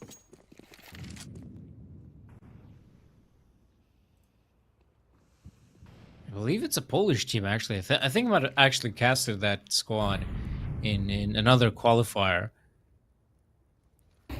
Yeah. Turning back to this one. Neelan. Oh, that is just quite unlucky as well, because I think that was a flashbang closer towards Connector, but it still just blinds Neelan, and he's unable to find a single frag. And now you can see Novaq players trying to take matters into their own hands by playing aggressive, looking for those opportunities. But the Fizzer, I mean, he is under a lot of pressure right now. He's got to keep a close eye on the apartments as well as short. He hears a bunch of players walking, and he at least gets both of them. Now Pump waiting for a chance. Oh, again, Mita. It is some great timing to eliminate Pump, who was, you know, contemplating whether he should look towards shore or the apartments. And in that contemplation, he gets a big frag, and now Forky's has to hold the line. He needs to wait for his teammate to get in position, but right before that, Buster, he's able to spot out Lonesome Kazakin, knows his position. He is stuck right behind the bench. The molly is more than enough to flush him out of position. And this time, Buster will have plenty of time with the defuse. So a 7-5 scoreline. That's how we'll end the first half. I wouldn't say Novaq is probably too happy about it. But then again, the way they've been playing, something tells me they probably want to get more rounds on the T side. They're just itching to be aggressive. Yeah, I mean, Neelan, right, in that last round of the half, like, that was such a bad call. He just pushed up mid alone. There was, if he goes down, there's no possibility of a refrag, and, like, Marius literally went mid like 10 times in a row. So like I don't know what the idea was, but it certainly doesn't work out. Hopefully the case spin does. Can we get something good to start off Galaxy Battle? At least started off for me. Oh well, congratulations, Com Black. You get yourself a melon drama. Thank you for your efforts and getting this tournament to run. 7-5. Yeah. Will be the scoreline. I do feel like, Novaq should have an advantage on this T side just because their game style so far has just been so aggressive that, at least now they get on the side where that's kind of how you should play.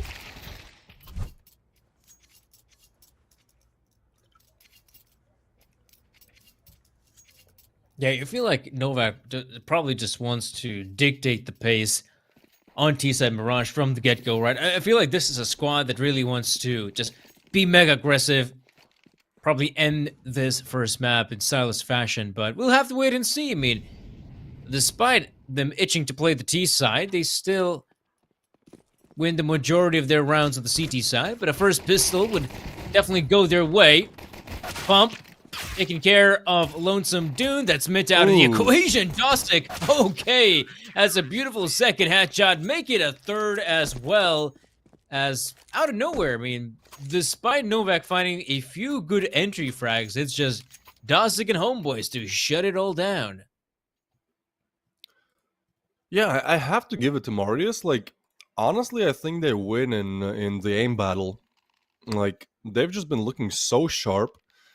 And if not for Buster, who actually had to bail out Novaq like 2 or maybe 3 times, like get the clutch, get the impact frags late in the round in the first half, like this could have been Marius in the lead, by this time. So I am a little bit worried because I wouldn't really say that I like what we saw in the first half in the strategical department from Novaq. So it does start to feel like a little bit that, if Marius just keep hitting their shots, keep winning their gun duels more than 50% of the time, like, are there really enough strategy to pull this one through for Novaq? Yeah, you gotta wonder as well, because, I mean, we have seen Novaq in the past, and it's not like this roster has been, playing some amazing, methodical Counter-Strike. If anything, it feels like Novaq still heavily relies on their individuals, and against an opponent like Marius, that could still work out for them. But for good reason, a lot of these rounds are pretty damn scrappy, even against this level of opposition. And sure, Buster able to find one big frag. And on the back of it, the T side, just about ready to pop on A side. Mita has backup in the form of Dosik. These two players have been delivering so far. Buster is trying to get as close as possible. Now he's being swarmed by Mita. Dusk again from the high ground is able to find a frag, and this round seems to be going to an abrupt end. And yeah, didn't see that one. Diffuser tried to go for the stab for the flank, but it'll have to be Marius to claim this one. Clean stuff. Despite them losing the first player, that's the only casualty they have. 7 is all they get, man. Marius looking really solid right now. Now they get a pretty good bonus round. They only lose 2 players, so getting to keep the riflery as well. I'm excited for the possibility of not seeing a mid take for the 12th time. As I say that, it does seem like Novaq at least sending 2 players towards it, but some presence towards B as well. Just playing slow, I guess. Giving the opportunity for Marius to make some mistakes, to push out a little bit too much. And interestingly enough, that's what Novaq did. That's the problems they had in the first half. So I guess they're just looking to punish the mistakes that they make in a sense. Yeah, I feel like it as well. But oh, come on. Timing. It's everything. Mita. That is a big frag. What? It felt like Nealon didn't even react to it quickly enough. Wow, that is another fumble. And Marius, I kind of dig it as well. If anything, you don't want to give Novaq respect. You want to play aggressive. So far, they found some amazing timing once again. And this round seems to be falling apart. Out of nowhere, they decide, yeah, let's just push on A side. Like, this is very uninspiring. And with 45 seconds remaining, we're seeing Marius with the full over-rotate. And the fact is, they are correct. This is the part of the map Novaq will commit on. Oh, Diffuser, that is a pretty big frag on one, able to spot out one and the second player. So Diffuser knows the positioning of both guys. And he somehow recovered the bomb. That is rather difficult. Good spray coming through, damage inflicted. Diffuser given a chance to recover the bomb. At least there's one going for the peak.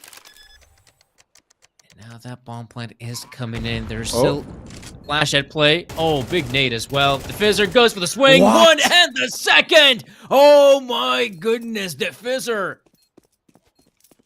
Great round.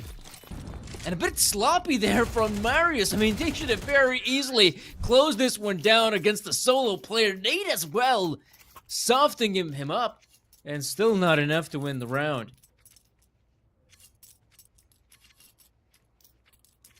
I don't know. That was perfect. Like, that was perfectly played from Marius. I love that they didn't try to deny picking up the bomb. They even layered the nade on top. Like, they had a crossfire in a sense. That was a game of milliseconds. And the Fizzer, the Pfizer, whatever you want to call him, like that, it's an insane clutch. I thought that one was done. So Novaq somehow, some way, find themselves in the lead again. And I think that really inspires them to push forward.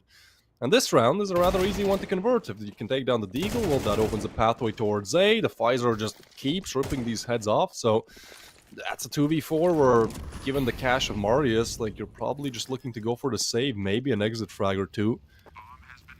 Novaq, I guess they just needed some time to really understand that, hey, we will have to actually play good to convert. You know, like, I kind of feel like the first half they played how I would play on a Smurf, you know, like 5K Premier matchmaking. I'm like, whatever, I'm just gonna push it. I'm gonna go for the flashy plays for the content. And then it's like, oh shit, it's 7-7. All right, time to lock in, boys. The Fizzer clutched that one out. Yeah, and I feel like that was also huge for Novaq, right? Because something tells me if they don't win that clutch, we might be talking about Marius now on like 9 rounds at this point, and that sort of things. Yeah, the do get scary for Novaq. And I feel like that was a much needed confidence boost for the team, right? Because it usually how it goes like that. You have one of your players just win a miracle of a clutch, and that is not only confidence inducing for the guy who pulls it off, but for the entire squad that, oh, mate, he can pull it off. Oh, damn, we can also do the exact same thing. And honestly, again, if you just take a look at the kills, I mean, Novaq is doing pretty all right. I mean, every single player of theirs seems to be fragging, delivering numbers. But, yeah, individually that's great and all, but you got to work as a team, boys. And you wouldn't lose as a team and as a team only. So, I like the fact that in this round, yeah, they know Mita and Kazakin, they have saved their weapons. If anything, slowing it down is probably a good shout, but you also have to be very wary of any potential flanks.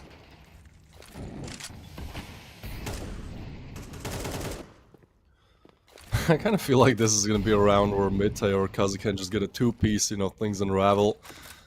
I don't know why, I just don't feel too confident about Novaq's chances. They're also walking into somewhat of a stack, but 4keys takes care of the first, and that's the rifle gone, so they can't even pick it up. USP is gone as well. Alright, my worries were unneeded here, because all 3 are taken down, only Nealon goes down, who, by the way, he was on 11 and 7, like, he was top-fragging the server, so it really has dropped off in performance. Sometimes you just hit a roadblock in a sense, and then, you know, mentally you just work against yourself. You go, I can't hit any shots, you keep repeating it, and, well, manifest, as anyone would like to say, but yeah, it is one of those things.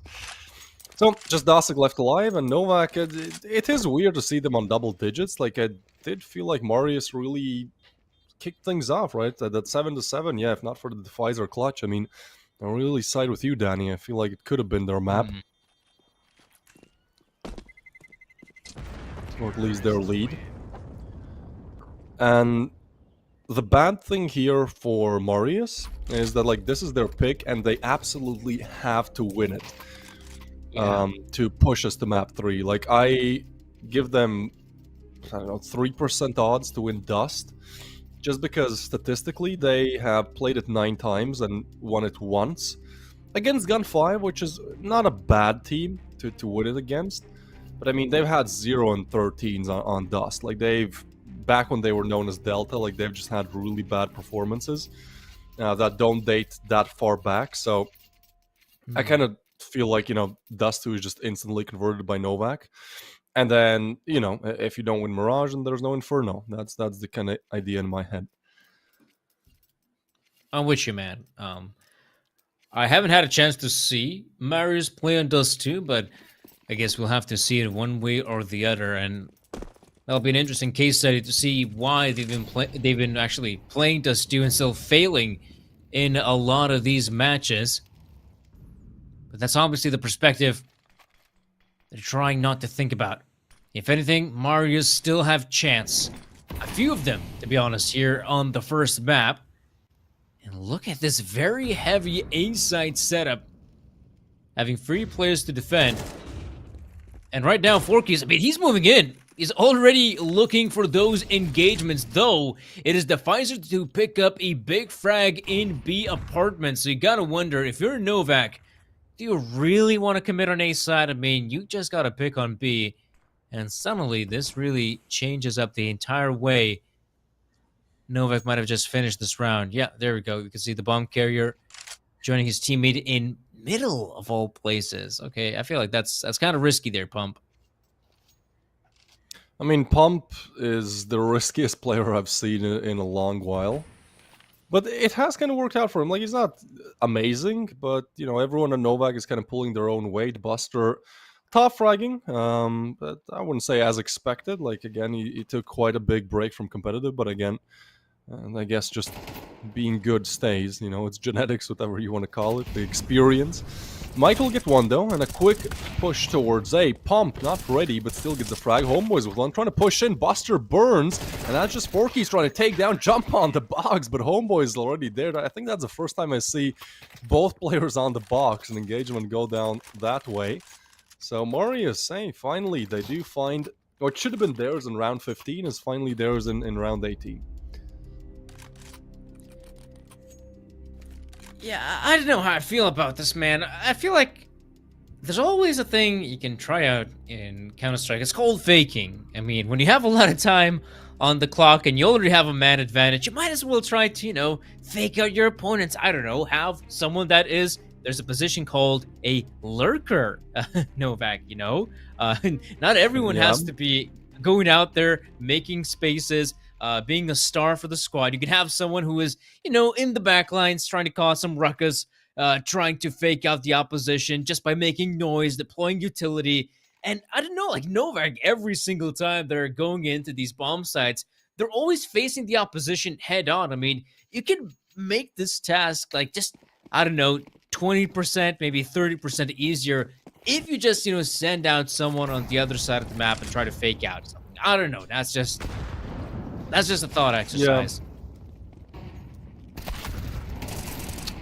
Well, but I don't think either of these teams really appreciates you, Danny, for this. Like, they just want to play their game, which is literally a deathmatch. And in a lot of these engagements, it's just like, you know what? We want to push. You want to take these gunfights. There's not really too much strategical side to it. And honestly, I'm not complaining too much. I think we're going to see very strategical best of threes, all the way through Galaxy Battle. So sometimes it's just fun to kind of, for me, this is like, if you guys are familiar with Fortnite, it's like watching Fortnite before building was like a big thing. It's just like, everyone just battling it out. Who has the better aim wins, in a sense. And seems like for this round, Marius have found the two. With an aggressive push towards ramp, right?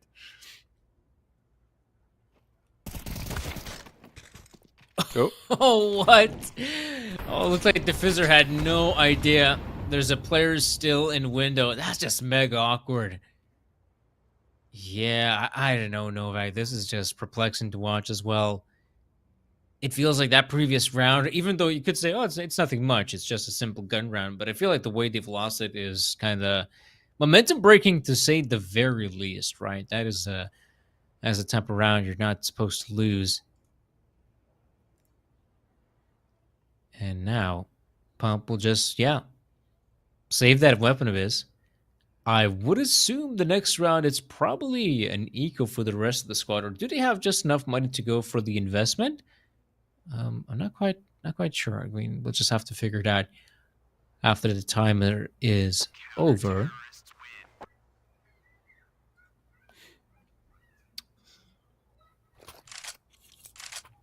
I have Oh. no idea where this match goes, to be honest. Like, normally you can go like, oh yeah, well this is not looking good, this is looking good. Like, again, we've seen just like dead matching for the most part. So Novaq now will be left on the Glocks and a hero AK on Pump, which is an interesting decision. Like, why not drop it to Buster? But I guess Pump is just feeling himself, which is also good. So, yeah, just a quick take towards middle. They want to go really fast. I actually like it. Overwhelm Wow. Marius before they're ready to respond. Look at that Pump. He's so far up. What? That's so sick. Oh.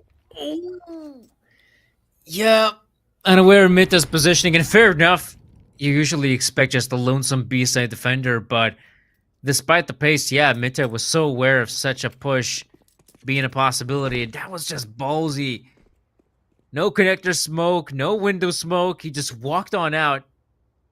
I'm actually quite surprised that he managed to get as far as he did, but yeah, that's a shame. That was the one weapon that could have made this round a little bit more interesting. And now it'll have to come to a pretty obvious butt whooping.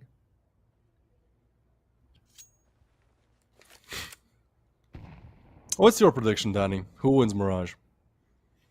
Listen, my whole shtick was, first map pretty close, then Novaq win the second one pretty convincingly. Now I'm not sure. Now I am as confused as anyone watching this. Oh my gosh.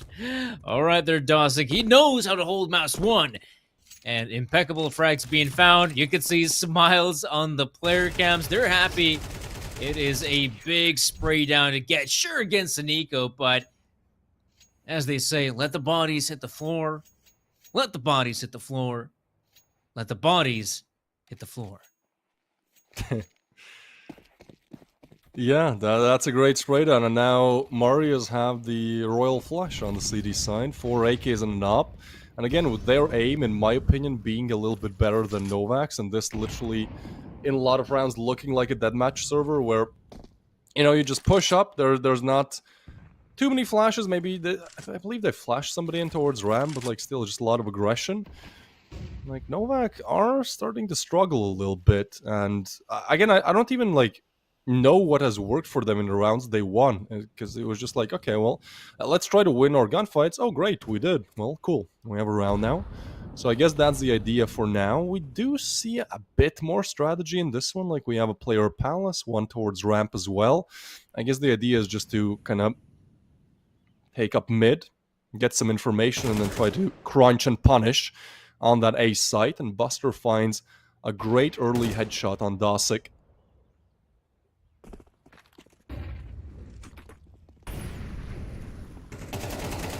Oh, he's up close. Oh, Diffuser going early with the spray. Luckily, Forky's makes his way out of connector. Finally, we're seeing some flanks coming in. Nealon in a great position. Gotta win this fight. And he sure does. There we go. Marius unable to reach the site because they're being gunned down at the exits.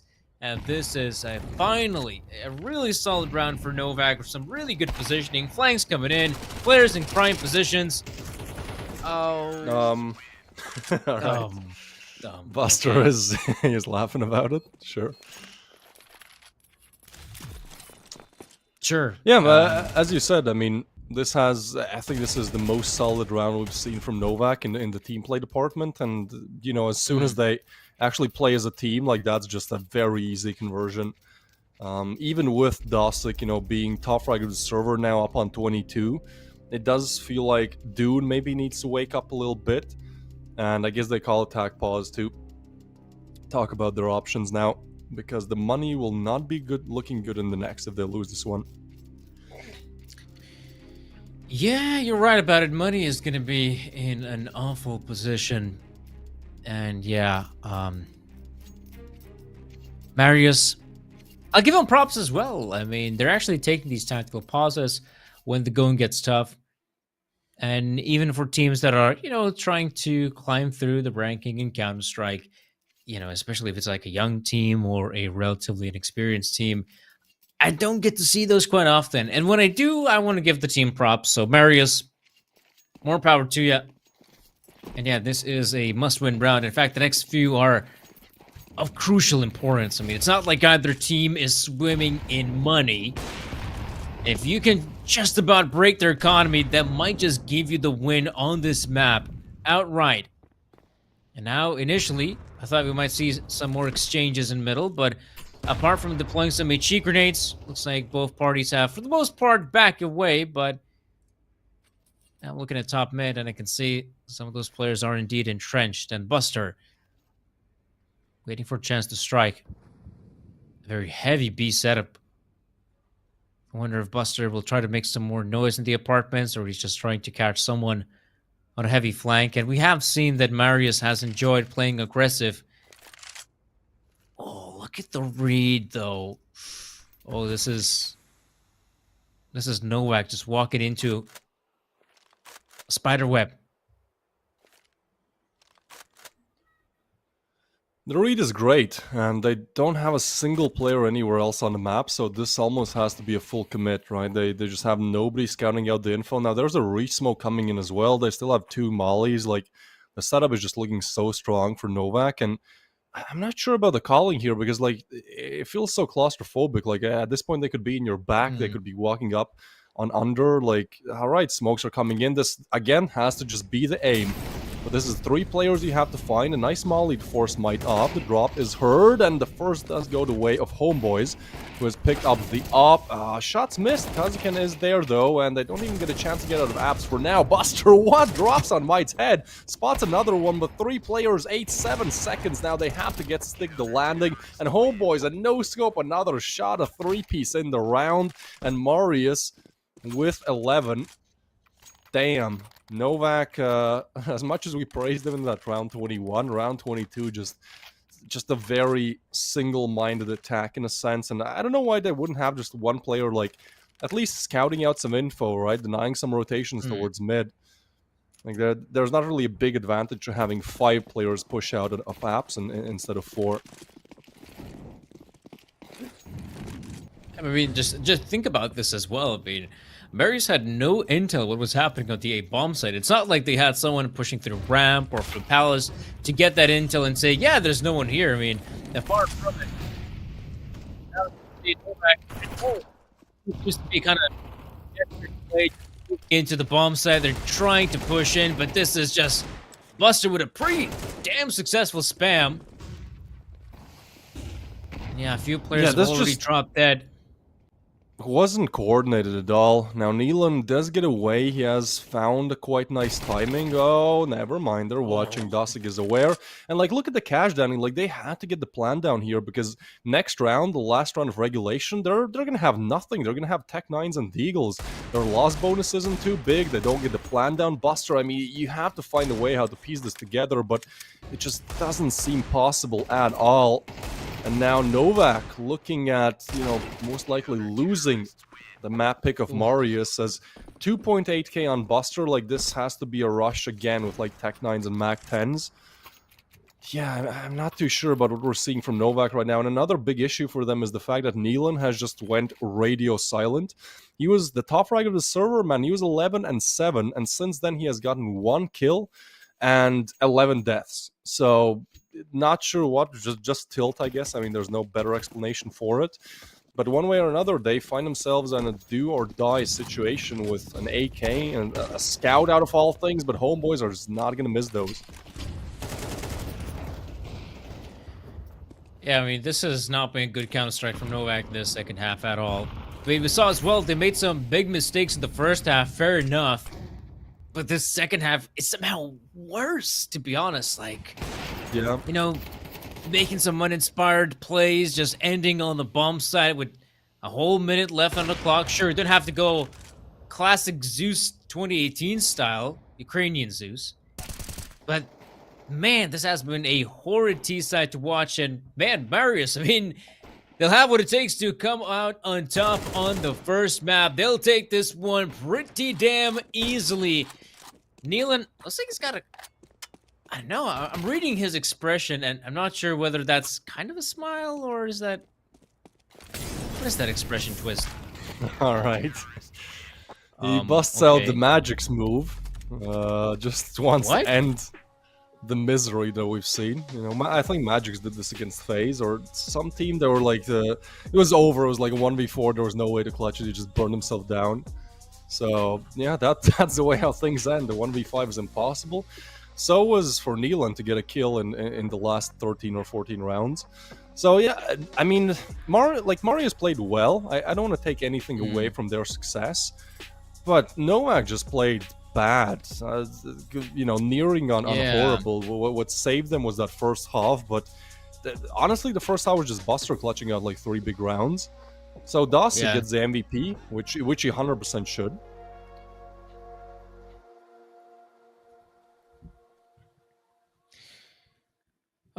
Yeah, I don't know. This has been quite awful Counter-Strike, if I'm being honest, from the likes of Novaq. I mean, I have seen them play as well in the past, just when their roster kind of got started together, and they've been playing in, you know, a bunch of open qualifiers. They've also obviously played a Galaxy Battle, and I saw that, yeah, sure, that team has, you know, made some mistakes, but I was kind of hoping that by the point you were like 2-3 months together, you should have just ironed out some of those mistakes. And that just simply was not the case. They're still like playing some very simplistic Counter-Strike, if I'm being honest. You know, their commitments on the bomb sites. I mean, what's going on there in TSA Mirage? I mean, they're just, okay, start of round. It looks like they have just a call at the start of the round. They don't completely adapt to what's happening in the mid-round. And they just basically have just walked into stack after stack after stack. And yeah, that has been a very frustrating Counter-Strike matchup, if I'm being honest. Like, as a viewer, that was pretty dog to watch. I'm sure that the players themselves are not really happy of how the first map turned out. And you know what? Jumping into the second map, sure, Novaq still have a really strong track record on the map, but man, oh man, something tells me that second map isn't going to be that convincing as we might have thought before. Yeah, I mean, it still should be Novaq's, right? Because Marius had like one out of 9 wins on it, but I don't know, with everything we've seen, like I'm not too confident either, Danny. Like I think a great like example that kind of shows how the whole match went is that I believe around 2021 where they just 5-stacked apps, waited there for a minute, they had zero information, just nothing they would do, and then they pushed, and obviously they got destroyed. I don't want to blame Buster too much because he did very well individually, but I also feel like even if he's not the in-game leader, but like, you know, you can probably just kind of say, hey guys, this is horrible. Let's do something else. Like, let's not 5-stack apps for like a minute.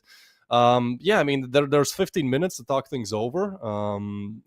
They are playing very simple CS, but I think the one thing they could improve is at least just trying to go for the refrags more, because that was a big issue in the T side. But yeah, 15 minutes and we'll see. It would be absolutely insane to me for Marius to win this out 2-0, but we've had plenty of surprises today. So yeah, going on a break, returning with Dust too.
Hello there, folks, and welcome back. Second map is upon us, and now it's really hard to say who's going to come out on top, because initially, you take a look at the matchup, and it's pretty obvious. Novaq are your favorites, but if anything, the first map was tremendously bad. Like, Novaq, sure, they're currently playing with, by the looks of it, a stand-in in the form of Buster, unless he's been, incorporated in the roster, and if he has, it's only been like, let's say, a couple days or something like that.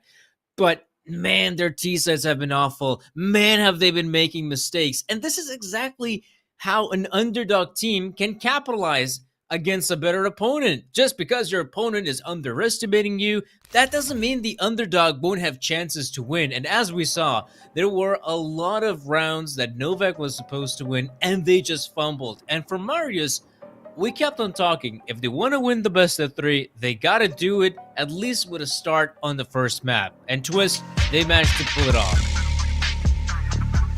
Yeah, they did. I was almost getting flashbacks. You remember, Danny? When I had, I believe, 6 maps in a row ending in an overtime. Oh, I was yeah, like, surely the curse does not continue. No, we get a 13-11. It was a very close game, but it certainly was one of those games where Novaq should have won it by all means. But just bad Counter-Strike is I think the best way to put it. By the way, we talked about the bad logo of Marius. I think we figured out what it is. I saw like a enlarged picture. It's like 2 katanas that have like the thing that's like the thread that's off of it. I don't know, but when it's minimized, it just doesn't look good at all. Yeah. As a graphic designer, you got to keep in mind that your logo, it might appear on a broadcast, on a shirt, or something like that. So you got to keep in mind that it may not look the best in all resolutions, and this is definitely a telltale sign of it. But Marius sure has looked pretty damn solid from the first map, and it's already a good start. You got Dosick picking up a frag, Dune as well. Homeboy struggling a bit. Oh boy, Nealon, he somehow survives that engagement. I have no idea how he pulled it off, and how is Nealon still alive and kicking? Well, the fact of the matter is, the bomb is dropped. Homeboy's getting close. No! Ouch. Yeah, they know where Kazakin is, but it's literally 2 or 3 bullets needed to finish things off here. It is crazy how Nealon is alive.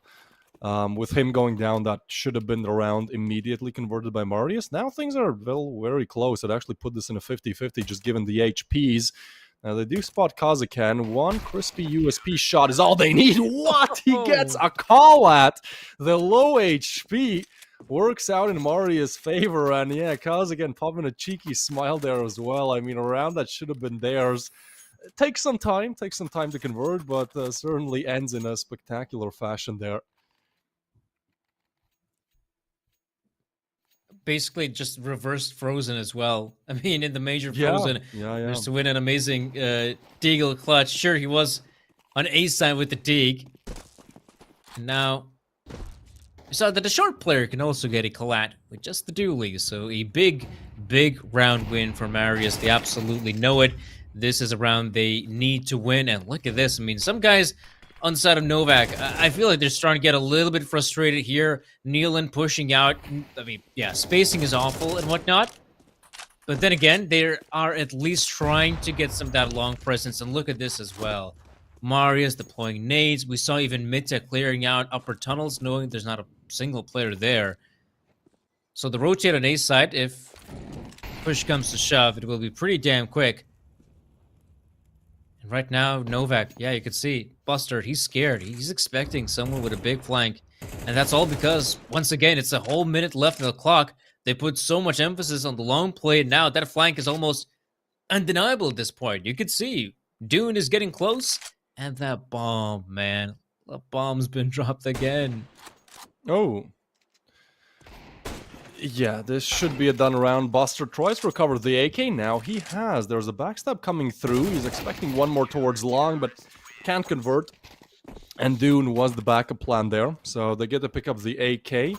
This force buy, unfortunately, does not work out for Novaq. And I guess seeing is believing, but I mean, slowly but surely we are seeing Marius at least putting themselves ahead. This should be an easy third, given the cash.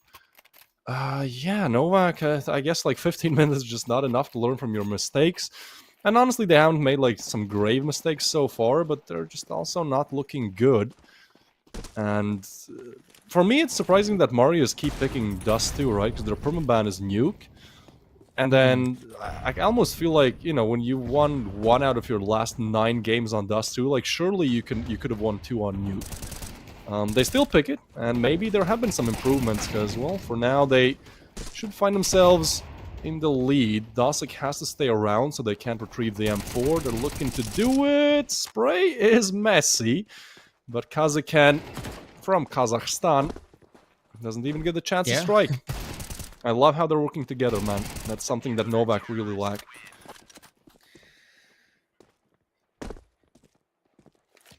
I'm gonna have a gamer moment, Twist.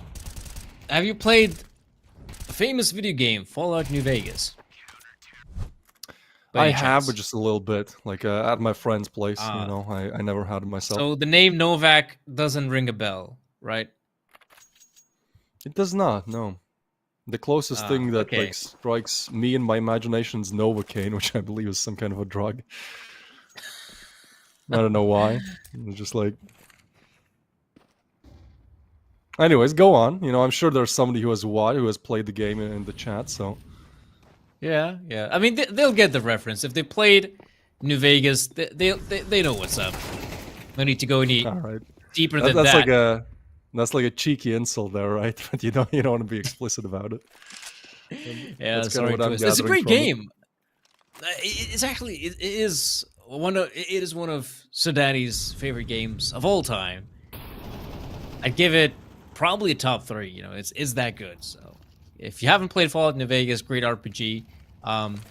Also in a desert environment in the Mojave Wasteland, so reminiscent of Dust 2 in that sense. But if anything, there's still some action going on, though nothing major.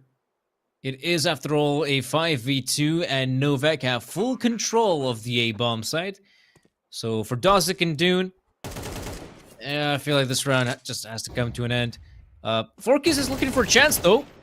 Gets it on Dune.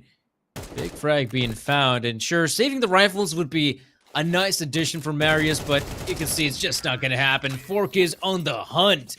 And that is already Novaq on the board.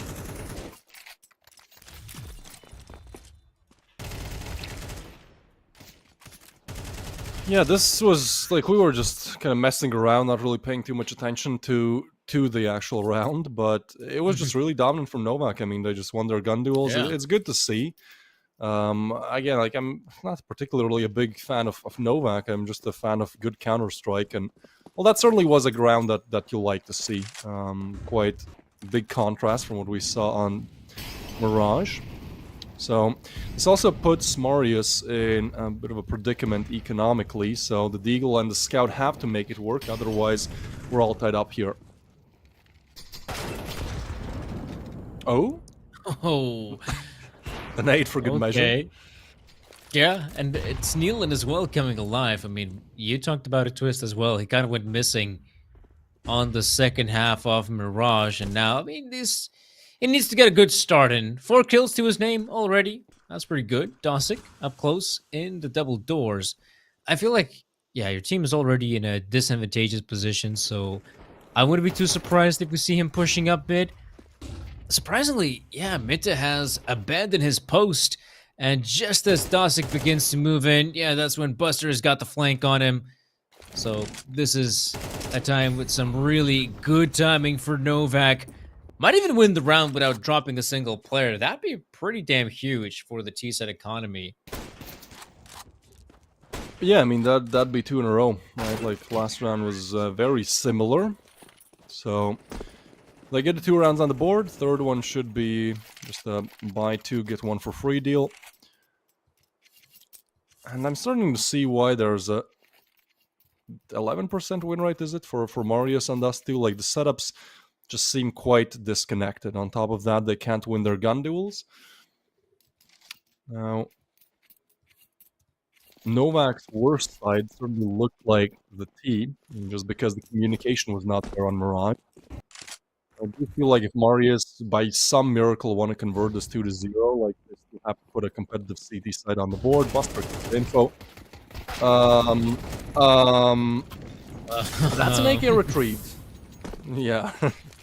All right. Well, they know where everyone is, so B is clear. Like that. That's still a round done.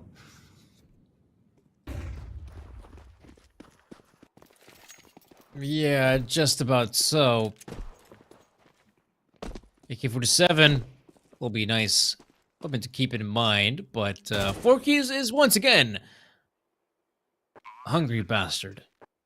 Wants to get them frags, make sure no AK-47 is saved. But all in all, the most important part is Novaq is getting themselves a third round. And admittedly, you know, it's early days in this half, but something tells me that the aggressive plays they're pulling off on Dust 2 is just way better than what we saw from Mirage. Now, I'll say this as well. Maybe some of the players in Novaq are just more comfortable on Dust 2. That could always be the case. But I would assume this map just seems to be lending itself a bit better to their playstyle. Nealon. Oh. Okay. Wonder what's up with the tag and with the initial tag. It's like first you scare the living shit out of him, and then you kill him. Is that the whole point? I guess. You know, we've seen some interesting moments so far. It is like, again, I feel like this best of three, this matchup in general is just going to be a one-off. Like, kind of the rivalry here, right? 5 Kazakhstanis against 5 other Kazakhstanis. The moments we've had, like, you're not exactly going to get a repeat of this. Pump will start things off with a great headshot, and he's somebody who was really good in the first half for Novaq as well. So certainly a player to look out for. Did calm down a little bit on the T side. I mean, everyone was just performing poorly, but yeah, Pump is a menace when he's locked in. So is Nealon. So it's good to see him, you know, finding the kills, because he was up 8 and 7, and then he had like 1 kill and 12 deaths after that. Yeah. Quite surprised to know this well. Novaq is playing a lot slower here in Dust 2, which is fair enough. I feel like this map, it does lend itself to a slower playstyle, at least initially. I mean, you have to be so wary of a potential tunnels push that it feels like every T-side team just got to slow it down at least a little bit. And this as well, like, are we seeing a potential fake out of Novaq? That's insane. Wow, they've actually just smoked off, kept the CTs on their toes, and look at this. They might walk into a bomb site that has no defenders. Homeboys, sure, is able to get a frag on one. Diffuser, great chance to get a frag onto Dune. And with that bomb being planted, and Diffuser checks in the Molotov for good measure, but okay, unaware of Kazikin's position. Still have Homeboys in the pit, so maybe hold on just a sec. Maybe there's still a chance for Marius to get back into this, but I feel like, yeah, the big problem is no defuse kit, and some of those players are really far and far away from the site. Okay, fair enough. Looks like they'll just try to save their weapons and keep on fighting. I think the big issue there is no kit, right? Otherwise they would have attempted it at absolutely. least.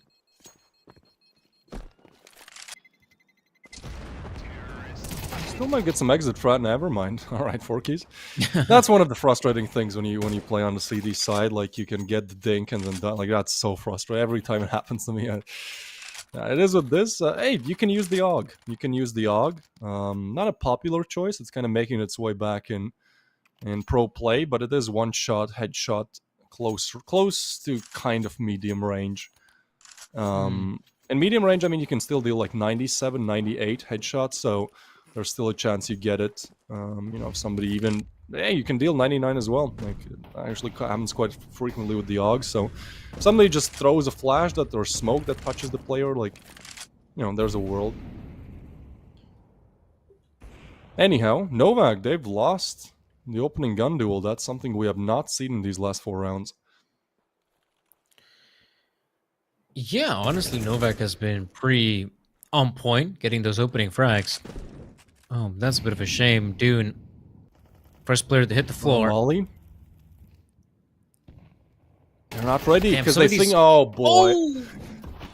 Yeah, the Molly, there was a way how to walk through it without burning or making any type of a noise, so Novaq capitalized Yeah. on it. I have to say, like, that's a round. That'll be the bomb planted. Kazakin wants to climb up and his teammates smoke. That is crazy. Pump is aware of it. No way! Dude, I think he might have heard the jump ups. I think it's a very subtle noise, but you can't hear it. And all that's just Might looking to save the M4. Can't do it, homeboys. Not really in the conversation either. And this is 5 in a row now for Novaq. Honestly, I'm quite surprised how, I guess you could say, preserved Marius is playing. I mean, they're not really going for short presence control. They only have just the one mid guy. That's kind of like, I don't know, that's as if you would be playing Dust 2 in, like, I don't know, 2017, 2018 kind of style. If anything, what you want to try and do is, you know, fight for lower tunnels control. Like, that seems to be the meta nowadays in Dust 2. On the CT side, you fight for lower tunnels control, and you can absolutely do so from the double doors, yeah, but also have a couple guys in short, you know, go for a boost, maybe spot a few players there. It is a precarious position, I'll give you that. That puts a lot of emphasis on middle early on, but there has to be some sort of change up from Marius, because right now they're playing it super safe and it is not going their way. Pumped though, man, he is pumped up. Big frags, and he knows it. That opens up the B side single-handedly. Yeah, there's not really much to be said about these last 6 rounds, in fact. Like, we've had glimpses of, oh, that could be Marius's round, but ultimately, like, they are just getting punished round after round. And again, I feel like when you have a 11% win rate, when you've played it 9 times and won only once in overtime, like, maybe it's time to actually start thinking about Nuke as a possibility. Like, surely it can't get much worse than this, because I mean, Novaq, they're certainly playing a lot better than Mirage. I have to give them props for that. Seems like they at least ironed out some of the big issues. Like, hey guys, when I die, if you're nearby, you should probably peek and try to get a refrag. Like, it's good to see that they've fixed that.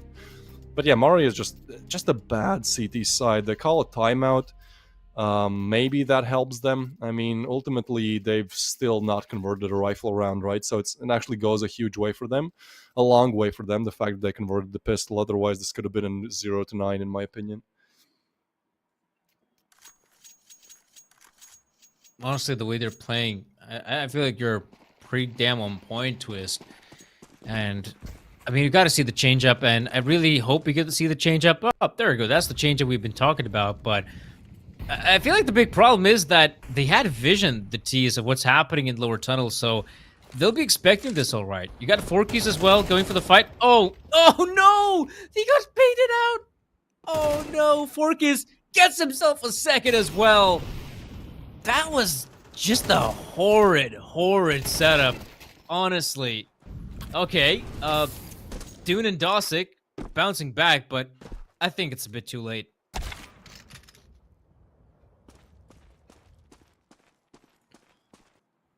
Yeah, Pump will get another. I mean, I just don't feel... On Mirage, I was like, okay, you know, every round is a mystery.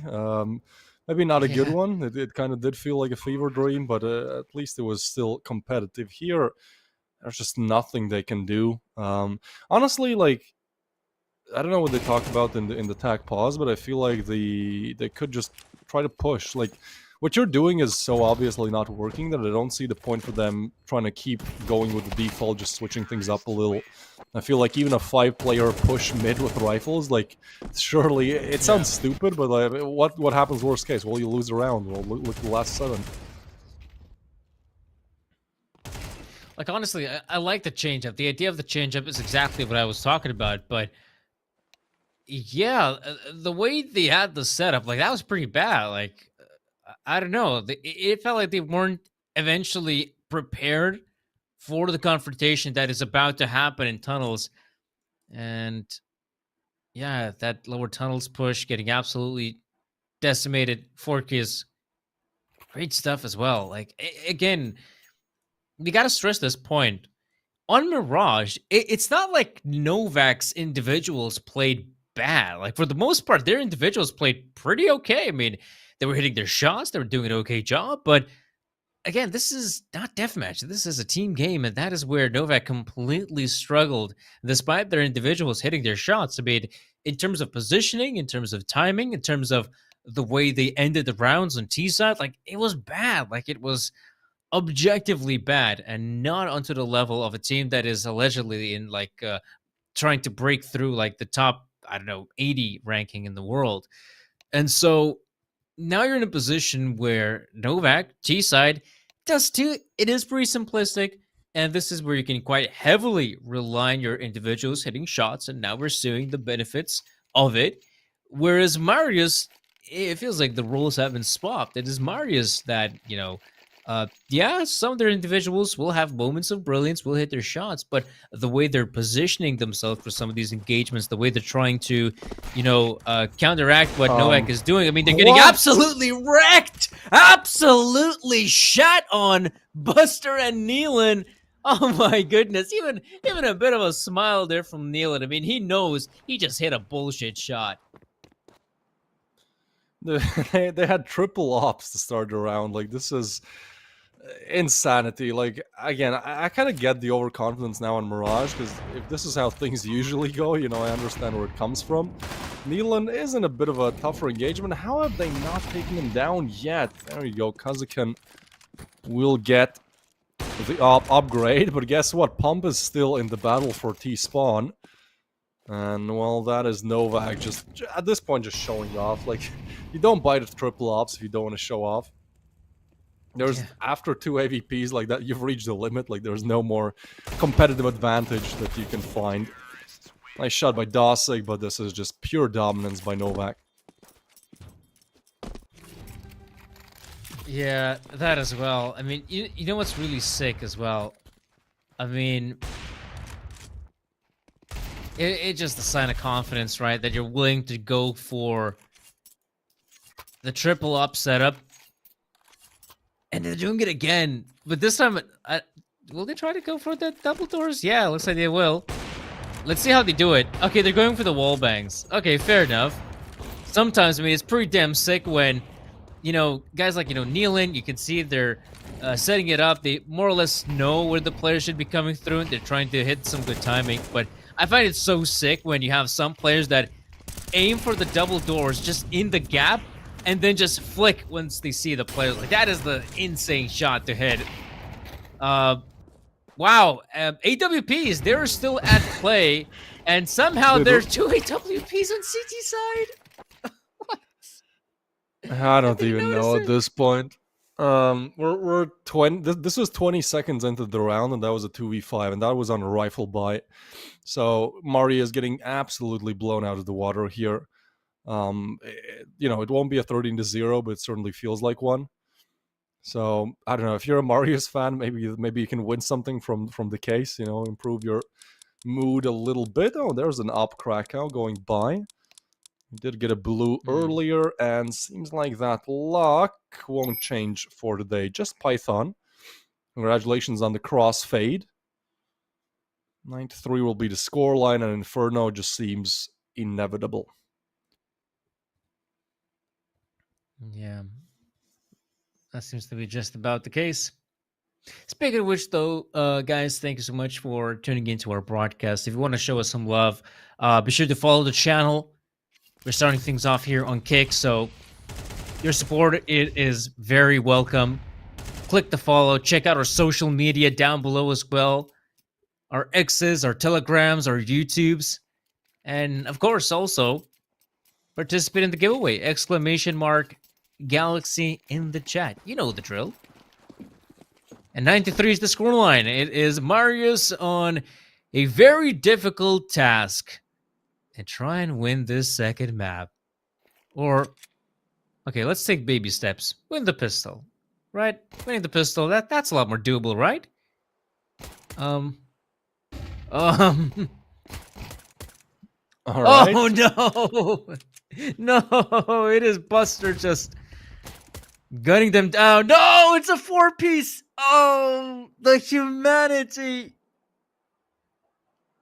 No.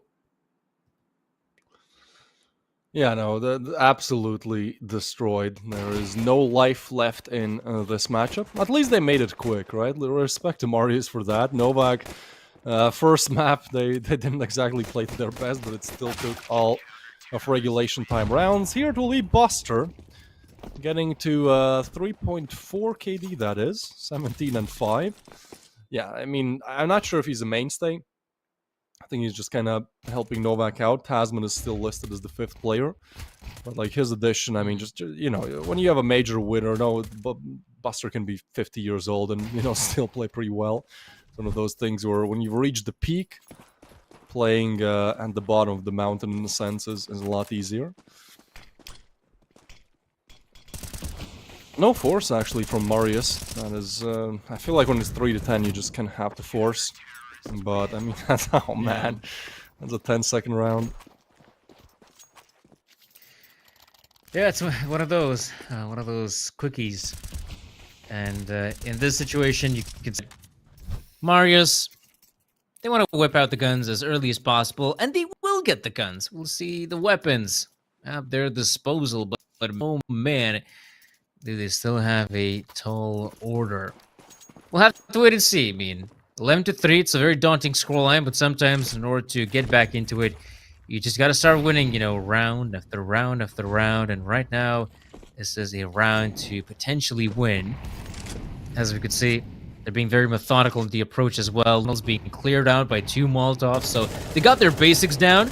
Oh, 4K's had no idea that 3 players will be on the other end.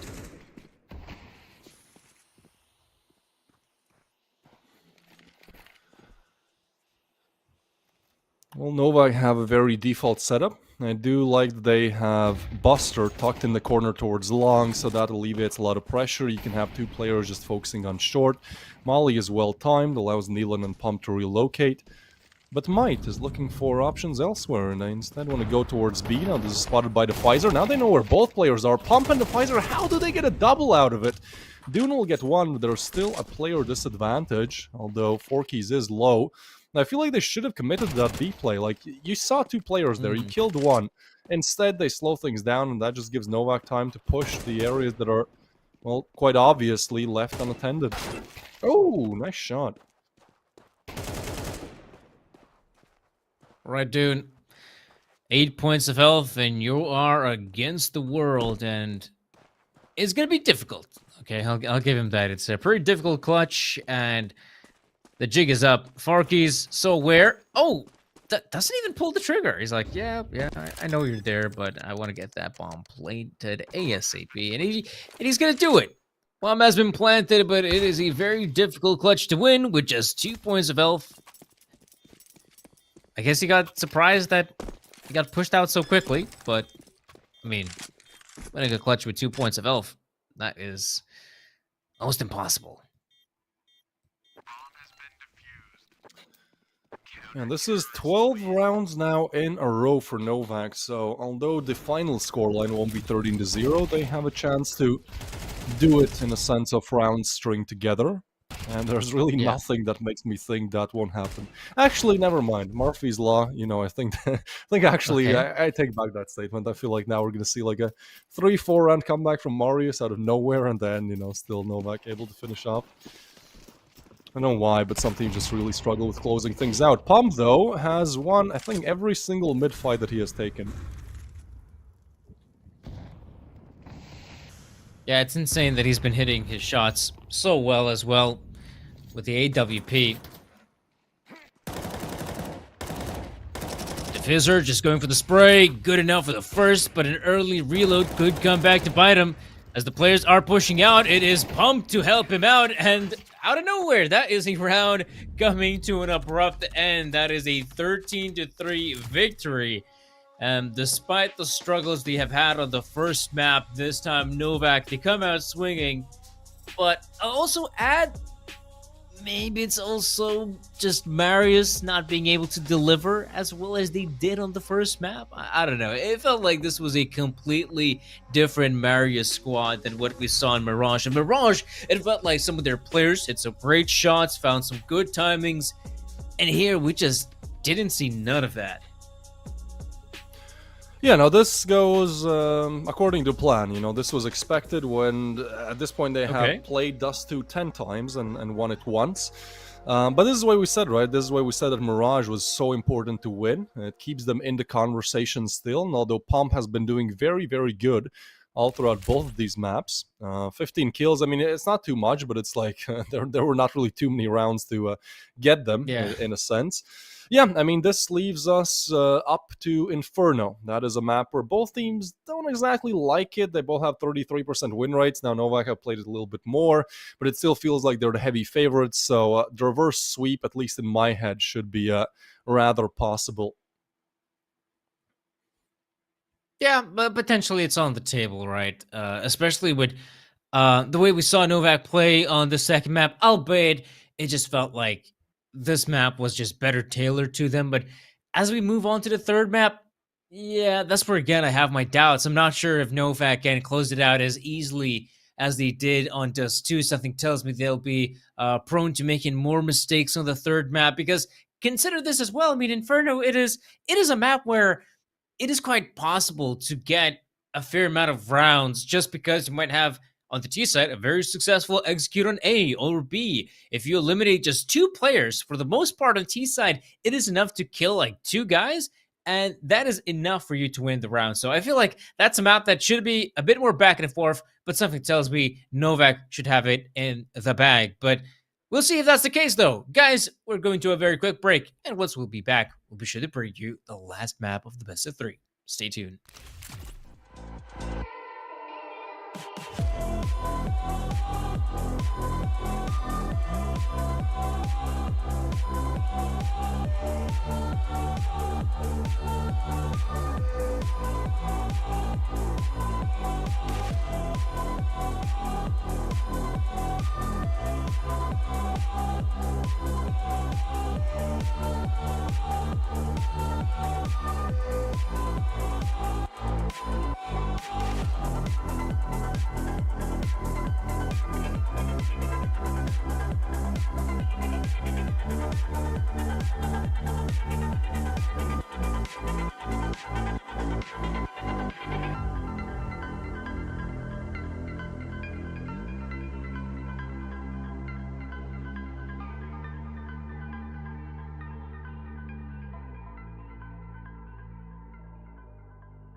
Well, folks, we've eventually landed on the third map of the best of threes. Novaq gave their opponents, Marius, a pretty damn good spanking on Dust 2, but now it's Inferno. And Inferno is once again a bit of a different beast to the maps we've had beforehand. And Twist, I mean, your opinions. What do you think about this third map? Oh no! Don't put me on the spot like that. The first two Here maps you go, were, man. just random. Okay, Dust 2 was predictable. I'll say that much. I think Dust 2 Okay. went how it should have. Mirage was just weird. I also did not Yeah. expect this to be a best of three to go the distance of 3 maps. But here we are. Here Mm. we are after a good performance on Mirage. Marius have at least secured their spot on Inferno. Look, I think it should honestly be a close game. I know that Novaq just blew Marius out of the water on Dust 2, but I feel like with a win rate of 1 out of 10, like it's kind of easy to just put that behind you, go, well, that was just a very, very bad map that for some reason we don't permaban. But now it's a different Yeah. map, it's a different day. I think Marius don't really have like confidence issues heading into this third matchup. Obviously, Novaq, I'd still put them as favorites, but like I don't want to say, I honestly 60-40, I'd say, for the victory of Novaq. I still feel like as well, the big problem is that we jump into a map that is, by in all intents and purposes, this is more of the more tactical maps. I feel like we still have in the pool remaining. You could say in some regard, it's kind of played out the way Inferno is. It's true. It is a map that, for the most part, it is a very slow burner just because, like I mentioned earlier, one or two frags on, if you're on the T side and you're able to kill like one or two CTs, that's kind of enough for you to win the round. You just hit a bomb site, you force the remaining players to go on a save, that's it. And the way you go about getting those frags, it's not easy on the T side, and that's the whole shtick of Inferno. If you're able to find, creative ways to getting those frags, more power to you. But otherwise, it could be a bit of a hit or miss map. Sometimes you will succeed, sometimes you may completely fail. And that's why, for the most part, you get to see quite even scorelines for the most part on Inferno. Sometimes may be good, sometimes may be shit. Yeah? For now, Novaq starting on the T side, and I do like that they're slow. I feel like we've seen so many rushes and so much, just as I like to call it, just dead matching, that I think Inferno, it's going to be a breath of fresh air, just like in the strategical and the gameplay we see department. Just because we just saw Dust 2 and Mirage, where good aim will almost carry you the distance. Inferno is one of the most strategical maps out there, so it's good to see that Novaq adjust to it in a sense. Minute run down the clock, and only now the first engagements will be made towards a rather stacked A side. But if you have the aim, you have the chance. Dosik and Dundo deliver headshots. Dosik still fighting. There's many players to find. He finds another. That's huge. But pump right back. Kazaken moves in, and that's just Buster, the major champion in the 1v2, needs to retrieve the bomb, but the USP shot is crisp. And Marius, I have to say, are good in the pistol rounds. Putting up a good fight. The read was really good as well. I'm quite surprised as well. Buster from balcony, unable to kill the porch player quickly enough. I feel like Buster should have, come in there, swoops in, bam, gets that short player, but he struggled in that frag, and now Novaq down a round, but not out. If anything, they're going for the force buy, which is quite unorthodox, I feel like. If you get the bomb plant, sure, you kind of expect those, but now they're investing quite heavily, and a failure here means another eco coming right up. But if you're going for a purchase like this, something tells me Novaq is cooking.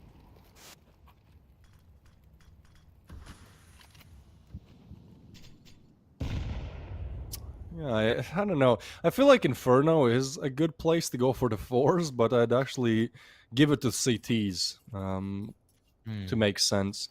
On T side, I mean, your only plan really is to just go for the apps pop or a very quick B rush, either one of those. But seems like Novaq just want to play slow. It's almost an identical start. We're a minute down, and well, we're spectating the Boiler player who's about to take engagement against 4 of these A side players. So deja vu for sure. All right, well, what is happening? USP is out. No way Forkies gets that. That could be a grave mistake, because now they're heading down towards B, and it's only Might with the MP9. But it is a weapon that you can deal with the Tech 9s. Nealon, come on. He didn't even peek there. What? That's mental. He's able to get that frag. And think of this as well. I mean, how unexpected is that there's still a guy in B side? Yeah, this matchup just keeps making us scratch our heads. The Battle of Kazakhstan. MP9 pushes in, but it's a good crossfire, and Novaq have secured the second round of the force buy.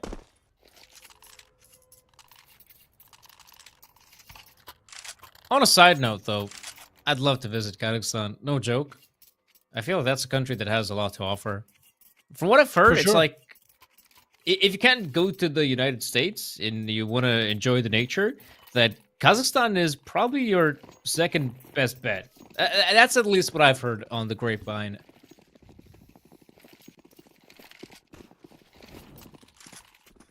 Yeah, I think they're kind of learning from Mongolia, who have also really been on the rise.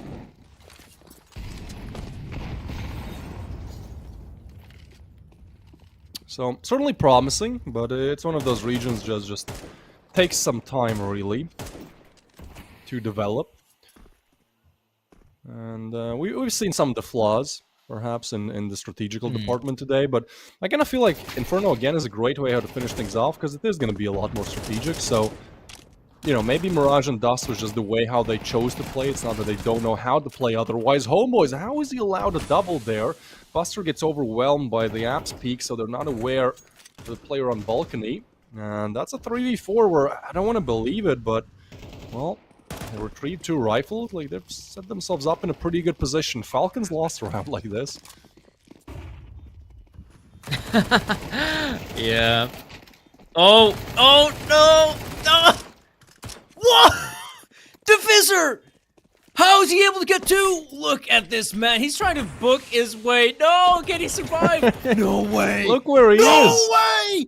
What is this Matrix? Oh, is there a chance the Fizzer is gonna There's get no back kit. into it? He's gotta. Mita. Yeah, I mean, basically, the Fizzer, all he's gotta do is just pop one out. And that's Oh it. my That's the God. round. Stop. Dude's in the Matrix. Man, How? what is 2 this? HP. He dodged all the bullets, and then the fact that he lays down the smoke and still gets away from the spam, that's insane. The Fizzer, I don't know what's going on, but somehow, some way, he manages to do it. Look. Oh, my God. That is mental. He survives, yeah, like you said, 2 points of health. And just somehow, like Neo, avoids all the bullets. Is able to win the round. Now, I will admit, that round was supposed to go all day, all night for Novaq. They made it way too close for comfort. They once again close it out, but I like what Marius is doing. I mean, they know they win that round by the skin of their teeth. There's still a chance to break the the T-side economy. Look at that. That's a good start, because they can pick up a frag on 1. And I like this from Novaq. You know, this is where exactly you gotta shift into 5th gear, move into the B bomb site quickly as possible, just because you know there's an incoming flank from middle. And there we go. Bomb site secured, bomb plant coming in. This time, they cannot mess it up. Surely not. Surely. Yeah, that seals the deal. It also means that Marius now have to evacuate. Man, that's a really heartbreaking round to lose, right? Round number 3, one where it didn't look like they really have the big chance, but then things just go their way, and the fact that they lose it, I feel like it, like if their mental wasn't really in a bad spot after losing Dust 2 in the way that they did, I feel like that round, it has to tilt you even for like a couple of rounds, and ultimately that gives Novaq, the favorites, a good chance now to just put themselves in the lead and hopefully not let go. Hopefully we don't see a repeat of Mirage. Or if we do, then at least, you know, not because Novaq just forget how to play. Yeah, I hope this time Novaq remember their Counter-Strike ABCs, or I guess you could say WASDs. Unless you like playing on, not the numpad, those other 4. What are they called, Twist? Not the numpad, the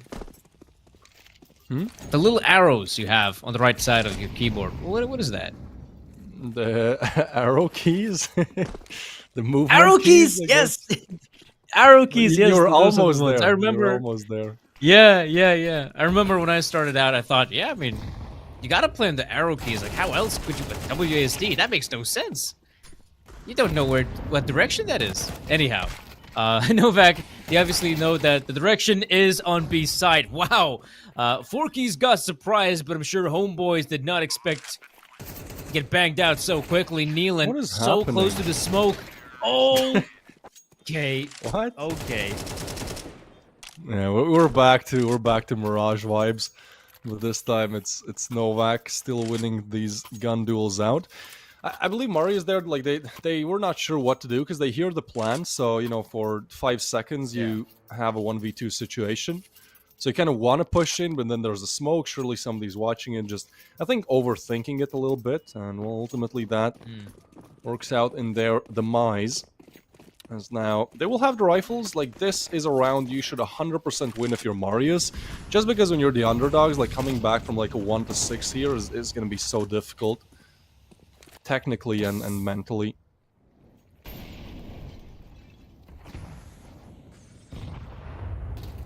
I agree with you on that front.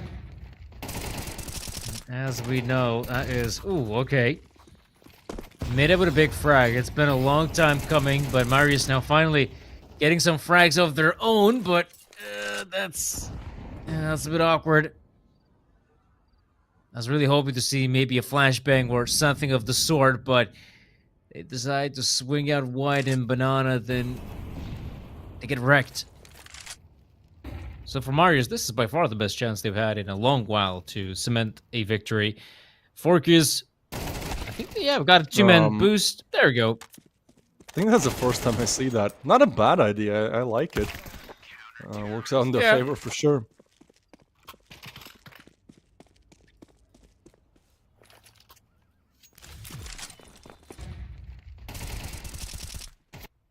Yeah, early on, Mitte putting that engagement.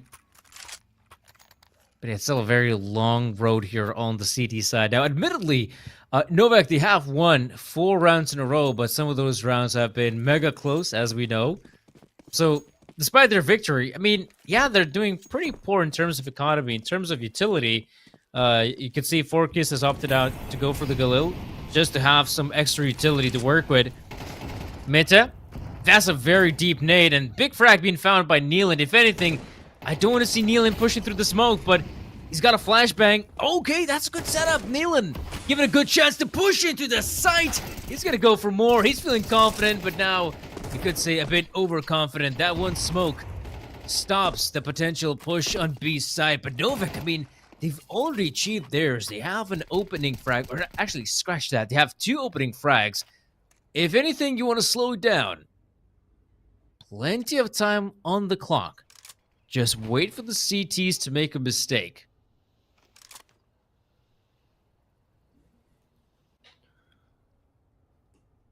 It's going to be a pretty interesting mid-round here, because they technically have a lot of control towards A.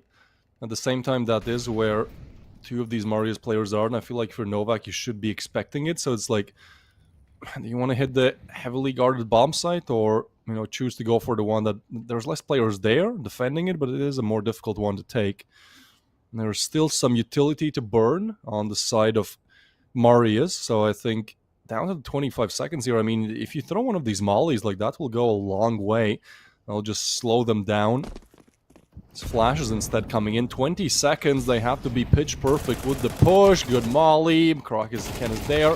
Needs a double, can't get it. Forkus takes him down, and now this round just falls kind of flat. Even with the time constraint, they're still able to find headshots. Marius played very default there. I don't know, maybe a different kind of a setup could have worked better. Maybe going for a crossfire when there's a lot less time on the clock. Either way, Novaq will get what I'd call a quite comfortable round. And with that, it's also Marius on almost no money for the next. So, yeah, it's good that they won that one round, but unfortunately unable to string together more than that. Novaq put themselves as the leaders with quite a big margin now. Actually, I want to take a look. Okay, so Novaq have almost a 57% win rate on the T side, so they certainly are playing on their better side of Inferno. Oh my goodness, Marius, I mean, sure, they've only played this map 6 times, so the data pool isn't like that big. But they have a 64% win rate on the CT side here, so things are definitely not going according to plan, and I just don't see how it improves when you have, like, double the win rate on the side you're playing on now. Like, T side is just, it could be like 1 or 2 rounds max.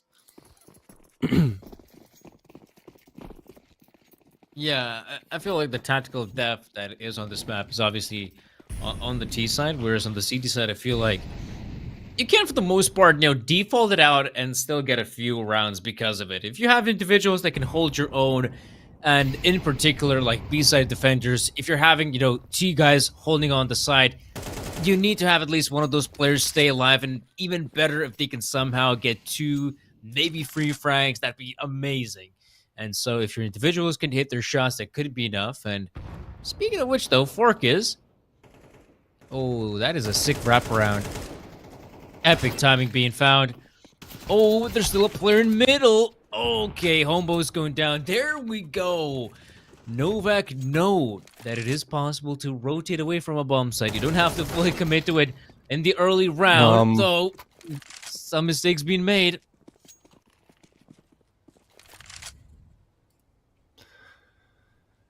Yeah, Pump is in a really good spot. He's trying to catch off these rotations. This spot, the first trigger patience was an idea, but oh man, he gets the first and gets away. That should really be sealing the deal. There's even a molly to be layered on top, and that just pushes Dune to, well, go for the save again.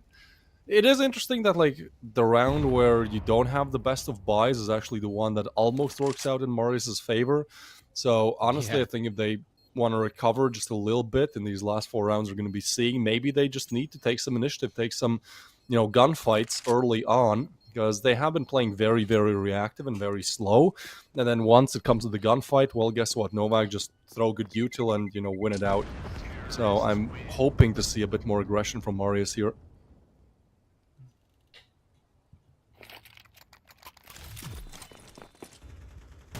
Yeah, kind of... I feel like there has to be a change-up, right? I'm quite surprised as well Forkis was able to find so much success, though. Again, that was, not a gun round, and I'm sure Marius will do a much better job holding on to brackets in order guys like Forkis do not go for a wraparound. But I'm with you.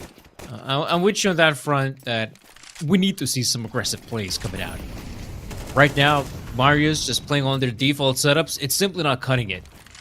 And they could be seeing someone being positioned in Boiler. That's going to be Kazik. And ooh, he walks past Forkis with a wide swing. Oh my goodness. That is huge for Forkis.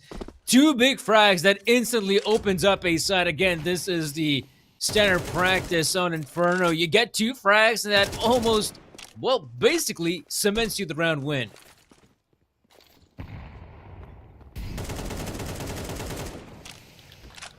Yeah, I guess Marius, they didn't hear what I said. Novaq instead were like, you want more aggression? Here you go. Just going for pushes. And I feel like at this point, like you're 6-2, well 7-2 up. And it's like, all caution is really, thrown out of the window. It's like, well, let's try just pushing then. We don't need these, like, slow rounds where we try to win with our strategies. We can just double Yuki and get the kills. And since that seems to be the case in this round, I'm honestly expecting Novaq to just kind of deadmatch the remaining rounds of what?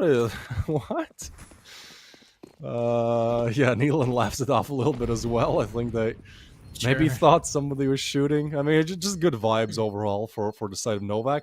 And honestly, like, I love that they've recovered the way that they have since Mirage, because Mirage, like, we both talked off camera, like, there's no other way to put it. I think even Novaq would agree, like, that was a really bad, really shit map from them. But then Dust 2, they'd make a good recovery, and here seems like, well, things are definitely up to par as well. It's a nice double from Forkis to start off the round, and yeah, Novaq seems like maybe just needed a 1-map warm-up for today. Yeah, I feel so as well. I mean, I talked about it in the pregame that, sometimes that first map in the best of 3 ends up being a bit wonky because, yeah, it's, the first official of the day, and maybe it's the first time you're ever playing against your opponent in an official environment, and so you need to figure out what's their play style, how do you like to play. And now, you're right about it. I feel like Novaq has warmed up. They more or less know what to anticipate out of Marius. Nealon being forced out of position. Somehow stays alive. Wasn't there a molly deployed right behind him? But anyhow. But out of control is the name of the game. And look again, Buster pressuring the apartments. And instantly, after that pressure, Homeboy's making the rotate.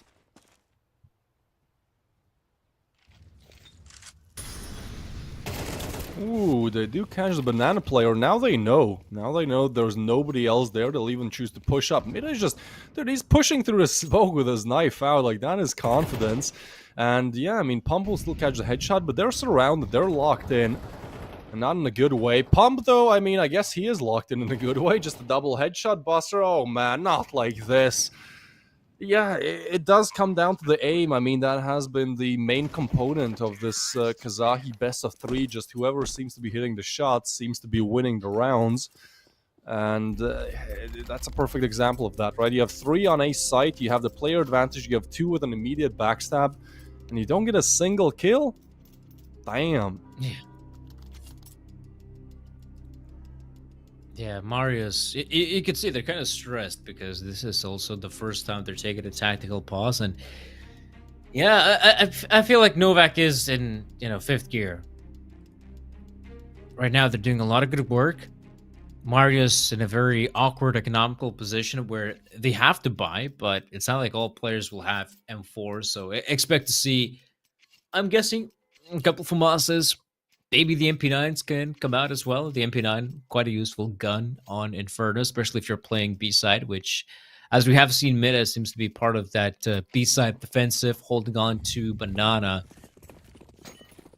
Yeah, right now, I don't know what could be the right medicine to heal Marius. And it doesn't help that Nealon, he's been coming alive, finding a lot of good impact, especially in Banana. Surprised as well that, I mean, he's been pushing out Banana for a lot of these times just by his lonesome. I mean, he does have some backup from his teammates. They threw in the mollies, the flashbangs, but it is just lonesome Nealon to try and look for these engagements, and his teammates are way far back. The Fizzer going down, and this is the start Marius needed in a long, long time. Yeah, finally we see them punishing in a way that you should when somebody is just trying to W key at you on Inferno. Now, the round is not lost yet. It's a very quick reroute towards A. 4keys has made good pacing here to take some map control. But ultimately, again, I mean, the setup is perfect. You have a backstab coming in. You have a 4-man stack now on A, like Novaq. I guess they're just not too worried about it since they've converted the shots, but might, good double, leaving Buster in an unwinnable position. And honestly, like, I know the score is 8-3, and I know that Novaq are playing well, but like, from the last 4 rounds we've seen, twice there has been a 3 or 4 player stack on A, let's say, and then 1 or 2 backstabbing. Like, Novaq are still leaving huge gaps in their T side. Like, they're not exactly taking map control, and I kind of get it, right? When the score is 8-3, I'm just hoping that, again, like, this is sometimes how you'd play, like, against way worse opposition in a sense, maybe on a Smurf account or something. So I hope that once that opposition gets better and starts to bring some rounds back, that Novaq really lock in. Because we saw that was a huge issue on Mirage, where they kind of played this, flimsy, like, oh, well, whatever, we'll just try something, hopefully it works type of an attack. And up until it worked, it was great, and then when it didn't start to work, well, they couldn't really deliver on, like, the solid stuff.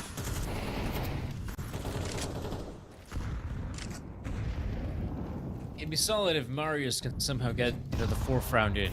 I feel like to get the 4th, I would still kind of have some hope for them. When the pistol in the next gun round, preferably, that's good as well. I mean, Mitz has been consistently playing right behind the sandbags, and it's about damn time they threw in some hard-hitting utility. Not just the Molotov, and it's good. I mean, Novaq, they get a banana control without losing a single player. That seems to be just the MO for a lot of teams. And what do you do once you have banana control? Well, might as well check out what's happening in middle. What's going on in brackets? Yeah, you can see some of the smokes deployed, pushing the players farther back on A side. Wonder if this could actually be a potential fake from Novaq. Oh, really? Maybe for the first time, this was the same on Dust when they went with the Gigabrain strategy of go A and then fake it and go B. You were casting that around. You were like, oh my god, they're doing it. So yeah, I like it. I like it. I think it's good that Novaq, once the brakes are hit, no way. Okay, good for Homeboys to win the kill. Yeah, like once they start to get destroyed a little bit, like they do start to try to be a little bit more strategical, but I guess for now, Marius will just win out the aim duels, leaving Pump in a 1v3 on 3 HP. Seems impossible, should be. Does have the bomb. No way, I almost thought we were going to see another scene right out of the Matrix. You know, if you guys are just tuning in, the Pfizer probably did one of the most insane, like, RNG in his favor as much as possible clutches you've probably seen. So 8-4, the scoreline at the end of the first half. Now those last 2 rounds do go a long way. 2-10, it's over. 8-4 with a pistol win that actually Marius have been quite good at winning the pistol rounds. Like there's still a world where they perhaps can win. For now, the case though, nothing good so far, Danny.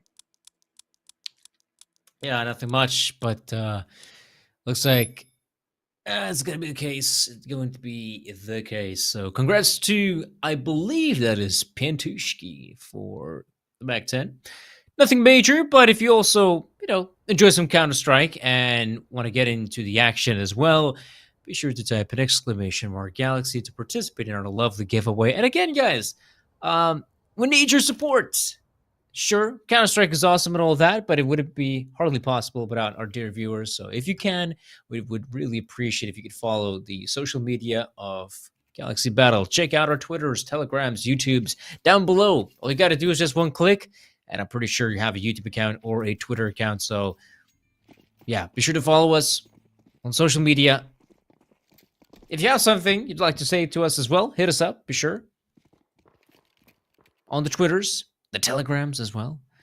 But yeah, now it's time to get into the action. Second half it is, and Marius desperately need to get this pistol across the board. They get it, and I still have some hope. Otherwise, this could be an abrupt end on this third and final map. But it's a very slow burner of a round. I say that though, Mid is able to get one big frag, and now this will prompt the remaining players in Banana to push in. They will realize what's going on. Buster has been so solid with the USPS, once again finding a frag, being overwhelmed by the players, but he's doing a really good work, trying to survive for as long as he can. Does go down, but the cavalry's here. It is Nealon with the dualies. He's got his teammates as backup. But man, oh man, are those T's entrenched on side. This is... yeah, such a difficult site to move into. Bomb being gunned down. Nealon actually gets a frag on Dune. Defizer just not finding anything. It's been smoked off, hitting for a chance to strike, but that smoke grenade is blocking off his vision. And with his teammate going down, at least Marius can close out this round.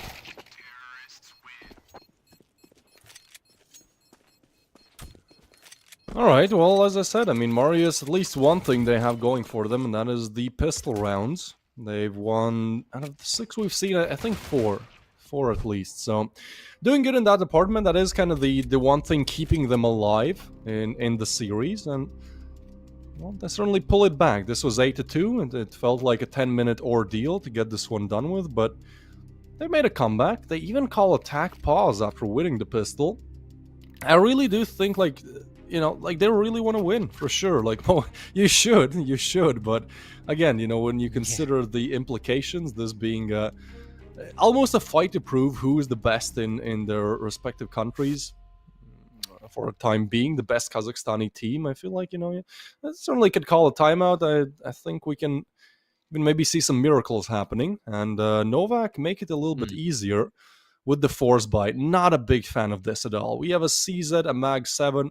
I mean, Inferno, in my opinion, Inferno and Ancient are the 2 best maps to go for the CD side force buys, but they just didn't really get any kills last round, so not even an MP9, man.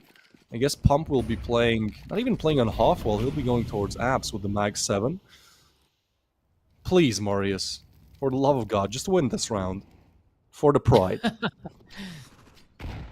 Yeah. Pride Month and all that. But, if anything, Marius don't want to mess it up. Like I said, I mean, they're taking this round super seriously. They have players in second mid. It's a very unorthodox position. And yeah, Buster, I mean, him going down, he kind of realizes, yeah, I would assume there's maybe a couple more guys in second mid. So absolutely, if you're Marius, you don't want to mess it up.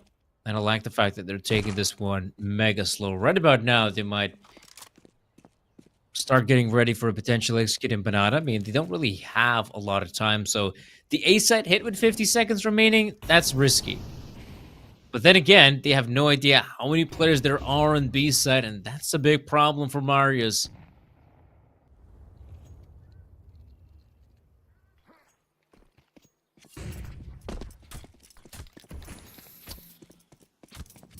Yeah, Buster's life, Oh, unfortunately, already lost. Pump? No way, dude. What a three-piece. How is he doing it? The Mag 7. Oh my god, looking for the ace. Of course he can't get it. It's a bit of a tilting experience to not get the 5th, but at the end of the day, everyone on the side of Novaq are happy. My man just activated Ultra Instinct from that boiler position, and the Pfizer has been all smiles all throughout the series. Damn, that is... I begged for Marius to not lose that round, but honestly, I can't even blame them too much with this. I mean, they do all keep re-peaking a weapon that just one-shots. Even if it's not a headshot, like, you can still get a one-shot close up. But damn, that's crazy. I love the Mag 7, Danny. I've been starting to use it a lot more. It's 1.3k, but it's a lot of... I think you get $900 for the kill, right? As most shotguns, and Yeah. it's actually pretty overpowered if you know how to use it. yeah, I feel like at times the gun is kind of mental, that you're mega close to a guy and you're thinking, okay, I'm just gonna body shot him, and then you just do out of nowhere only like minus 20 HP, and it's like, I was right next to the guy. I feel like that gun can be sometimes, a bit frustrating, to be honest.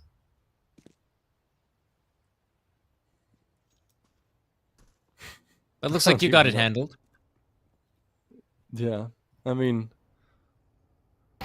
I'm still kind of just perplexed by that previous round. That would be probably the worst way how to go out, right? You win the pistol, it's like, okay, you're starting to pull it a little bit closer, and then boom, the Swag 7 strikes. So does Homeboys, actually, through the smoke. What are we watching? I'm not sure anymore. Somehow, the Tech 9s have now found the player advantage, made that almost 2 given Buster's HP. Then they've gotten the bomb plant down, and then on top of that, well, now they've lost Buster as well. So Marius with a very quick recovery. Dylan and Forky still want to go for it. I mean, they have the cash, but just not the chance, really. That will be 6 for Marius. Yeah, as you can see, that is just... It's just... I don't know. Dissatisfying. I'll use the English word dissatisfying to describe what has just occurred to me. Novaq had all the chances in the world to close that one out. But again, it just goes to show that Inferno, it is quite hard to get a convincing lead. What we saw from Novaq on T side should be considered an anomaly. And right now, it is another force buy to try and set the record straight, but Forkus, yeah, probably don't want to repeat that one as well. Not the best weaponry, though. We could have said the same thing about the second round, but pump, but auto shotty, so let him work. Oh, but Guzget is working in Banana. Big frag being found. Once that smoke dissipates, I'm sure him and his teammates will take full control of Banana.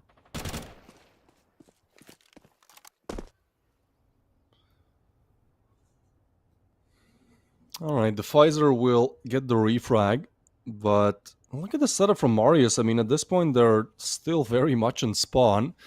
Checking if maybe somebody aggresses, but Pump is there. I mean, what a great weapon to use for him as well, right? The pump action shotgun certainly seems to go very well with his in-game name. Smoke laid down, and that's 30 seconds to go. So if you're Marius, either you pop through, which I think is the call here, right? Because there's not much time, but damn, the smoke is just too good. The Pfizer might have just won the round off a single smoke. That's a 3-piece. What are we doing, Mite? Oh. Finally, he gets out of the smoke. And actually, we'll get the bomb plant down, so at least that's some extra cash. But, you know, apart from that, this round should be done. Smoke is good. Might help him to isolate some duels, and they're actually just spamming through the smoke, so... He has the info, just needs to isolate the duels and pump. Damn, the Swag 7, dude. He's insane with it. Lovely stuff. And Novaq, you know, back-to-back-to-back ecos now being traded. I'll say this: probably the satisfying thing from Marius is that they've lost 2 rounds now, practically by feeding a single player. The Fizzer in this case, like he gets the majority of these kills without the opponents actually even seeing him. Pushing through a smoke like that is always risky business, but here it's kind of mental. They do it against a potential force buy. And yeah, we saw in the second round, it was Pump with the auto shotty. Now the Fizzer finding a chance of his own to perform with the FAMAS. And yeah, Marius taking their last tactical pause, that it's really dissatisfying. It is a 10-6 scoreline. No way we're seeing a force buy of Marius, right? So it's probably, we're talking about potentially 11 rounds for Novaq. And yeah, at that point, just a few more rounds and they claim victory in the best of 3. Marius, this is always the scariest part when, you're entering to these later stages of a half where money becomes an issue. You practically cannot invest just because you're lacking in terms of money. It's an awkward situation, I will admit. Oh, okay. All right. We do have the investment. I like it. I think there's a reason to do it. Like, they won with just the Tech 9s. The confidence is nice. Now they should be winning the round now. That would be even nicer. Because it does feel like if they can, then it's going to be over. Nealon, aggressive, banana control taken. Ykinder style. And actually they go back, which I do like. So now you can't even really contest banana if you're Marius and then try to isolate that player that has pushed up. So instead they put their resources towards A. Pump is spotted, and this time not with the trusty Swag 7. Oh, there you go. There's the punish. Nealon goes down. Very unneeded push, to be honest, as well. That's what you'd call a mistake. You could call it a big mistake. Overzealous, for sure. Now Buster in a position where you might find some success. Hasn't really been contested in the pit area, I feel like. Now it'll be his chance to strike once again. A really powerful position to get at least, a frag or 2. In fact, I feel like it's a must for the A-side defenders. You can still see a very important gunfight happening here in Banana. Homeboys just making noise, but not really committing. So if he's trying to pull off some sort of fake, it just won't work, to be honest. It's simply not good enough. And now with 20 seconds remaining, you could see Novaq putting those players closer towards a side. Buster going down super early. Pump able to find good timing. Fork is now, he's got to step up. He dies. And now it's all up to the Fizzer in the 1v2 A side nonetheless. And oh boy, there's a player in the pit, and the Fizzer, he's got to be aware of it as well. Here's the footstep though. Knows there's going to be someone close by. Oh, but he's simply not aware of the pit. Marius, that is an epic round to win, but if I'm being honest, I feel like not really sure what really went wrong with Novaq's setup. I feel like, Buster again, he's in a powerful position. I was so sure he's gonna get a frag or 2, but ends up doing nothing. And the trades, they just go the way of Marius. What is it now? 4 rounds in a row where the lower buy converts? I'm not sure what we're watching anymore. Both sides just making a lot of mistakes. I still don't know why Nealon pushed. You had a player advantage. There's no reason to push to the banana smoke. Now the hero M4. Unfortunately for Novaq, only good for 1. The Deagle has hit some shots. Buster in a horrible position to be in and will put an end to his misery with the smoke down as well. That is finally the stronger weaponry converting, and Marius actually moving up to 8. 2-round difference. This is an 8-2 start, man, for Novaq. That's kind of sick. Because now you look at it and you can actually start to believe. 8 rounds for Marius, and the upcoming round should also go their way. By that point, we're just talking about a single round difference, and yeah, Marius, they're definitely back in this one. But I feel like they got to do something about Buster, because he is in a key position to find impact. And right now, he has been the weakest point on that A side defensive, because you know if Buster gets a single frag, maybe even two, like that's it. That basically solidifies them the round, especially if there's like another defender remaining. Usually, if you have someone anchoring A side, it's in the pit position, and that player has got to perform. And right now, Buster just hasn't been playing up to snuff.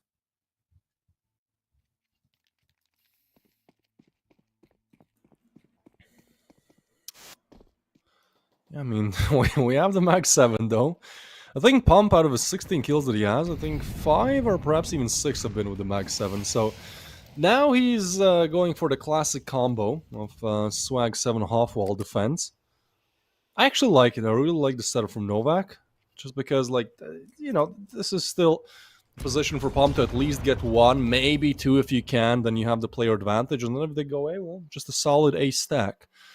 So I'm not saying they should be winning this round by any means, but at least they're in a position, they're the best position possible too, with the weaponry they have.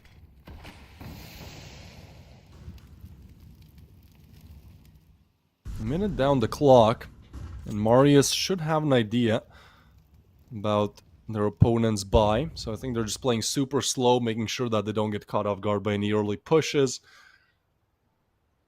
Eventually grouping up to hit B once the smoke fades, and that's where Pump. Oh, he jumps up, spots 1, and can't get that frag. That's a round. That's it. Yeah, that really is the case. If you have someone playing in such a forward position in Banana, if he ends up dying, that basically gives up the side.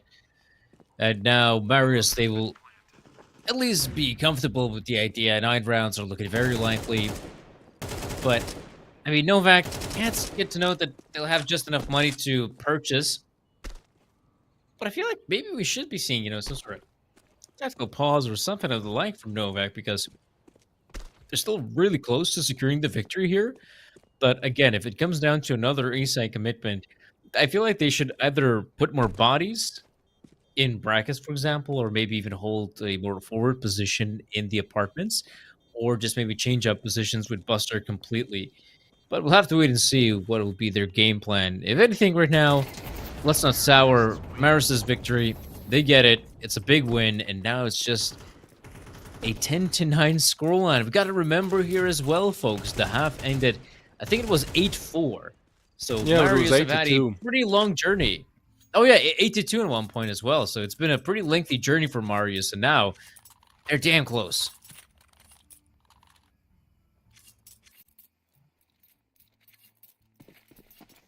And I think at this point, like, the tilt is certainly there for Novaq. Like, we don't see them hitting the shots they used to. And again, I just haven't seen all throughout the series that they can, you know, when the aim isn't working, they can fall back on solid strategical side.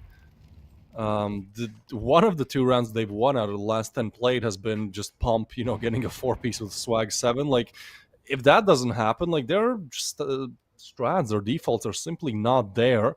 And they haven't been there, you know, that was the big problem when they lost Mirage. Dust 2 was just them hitting every single shot, so that didn't really come to light there. But there are some rather unpleasant realities we're uncovering here as we get deeper and deeper into Inferno.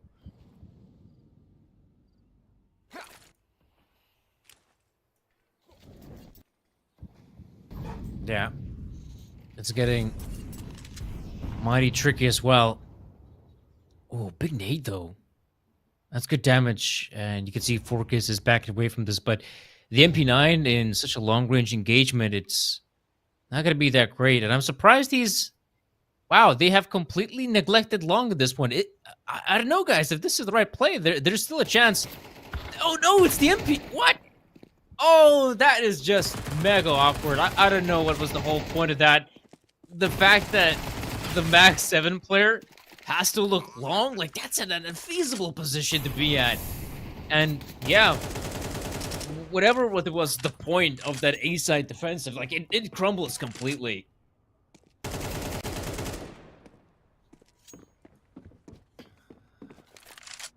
Man, this is starting to look really, really bad. Out of the last 10 rounds played, Novaq have won 2. And again, like the 2 rounds they won, they've kind of been one-off miracle rounds. They've been gimmicky rounds. there's just no strategical department to fall back on, and I know I'm, repeating myself a little bit here, but it's 10 to 10, man. Like, you need to pull something out of the bag. Like, surely when you're Novaq, you have some... sure, go for the gimmicks then. Like, you only need 3 more rounds to end and convert to this best of 3. So, you're not going to come up with a great CT side in this short time that you have. But maybe you have some gimmick plays. Maybe you can go for, a triple push towards mid. You molly Mexico, smoke it, then you have full mid control. Like, gimmicks like that are, you have 3 of them you convert. I feel like that's our best bet right now, because the defaults simply have not looked good at all. 8 damage is there on Kazakin though, so that's a headshot and he's down from the M4.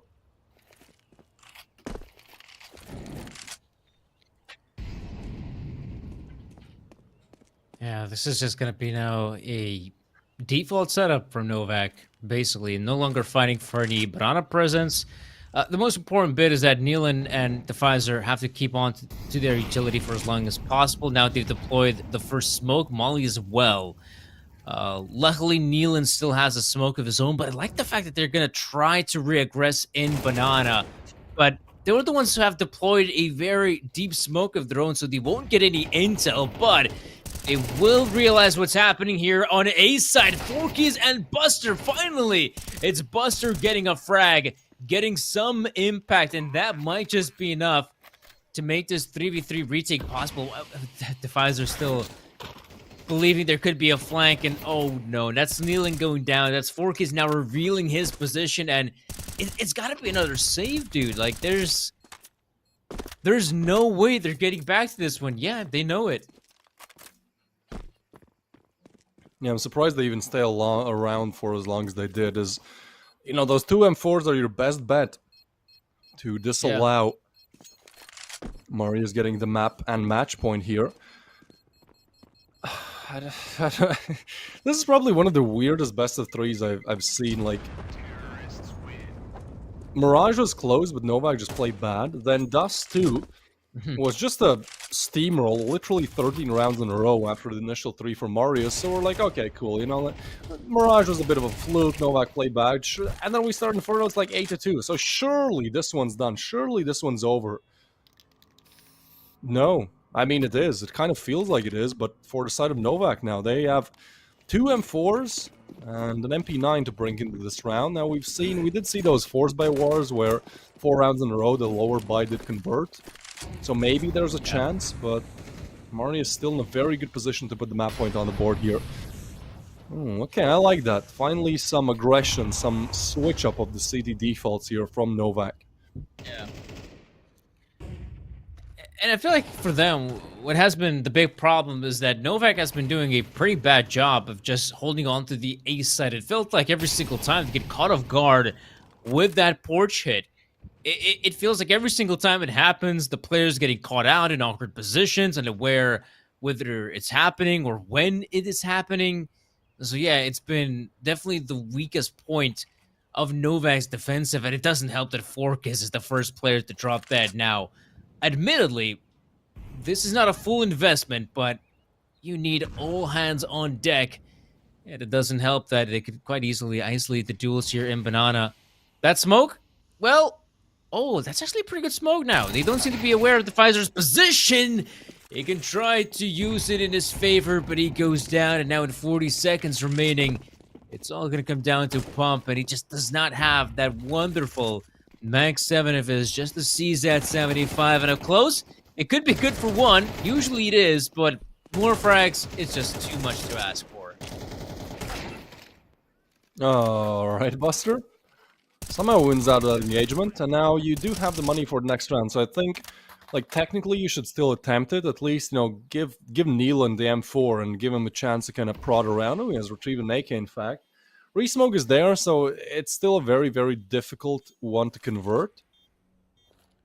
But, there's no reason not to go for it. A kit on Nealon, 15 seconds at this point.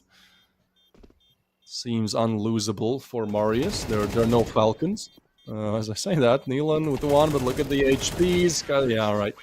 Kazakin with the double. That's Marius now. And of the 12 last rounds played, they've won 10.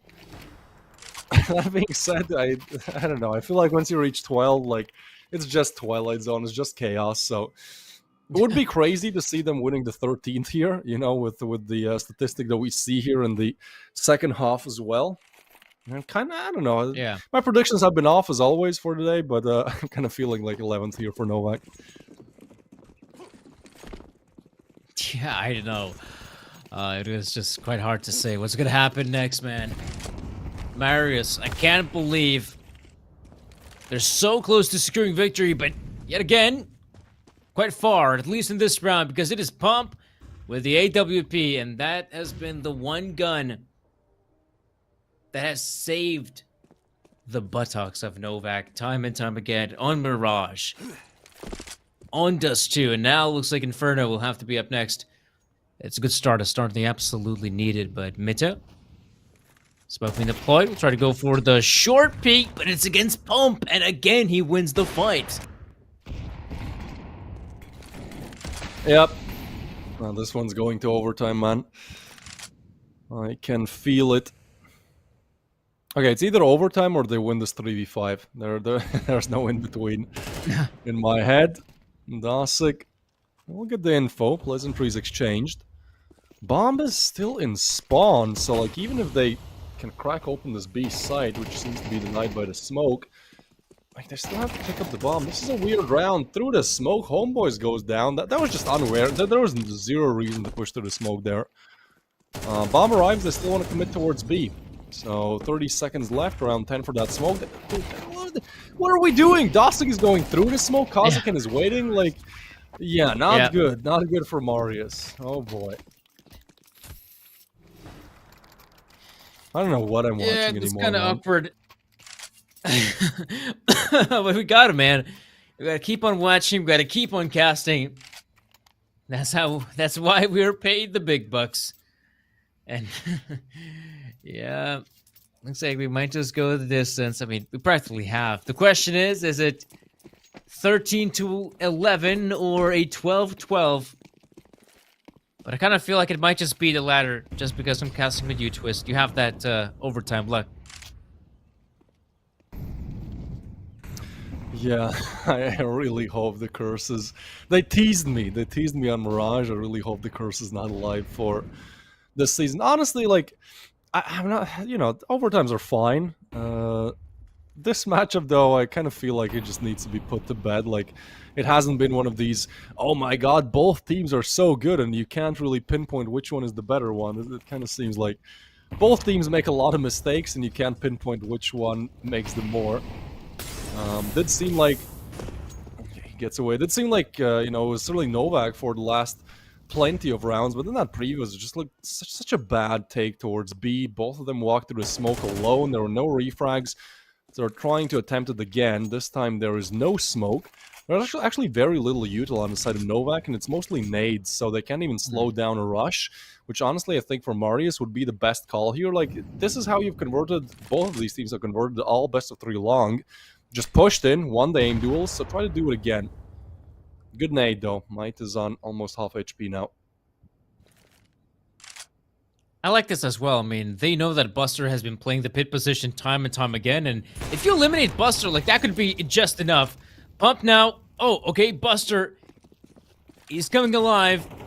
And he gets a big frag on one, and now, oh no, the nade as well. So much damage inflicted. Can they find any success entering the bomb site? Pump is at the back of the site, somehow gets a frag, and we're down to the 2v2. A bomb plant is looking good, but look at this. They're both stuck on site. They need someone in the pit position, otherwise this could get nasty super quick.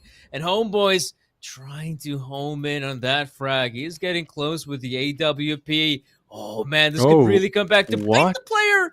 The timing. He hears this. Oh, he must have. Oh, look at Forkus. What are we doing? Oh. Homeboys gets a frag. It's a 1v2 for Nealon now as he jumps out of apps. Trying to isolate the first, gets it. Nealon with the double, and the kid is there as well. The bomb is found as well, and that is a 1v2 clutch to push this game to overtime. That is something else, man. How? And also, why did Homeboys peek there?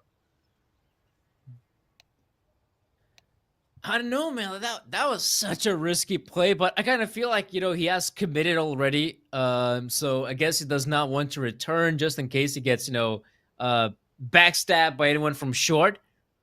But then again, yeah, you gotta wonder, was that peak really necessary or Nealon? You gotta wonder. I mean, there was plenty of time to work with as well. And yeah, that is a round that could have very easily gone the way of Marius, especially once we're in the 2v2 post plan. But yeah, that is a big, big win. They absolutely know it, Novaq. I mean, they still have smiles on their faces. I don't know, man. Guys, you've been messing up some big rounds. I'm not sure if this is a laughing matter. I don't know what's going on. Get me out of here. Like, I don't know. Again, like, I'm not against the overtimes, but the fashion that we reached them here is just so... Like, why is Homeboys peeking there? There's very little time. Then, like, when he goes down, there should have been an immediate swing. So, certainly a lot of questionable mistakes from both sides, but, well, again, it's just a battle of who makes less mistakes, and both teams just can't stop doing it today. So many rounds that could have went the other team's way. At least it has been close. It has been somewhat exciting in that department. At this point, I'm just hoping that we get a good overtime, that we don't see too many of these mistakes in this one. Kazaken will open things up with the frag on Nealon. Homeboys will find another, and Marius have somehow found their previous form. Or have they? Look at this, like, we're minute 20 into the round. There's already Forky's just pushing down mid. Like, it's insane what we're watching right now. You didn't see him either through the molly. Yeah. Turn those graphics settings up. I think it's kind of insane as well that the bomb was dropped there. Right by the moped, I believe. And so, if Homeboys goes down, then that's a practically bomb in the hands of the CTs at a minute and 10 seconds on the clock. Like that yeah. Let's not think about that round too much and what could have happened, because that is one of those rounds where you think about it too much and your brain begins to hurt. So let's not. Instead, let's keep it visual. 13-12.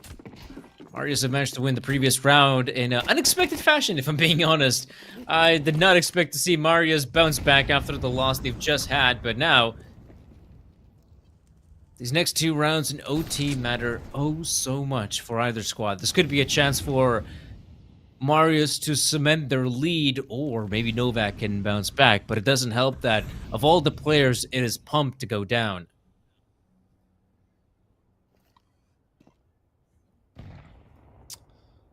Yeah, he is the top frag right now of his team. Homeboys is on the other side there with almost double KD on 24. He reaches it. And we do get a pretty big pace change here, right? We just had such a chaotic round number 25, and then things slowed down. I think Marius wanted to figure out how to utilize that player advantage. Instead, I mean, yeah, Nealon is just going to go for the spam and find the players. So we're back to the drawing boards here for Marius, as trying to spot out Nealon, who instead gets the information. You can see him communicating quite quickly, and that draws the Pfizer, but it also means that there's a lurk coming through. That's Might. I'll update you on that. Might catches an engagement. I'm seeing it on the mini-map, but instead Nealon now drops the bomb. Forky's no way he takes down Might. And that should be the round. Nealon with another. Yeah, this one is done. And dusted as Nealon picks up a huge 4-piece. I don't know what's going on anymore, man. I don't know if you saw the mini-map. Like, we didn't get to see it from first-person perspective, but Might was just, like, on the backstab. He saw the player's back and just couldn't finish off the deal. That kind of sucks as well, because I'm surprised that, yeah, we saw the B-side players, being activated, and you're thinking, yeah, maybe you gotta wait a little bit for Might, but then you gotta wonder if they don't commit, maybe Might doesn't even get that chance in for the backstab. So yeah, that's real. The big problem was what happened there in B-side. Nealon finding so much impact, being practically uncontested. It's a tough round to lose for Marius, despite them getting the opening frag, get absolutely wrecked, and now he has a bit of a change-up. In the apartments they go. We saw in the past how much success someone like Fork is dead on T side. Like, he just kept on finding frag after frag in the apartments, but Fork is, if anything, he, on the defending side, will not attempt to be aggressive for his own right. Ooh, some damage inflicted here in middle, but Bracken's control, it does go the way of T side, and again, it is the CT's being pushed back on A side, but this has been a problem as well. Pump, he's got the AWP. He's got to keep a close eye on Long because this is an area of the map they have neglected in the past. It did come back to bite them, and now Buster, okay, whips out the AWP. That's already a big change up. Oh, that's just the leg shot. It's not going to be enough. Oh, Mitte. Oh, no. Again, it is the A side to crumble first. Buster. Oh, man. It doesn't even help that he gets the single frag. At least in the past, you could say, okay, he gets a single frag. They might just win it. Now, that one frag wasn't enough.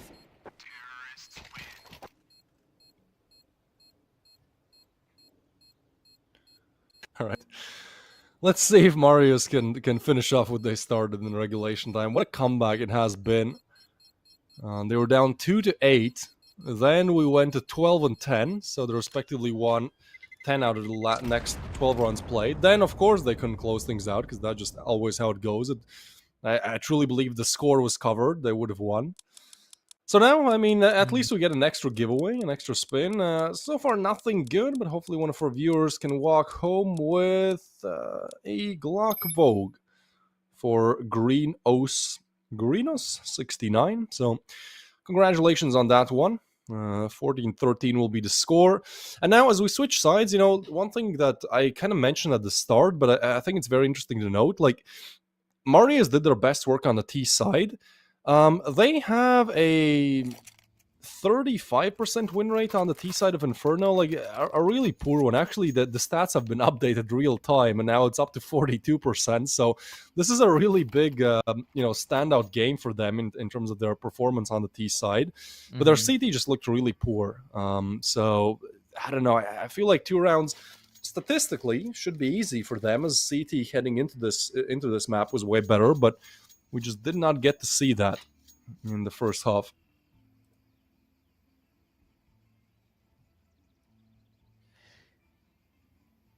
Yeah, I feel like you're right about it.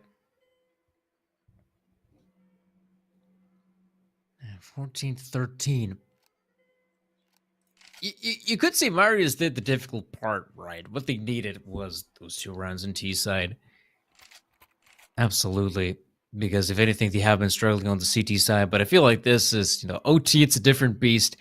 And obviously one of the saving grace is that you have loads of money to work with, which is, again, was a bit of a problem in the past. Now, they don't have to worry about it as much. And again, because they have those 2 rounds in, they can, make some mistakes. It's not going to cost them that much. But yeah, Novaq.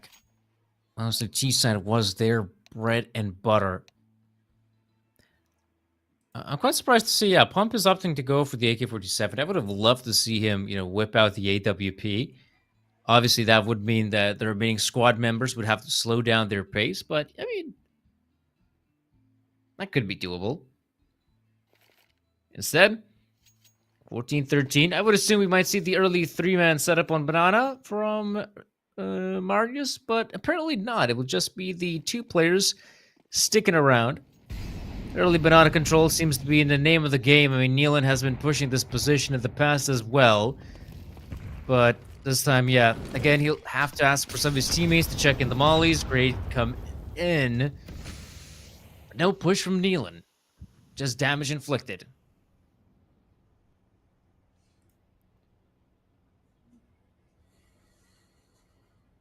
Yeah, slow start. We did see Novaq also really alterate between very quick pushes, and then just very standstill rounds. I think maybe in this one they just kind of want to poke and prod, like figure out how Marius choose to play this CT, because I think if you're Novaq, you're expecting a different approach after what was an abysmal first half for Marius. Like, You're expecting them to switch things up. So pretty much everyone being sent towards that ace side of things. If you look at the defense, well, the op is there on Homeboys. 35 seconds to go. Oh, they want to go back, man, but I don't know. I'm just not a big fan of like 30 seconds left and you gotta force B. Util comes in, there's a nice boost that just won't be checked. Nealon still gets a frag though, and Dune is fully flashed, so he has to get away. We're playing retake here, Danny. The retake is on, and for Marius, man, it's got a retake on one of the more difficult sites in the game. They have the kits, sure, but I feel like they should be saying goodbye to this round. I mean, it's so hard to get back into this. Luckily, it is kind of a 4v4. Oh, no, no! He got flashed by his teammate! Oh, no. Okay, Homeboys, he's back. He's getting a frag now, and they gotta stick the defuse. Oh, they're simply... Wait, don't you know where the bomb is planted? Oh my goodness. That was way too close. Again, the bomb being planted. I don't know what's the reasoning behind it as well. Was anyone even playing at the back of side? If that's the case, then sure. Okay, I get that setup, but with you still having 2 players in Banana, I don't know.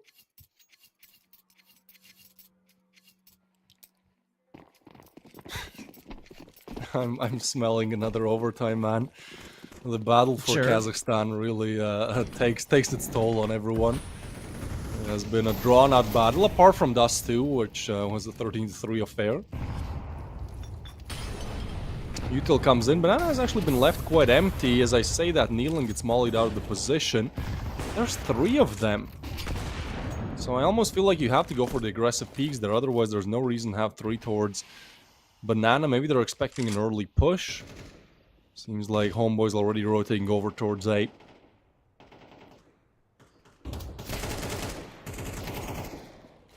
Ooh.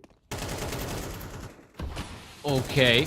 They're getting some of that Nealon Banana magic. He's been pretty damn successful finding those opening frags in Banana. Homeboy's being pushed away with the AWP. Now, if you know there's an opper, there's a high likelihood if you just actually, smoke off the B side while it's entering, that basically shuts down the opera completely. So I wouldn't be too surprised if Novaq would consider actually taking control of B side, but they still have a player in balcony in the form of Buster. So Buster might actually find some good timing on Dosik, who doesn't seem to be aware at all of a potential balcony hit. But now, here's the commitment on the side from one player, but is that going to be a good enough fake? It might. Dosik goes down. Lonesome Kazakhan remains. He's alive for a very long time now, and he will be checked by Pump in a very intimate manner.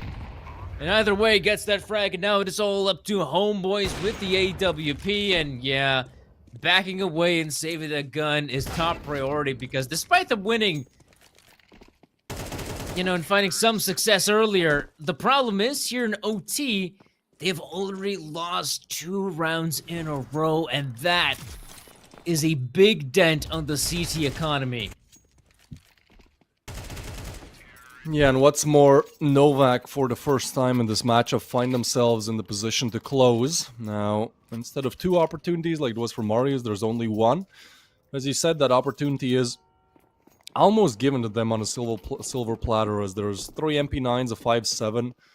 Now, Inferno certainly is quite lenient when it comes to these lower buys, like you can still make things work with it, but I think if you're Novaq, you just group together and play for the refrags as much as possible. Like, a 5.7 and MP9 can be dangerous close up if you isolate the duel, and there's nobody to refrag. I think as long as they get the refrags, yeah, this should be a done deal. 4keys and Buster will get the 2, and so Novaq now looking for that flawless T-side half. Only 3 players remain, and with these early 2 kills coming through, Novaq can just slow things down and make Marius panic.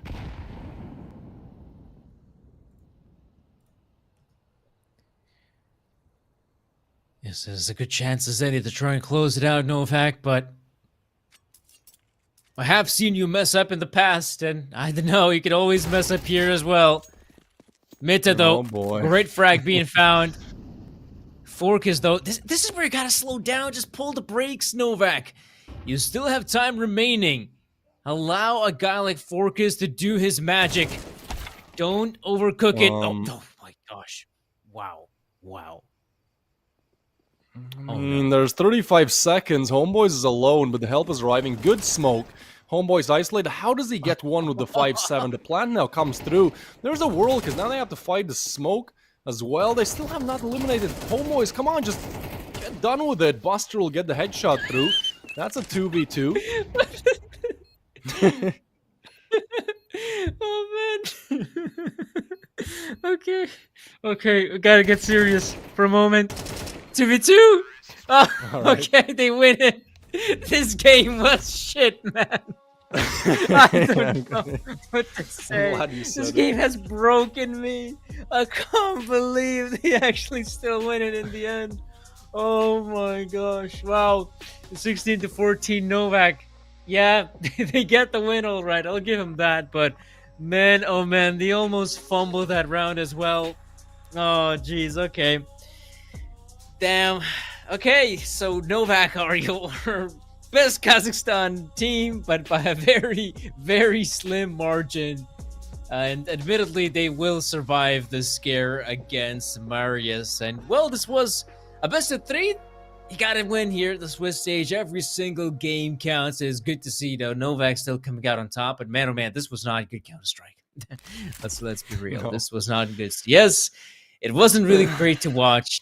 And despite some epic plays, you kind of feel like, wait, were those epic plays supposed to even happen in the first place?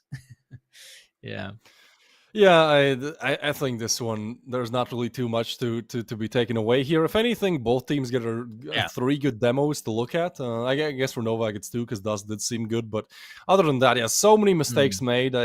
Even though now Novaq are up 1-0 in the Swiss stage, I don't think they make it to the playoffs if they keep playing like they did today. They just had a very good seeding in terms of their first opponent, but yeah, that will be that. Novaq have found Yeah. themselves in the winner's bracket in a sense. But with that, we will have to conclude today. Again, I don't know if there's anything else you want to say about the matchup. I feel like for both of us, we just want to put this behind us. And unfortunately, there is no fourth map, no fourth best of 3, as there was a forfeit. So, you can check all of the matches and whatnot on HLTV or Wikipedia for Galaxy Battle Phase 3. But that will conclude the first day. So thank you, everyone who watched this wild best of 3. Danny, any final words? Not really, just thank you all for tuning into the broadcast. Hope you all enjoyed. Be sure to follow our social media down below, and we hope to see you all next time. Guys, have a good one.